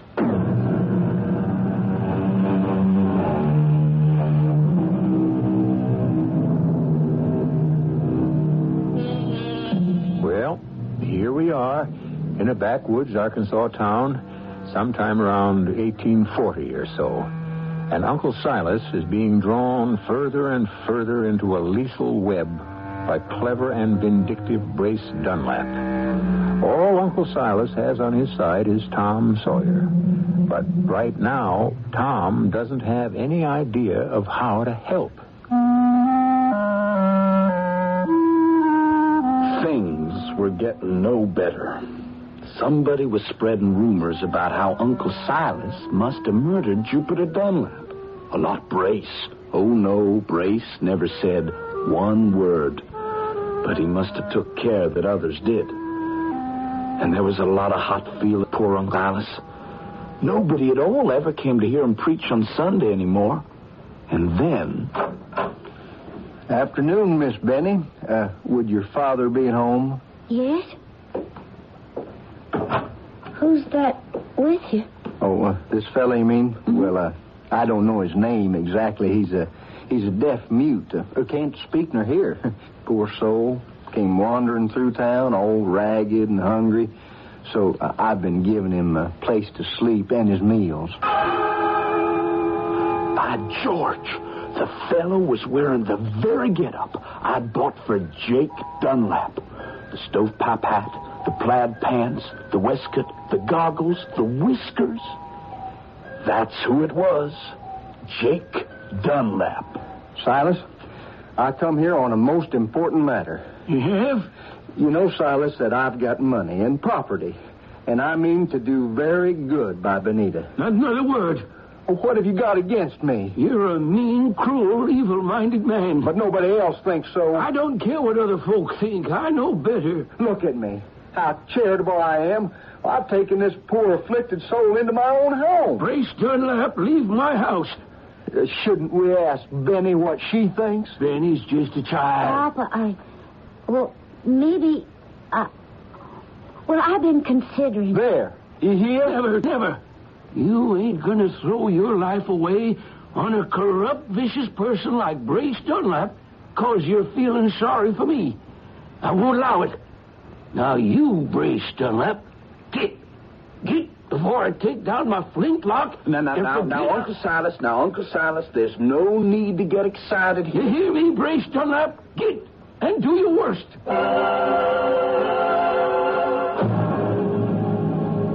Brace, how long do I have to wear these clothes and let on to be deaf and dumb? Quite a while, Jupiter, for quite a while. It ain't no fun keeping my mouth shut. If that stupid old Silas had seen reason, you could have just reappeared and said you'd simply run off for a bit. But this way, I'm afraid you'll have to be dead. Forever. Forever?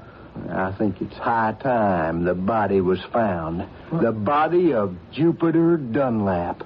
Murdered in cold blood by old Uncle Silas. But what's going to become of me? You just play deaf and dumb for a while, and sooner or later, I'll think of something. Tom, I'm scared. Folks are talking against Papa something fierce. Oh, but now there's no proof. Oh, that don't matter to them. They think Papa killed Jupiter just 'cause they want to. But everybody can see it's Brace behind it all. Oh, folks see what they want to see. And they see how nice and kind Brace Dunlap is to this poor afflicted dummy. And they keep saying what a kind, generous man Brace Dunlap is. Ain't it a pity about his poor brother? I don't know what they can do. Oh, folks can get ugly sometimes, Tom. Listen. Who's there? Look out the window, Tom. Oh, look. It's a whole gang of men with dogs, and they're headed this way. Where's your Uncle Silas? Asleep. You go stay with him. No, Tom. You do as I tell you now. Stay with Uncle Silas. What happens in a thing like this is that one man with a gun can change a lot of people's minds. Lots of folks just get swept away by excitement of being part of a mob. But they calm down quick enough if they see a gun on the other side. I took Uncle Silas's old musket off the wall and stood outside the door and waited. There was maybe 15 or 20 men, and they were led by Brace Dunlap. Evening. What can I do for you, gentlemen? Is your Uncle Silas at home? And what if he is? I'm sure he'd like to join us. Doing what? Well, to help clear up some rumors. What sort of rumors? Oh, about my brother Jupiter being dead. How? Well, if Jupiter's dead, there's got to be a body, don't there? That would seem to make sense. So, all the neighbors volunteered to pitch in with their hounds to search. We'll settle this thing once and for all if we don't find the body, it'll mean poor old Jupiter just run off somewhere. I see. We figured Silas, as a neighbor, would like to lend a hand. Well, Uncle Silas ain't feeling too good. Mind if I take his place? Oh, not at all. That should have warned me something was off. But what could I have done about it? I could see Brace drawing the noose tighter and tighter. Somehow I knew they would manage to find the body. But one thing I couldn't understand. Would Brace go so far as to murder Jupiter just to have revenge on Silas? Here, it's here. This heap of fresh-looking dirt. I turned it over. And all my land, look, it's Jupiter. Yes, it's my brother Jupiter. Those are his clothes. You can see it's Jupiter. It's true. Silas must have killed him. And now you see here, mister. I was walking through the woods. It was maybe a week ago. I seen Silas and Jupiter. Silas was a-hollering at him. Silas was saying, "I'll kill you." And I seen him pick up a stick, a heavy stick. Hold on! Now, nobody's got a right to take the law in his own hands. We're all civilized people. Now, let's show this gentleman visiting from St. Louis how fair-minded we are. Right. Let's see that Uncle Silas gets a trial. Yeah, he's right. Let him get the trial. Tom? Benny, in a couple of minutes, the sheriff will be here. The sheriff? Why? They found Jupiter Dunlap's body. Oh, no. They're convinced Uncle Silas did it. Did what, Tom? What? Papa, they found Jupiter's body. Oh, did they? Papa, somebody killed him. I know. I killed him. Oh, no, Papa. I did it. I hit him a good lick and I killed him. Oh, no, you didn't. Now, hold on, Uncle Silas. Somebody buried him. Who? Me. I killed him, then I shoveled him under. Uncle Silas, you did no such thing. I did. And I'll swear to it on the Bible in a court of law. The judge wanted to appoint a counsel for Uncle Silas. But Benny insisted I should be it, which according to the law was legal. And I tell you, there was nothing I could do. I was stumped. I couldn't trap that witness. I was walking in the woods that evening and I seen Uncle Silas. But now, if it was the evening, how could you see? It was the early evening, about 4 o'clock. Or wouldn't that be the afternoon? In these parts, we call that the evening. I was getting nowhere. I couldn't shake his story. He had seen Uncle Silas beat Jupiter. He had heard Uncle Silas threaten to kill him. You could hear folks muttering against poor Uncle Silas. But the worst part of it came when... Tom Sawyer, as counsel for the defendant, is there any evidence you wish to present? Well, now, Your Honor... No, don't listen to no one else. I confess, I killed him. Order before I clear the court. I killed him. I'm guilty. I never wanted to harm a living creature. But suddenly, all the wrongs his brother Brace done me come to my mind. All the insults that man, that scoundrel there, his brother, had put upon me. How they plotted to ruin my poor family. Now. Now I got it. Sit down, Uncle Silas. Sit down. A murder was done, but you never had a hand in it. Your Honor, may I speak? Please. For 2 weeks or so now, there's been a handbill offering $2,000 reward for diamonds stolen in St. Louis. What does this have to do with the murder? Everything. The night of the killing, the man who stole them diamonds was just running through the woods, chased by 2 others. Who were they? His pals, whom he had betrayed. Well, they caught up with him and killed him. But you still haven't explained why... They left his body in the woods and ran off. Sometime later, 2 other men came across that body. And do you know what they did? One of them changed clothes with the corpse. From stovepipe hat all the way down to shoes. How can you make that statement, Tom? I'll go further. That man that put on the dead man's clothes and disguised himself as the dead man was Jupiter Dunlap himself. But Jupiter Dunlap's dead. No. The man that's dead is Jake Dunlap, the long-lost twin brother. And who do you think is the man that buried him? Brace Dunlap. Your Honor, that's a lie. Am I to be slandered? Wait, I can prove it. I can prove it. And who do you think is this idiot with the goggles and the whiskers, letting on to be deaf and dumb?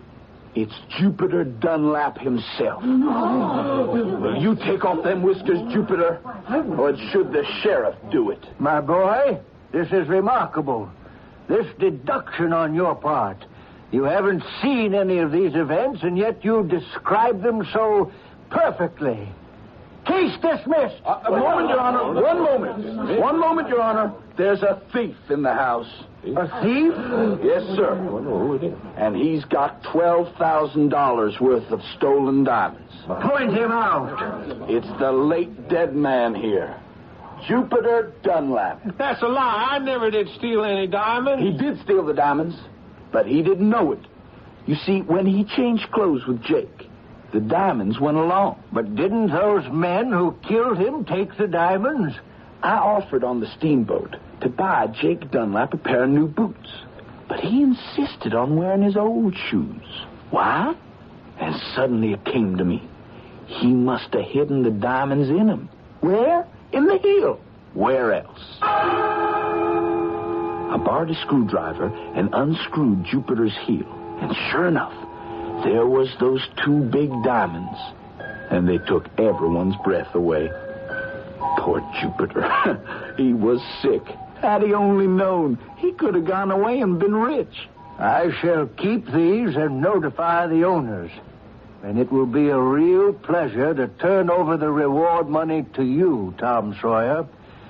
You have earned the deepest and most sincere thanks of this community for lifting a wronged and innocent family out of ruin and saving an honorable man from a felon's death.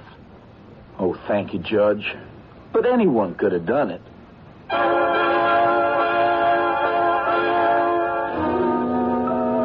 Well, wouldn't you know that Tom turned over the reward money to Uncle Silas and Benita? And he helped nurse Uncle Silas back to health.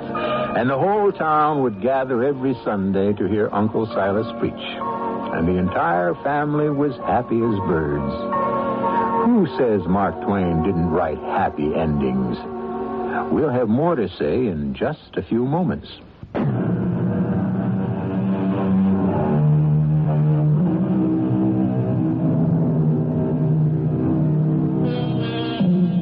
We still have Brace Dunlaps, and we will also have our Uncle Silas's.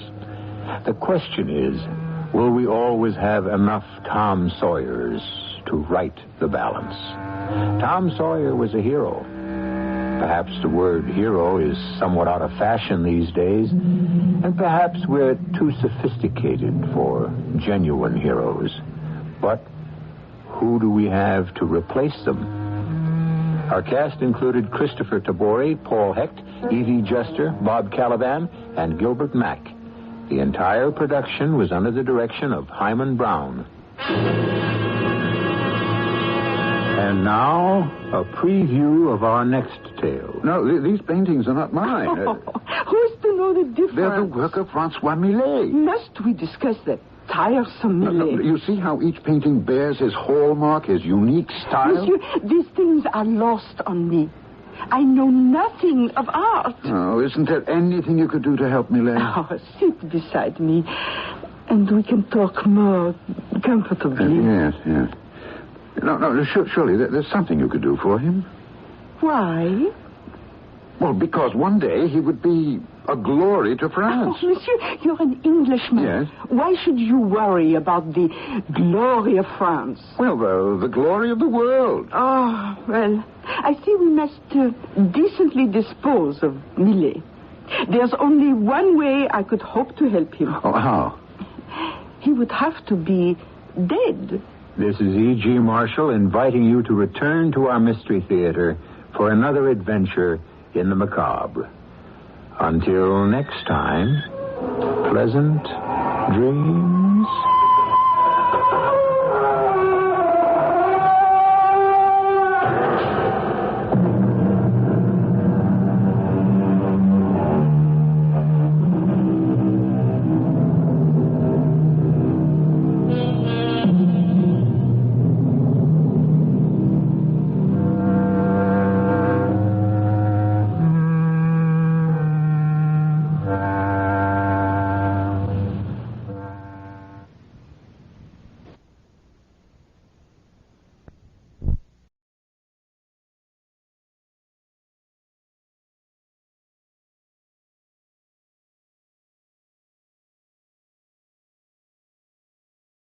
Ladies and gentlemen, the Railroad Hour.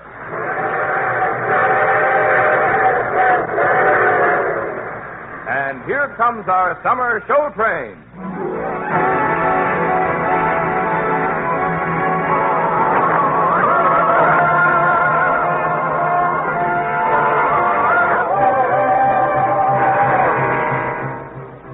Tonight, the Association of American Railroads presents the premiere performance of the new musical suggested by Mark Twain's delightful Innocents Abroad, starring Gordon MacRae and his charming guest, Dorothy Warrenshow.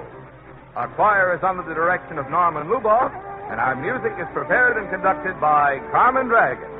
Yes, tonight another musical first is brought to you by the American Railroads. The same railroads that bring you most of the food you eat, the clothes you wear, the fuel you burn, and all the other things you use in your daily life. And now, here is our star, Gordon MacRae.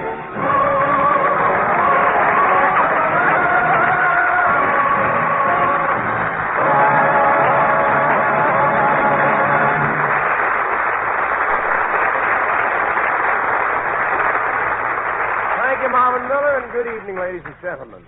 The incomparable Mark Twain gave Lawrence and Lee their inspiration for this musical romp. I shall be the nimble-tongued Mr. Twain, born Samuel Clemens, and Dorothy Warrenshow is Sylvia in this lyrical excursion called Innocents Abroad.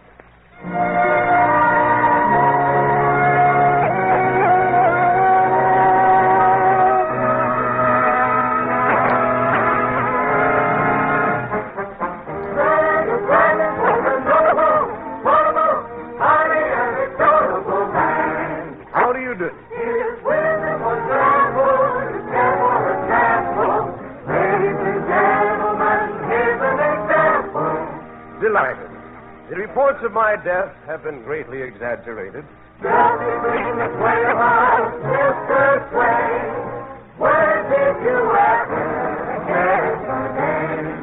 Well, you ever been within earshot of a navigating gent on a riverboat? Well, now, just listen to him, shouting his sound.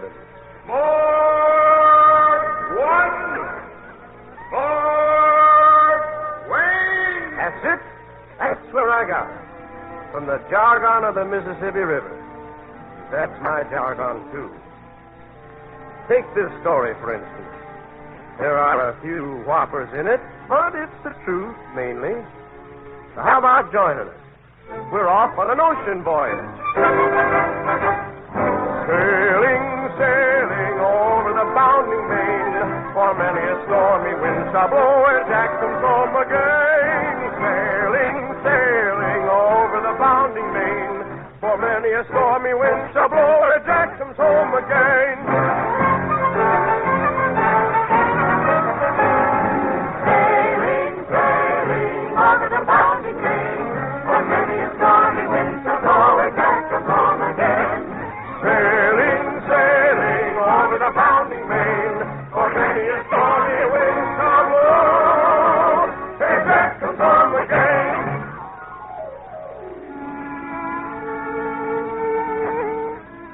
Aboard the good ship Quaker City, on a conducted tour of the garden spots of the world. Now, this here's quite a ship. It's sort of a black hole of Calcutta with a rudder. My cabin is big enough to swing a cat in, but don't insure the cat. The passengers? They all seem to be 60 years old and older. And that's a picnic crowd for you. That is, all except that young lady on the top deck. Good evening. Oh, good evening. May I ask what that is you're reading with such interest? The guidebook. Do you know, it says here that the Emperor of Morocco has 500 wives. But even he's not sure of the exact count. Well, when you get up into the 500s, a dozen wives one way or the other doesn't matter much. Oh, really, Mr. Clemens? Sam Clemens. And you are... I'm not sure that it's proper. Oh, go on, say it. None of the other passengers can hear it without their ear horns adjusted. Well, I'm Sylvia Carter. How nice to meet you, ma'am. You talk like a Missourian. Mm-hmm. Hannibal, Missouri, Miss Sylvia. Born, bred, and kicked out. I'm from St. Louis. Oh, that's a wonderful place, St. Louis. First time I ever saw it, I could have bought the whole blame town for $6 million. Mistake of my life that I didn't do it. It's hard to believe that out there, just below the moonrise, France is waiting for us. Hello, France. You know, I think I'm in love with France. Oh, that's dangerous. Never trust love at first sight. Oh, this was love at first sound. For years, I've been in love with the music of France. Bizet, César Franck, Charpentier. The way I feel that you sing, I'm sure you're one person who'll never be sick on the high seas. Oh, I'm afraid I must turn in now, Mr. Clemens. On page 96 of the guidebook, it says that you should get a good night's rest before the evening, before you dock. But, Good night. Last page 96. Love at first sound. Sylvia. Sylvia Carter. Sylvia's hair is like a light, touched with glancing starry beams. Such a face as drifts through dreams. This is Sylvia to the sight, and the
strangeness I so strange as you walk and walk and walk and walk till all you want's a bench.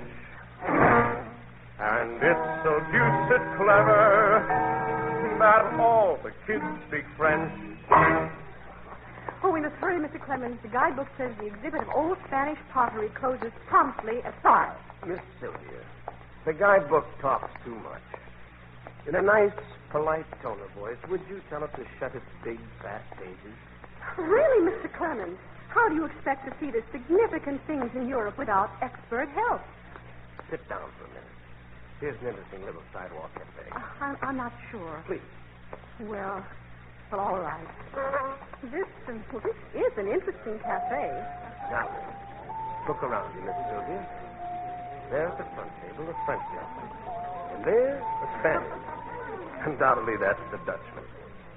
Each speaks a different language. But watch. Watch how international music can be. Are you sleeping? Are you sleeping? Brother John, Brother John. Morning bells are ringing, morning bells are ringing. Ding, ding, dong, ding, ding, dong. Oh, I know the French of that. Frère Jacques, dormez-vous, dormez-vous. Sonny de mattina, ding, dang, dong, ding, dang, Now watch. Our Spanish friend is caught. Martinillo, Martinillo, See? quieres tú, toca la campana, ding, ding, dong. The Dutchman's lips are moving. Who can resist it? Vater Jankel, schlafen Sie, aber nicht verschlafen, dunk, dunk. All together. Are you winking? Are you sleeping? Brother John, Brother John. Morning bells are ringing, ding, ding, dong, ding, ding, dong. Why, Miss Sylvia, what are you doing? Tearing up my guidebook. This is much more fun.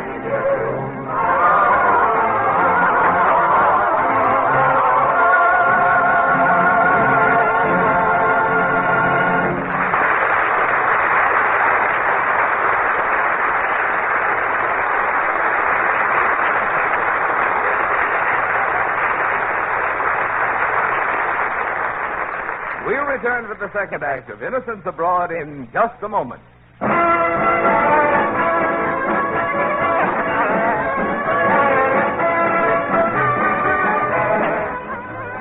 Do you have any idea what it takes to move one armored division of the United States Armed Forces from training camp to port of embarkation?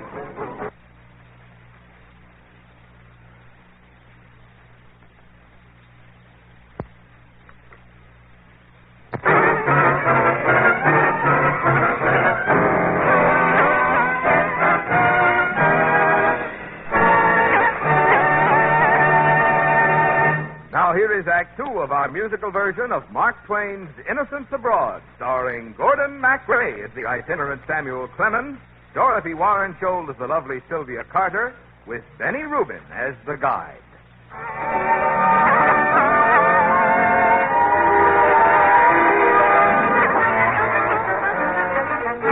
Well, here we are in Rome, and I'm homesick. Confidentially, I'm homesick.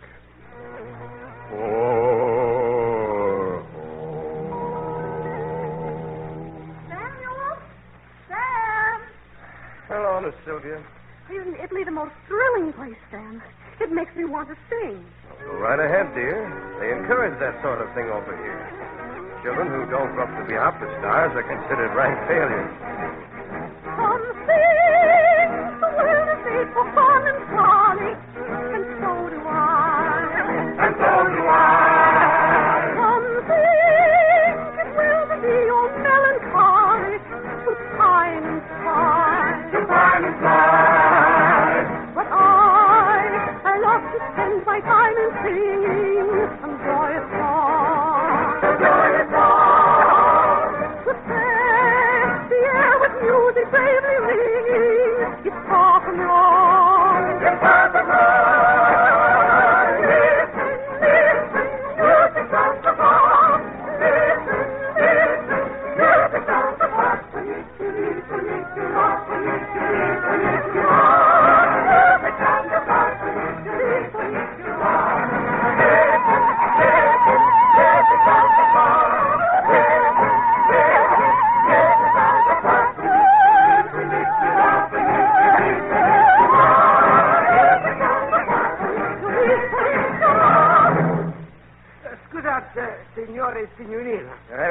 trouble? I'm a guide. We don't want any guide. But I'm appointed by steamship company to show you all of the fine wonders of Italy. Come, we go now to museum. We get rid of the guidebook, and now we're stuck with one that talks. Well, what's your name? My card. A. Billfinger, guide extraordinaire. Thank you. Ancient ruins, my specialty. Billfinger. That won't do at all. No, an Italian should have a romantic name like Giovanni del Battista. I have it. We'll call him Freddy. Freddy? That's my name, Freddy. Freddy Ferguson. Lead on, Freddy.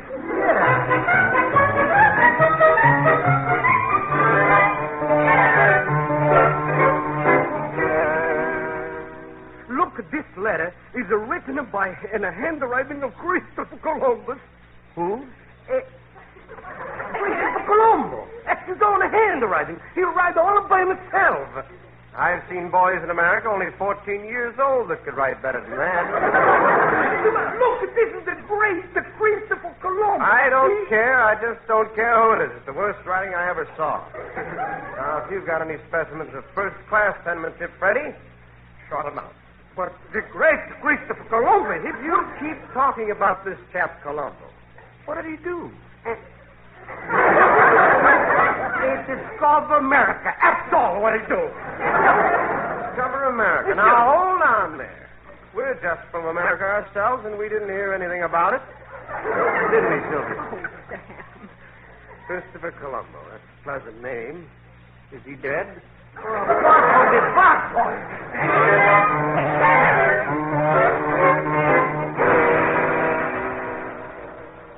And look over here. It's a genuine Royal Egyptian mummy.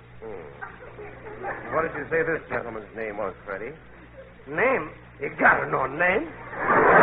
Mummy. Egyptian mummy. He looks remarkably calm. Is he dead?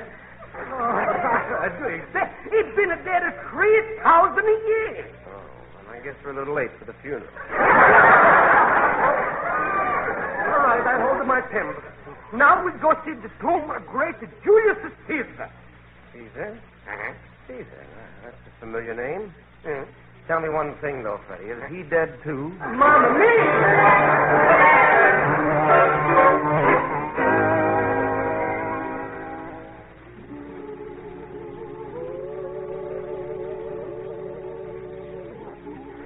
Tomorrow morning we'll be home, Sam. Yes, Sylvia. Somewhere out in the darkness, just beyond the starlight, is New York City. Are you sorry you came on the trip, Sam? Oh, no. Travel can be pretty wonderful. Matter of fact, I recommend it as an antidote for bigotry and narrow-mindedness. You can't get a charitable view of the human race by vegetating in one little corner of the earth all your life. Oh, there are so many things I'll remember. Gibraltar, swimming in a sea of rainbows. Milan and its marble wilderness of graceful spires. Venice. Yes. Oh, Sam. Sylvia, what's the matter? I didn't do anything the guidebook said. I memorized all the handy hints to world travelers, and I didn't take any of them. Well, what did your old guidebook say? It said, never drink the water, never fall in love. Use your touch to order. Kindly do not shove. Hold on to your visa, don't get left behind. Climb the tour of Pisa if you're so inclined. Most important order, kindly note above. Never drink the water, and never fall in love. But I did it, Sam. No. Yes. I did exactly what the guidebook said not to do. So did I. When did you realize that you'd done it? Oh, it was in that little town at the back end of Lake Geneva. I don't know what I was thinking of, Sam, but I drank a whole glassful. You drank the water? Wasn't I foolish? No, not half so foolish as I was. Oh, Sam, you didn't. Mm-hmm. Right here on B-deck, underneath the life preservers. When you sang that aria by Gus Carpenter, it was love at first sound. Oh, Sam, Well, I think the world of you. Oh, but I've got to tell you something. For a wedding present, my father has promised me a 2-year guided tour around the world. That settles it. I couldn't spend 2 years being pushed around by Freddie and his cousins. No, I fear, Miss Sylvia, that you and I shall never be anything but friends. Good friends, Sam. And I shall file the memory of your face and your voice with Gibraltar's rainbows and the spires of Milan. Oh, Sam. Yes, all cross-indexed for ready reference when I write my book. What will it be called? Well, now let's see. How about Through the Old World with Sylvia and Sam? Oh. No, I'd never buy a book with a title like that. I might buy it, but I wouldn't like it. I know. For Sylvia, the sweet, the innocent, I'll call it Innocence Abroad.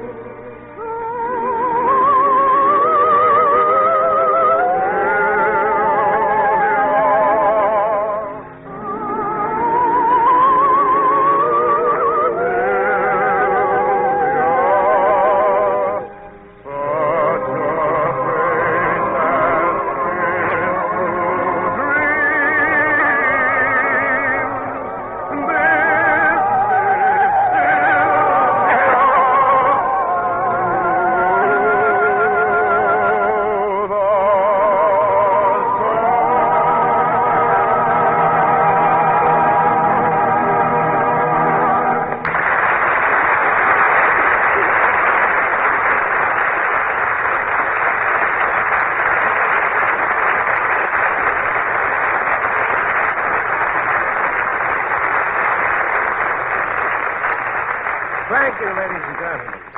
Lovely Dorothy Warren Scholl will be back in just a moment. And our thanks to Benny Rubin, who is the guide, and to our entire company. Our musical tonight, suggested by Mark Twain's Innocents Abroad, was written especially for the Railroad Hour by Lawrence and Lee. The Railroad Hour is brought to you each week at this time by the American Railroad. To meet the transportation demands of our defense program and of our civilian economy, the railroads are hard at work on their vast program of expansion and improvement. Yes, the railroads are exerting every effort to enlarge their transportation capacity, to keep in step with the needs of the nation's commerce and rearmament program. Gee, Gordon, it was fun going on a musical tour with you. Oh, it certainly was, Dorsey. You know, we're really traveling next week when we spin the fabulous musical tale of the journey of Marco Polo. Marco Twain this week, Marco Polo next week. You certainly get around. And you're going to be the beautiful girl, the most beautiful girl, I should have said, in all the domains of Kubla Khan. See you in Xanadu next Monday, Gordon. It's the day, Dorothy, for the premiere performance of Journey into the Sun. All aboard? Well, it looks as though we're ready to pull out. And so until next Monday, and another musical first, this is Gordon MacRae saying good night.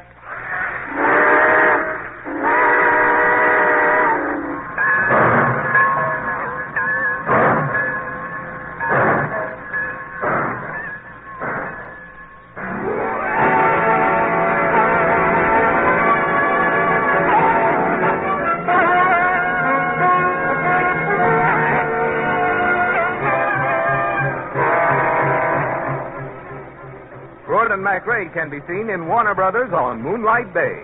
Our choir is under the direction of Norman Luboff, and our music is prepared and conducted by Carmen Dragon. This is Marvin Miller saying goodbye until next week for the American Railroad. Now stay tuned for your Monday night of music on NBC.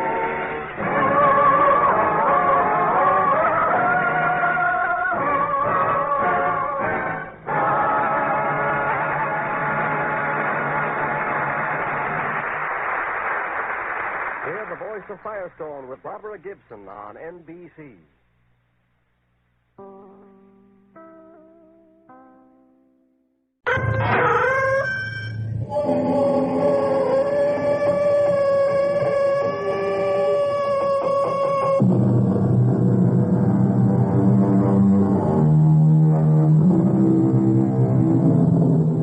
Come in. Welcome. I'm E.G. Marshall. The great French writer Balzac called life the human comedy. Our own Mark Twain saw it as a human tragedy. What's in a name? There are a great many laughs in a true tragedy and plenty of tears in a genuine comedy. Mark Twain's long suit was irony. And now we have an opportunity to see how he plays that kind of hand in one of the greatest stories of deception ever written. And there's no doubt about it. You can be wealthy. Oh, I like that. Famous. Famous, too. Absolutely. And powerful. Wealthy, famous, powerful. A force in the world of art. It sounds wonderful. That's what you're giving me. And in return, what do I have to give you? Your life.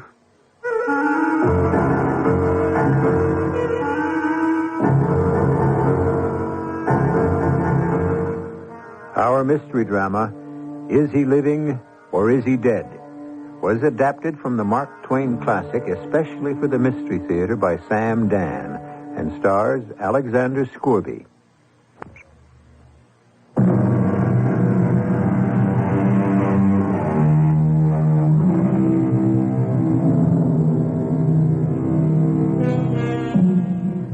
It is unfortunate but true that a great many creative men are killed by poverty.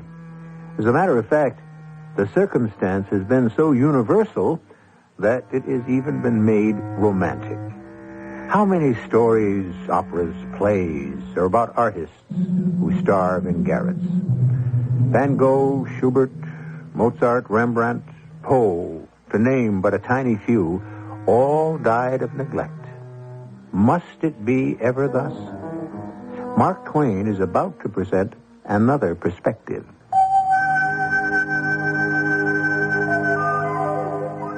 I was spending the month of March, 1892, at Mentone on the Riviera, fully enjoying the flooding sunshine, the balmy air, and the brilliant blue sea, without the marring additions of human fuss and display, which one encounters a few miles away at Nice and Monte Carlo.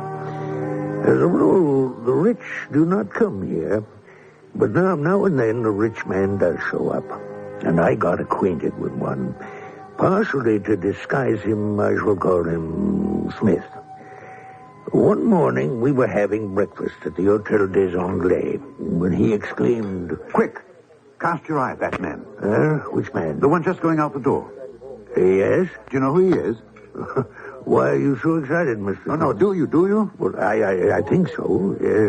He spent several days here just before you arrived. Do you know anything about him? Well, someone said he's an old, retired, and very rich silk manufacturer from Lyon. Or was it Lille? Well, what else do you know about him? Well, I don't know anything about him except... Except what? Well, I would assume he must be all alone in the world. Oh, why? Why? Well, he looks so sad and dreamy, and he doesn't talk with anyone. Would you know his name? Yes, it's Théophile Magnan. Well? Well, what? Well, what are you going to tell me? Tell you? About the old gentleman. Oh. Smith, taking you by and large, you're quite a character. Here, the mere sight of a person sends you into a perfect fit. One might have thought the man was Jack the Ripper, the way you seem to take on about him. And now you simply cannot say, "Oh," and just haul down the flag. Smith? Smith, are you awake? I'm trying to think. About what? It's one of Hans Andersen's beautiful little stories. Well, how did he get into the discussion? I remember only one part of it. Do you remember the old man who just left? Seems a child has a caged bird, which it loves, but thoughtlessly neglects. And the bird pours out its sweet song, unheard and unheeded. You follow this? Well, yes. In time, hunger and thirst assail the poor bird. Its song grows feeble and plaintive, and finally ceases, and the bird dies. Well, the child comes by, and you know what happens, don't you? Well, I would say the child sees the poor dead bird and is smitten to the heart with remorse. And then with bitter tears, the child calls his mates and they bury the bird with elaborate pomp and the tenderest grief. Well, then you have read the story. Oh, it's an old story. The children don't know that they're only aping their elders, who also starve poets to death, and then spend enough on their funerals and monuments to have kept them alive and made them easy and comfortable. Yeah. And now, how about the old gentleman? Twain, can you keep a secret? No better than you. You look like a man who's bursting to break one. Well, it's been a secret for many years between me and two others, but I'm going to break the seal now. You know, a long time ago, I was a young artist. You? Mm-hmm. You, Smith, were an artist? And I wandered around the French countryside, just sketching, you know. Were you successful? Oh, bless you, no. I was starving. Well, how did you live? A typically American question. Why not? I'm a typical American. The answer is I pawned my way across France. One by one, I sold all my belongings till I was reduced to the clothes on my back. And even they started to go one by one. Finally, almost naked and down and out, I found myself in a small Breton village. And there I was taken in and literally saved by a fellow artist named Francois Millet. Who? Francois Millet. Was a great Francois Millet? Oh, great. He wasn't any greater than I was. He hadn't any fame at all, even in his own village. Oh, the great Francois Millet. Let me tell you about the great Francois Millet. He made me welcome. What a generous, great-hearted fellow he was. I'll never forget that first day. Smith. Are all Englishmen named Smith?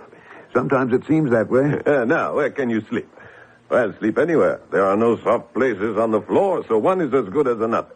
Now, for dinner. I feel badly. I can see there isn't very much, Monsieur Millet. You cannot call a French painter monsieur till he's received the Legion of Honor. And I have a better chance of being struck by lightning. You must call me Francois. Now, dinner. All we have are turnips. Unless, of course, Carl can scare up something. Carl? Carl Boulanger. He's also a painter, and he lives here, too. Speak of the devil. How shall we prepare the turnips tonight, Francois? That tells me everything. Well, how about turnips remoulade? We have no egg yolks. I have it, Carl. Sautéed with mushrooms. We have no butter. I don't trust your judgment when it comes to picking wild mushrooms. Then I suppose we'll have to boil them as usual. Who is this? Oh, Smith. An Englishman. Smith, this madcap is Carl Boulanger. How do you do? He doesn't look like an Englishman. All Englishmen are supposed to be rich. Smith is a painter. Poor devil. Why didn't you arrange to be born in France, and then you would have learned to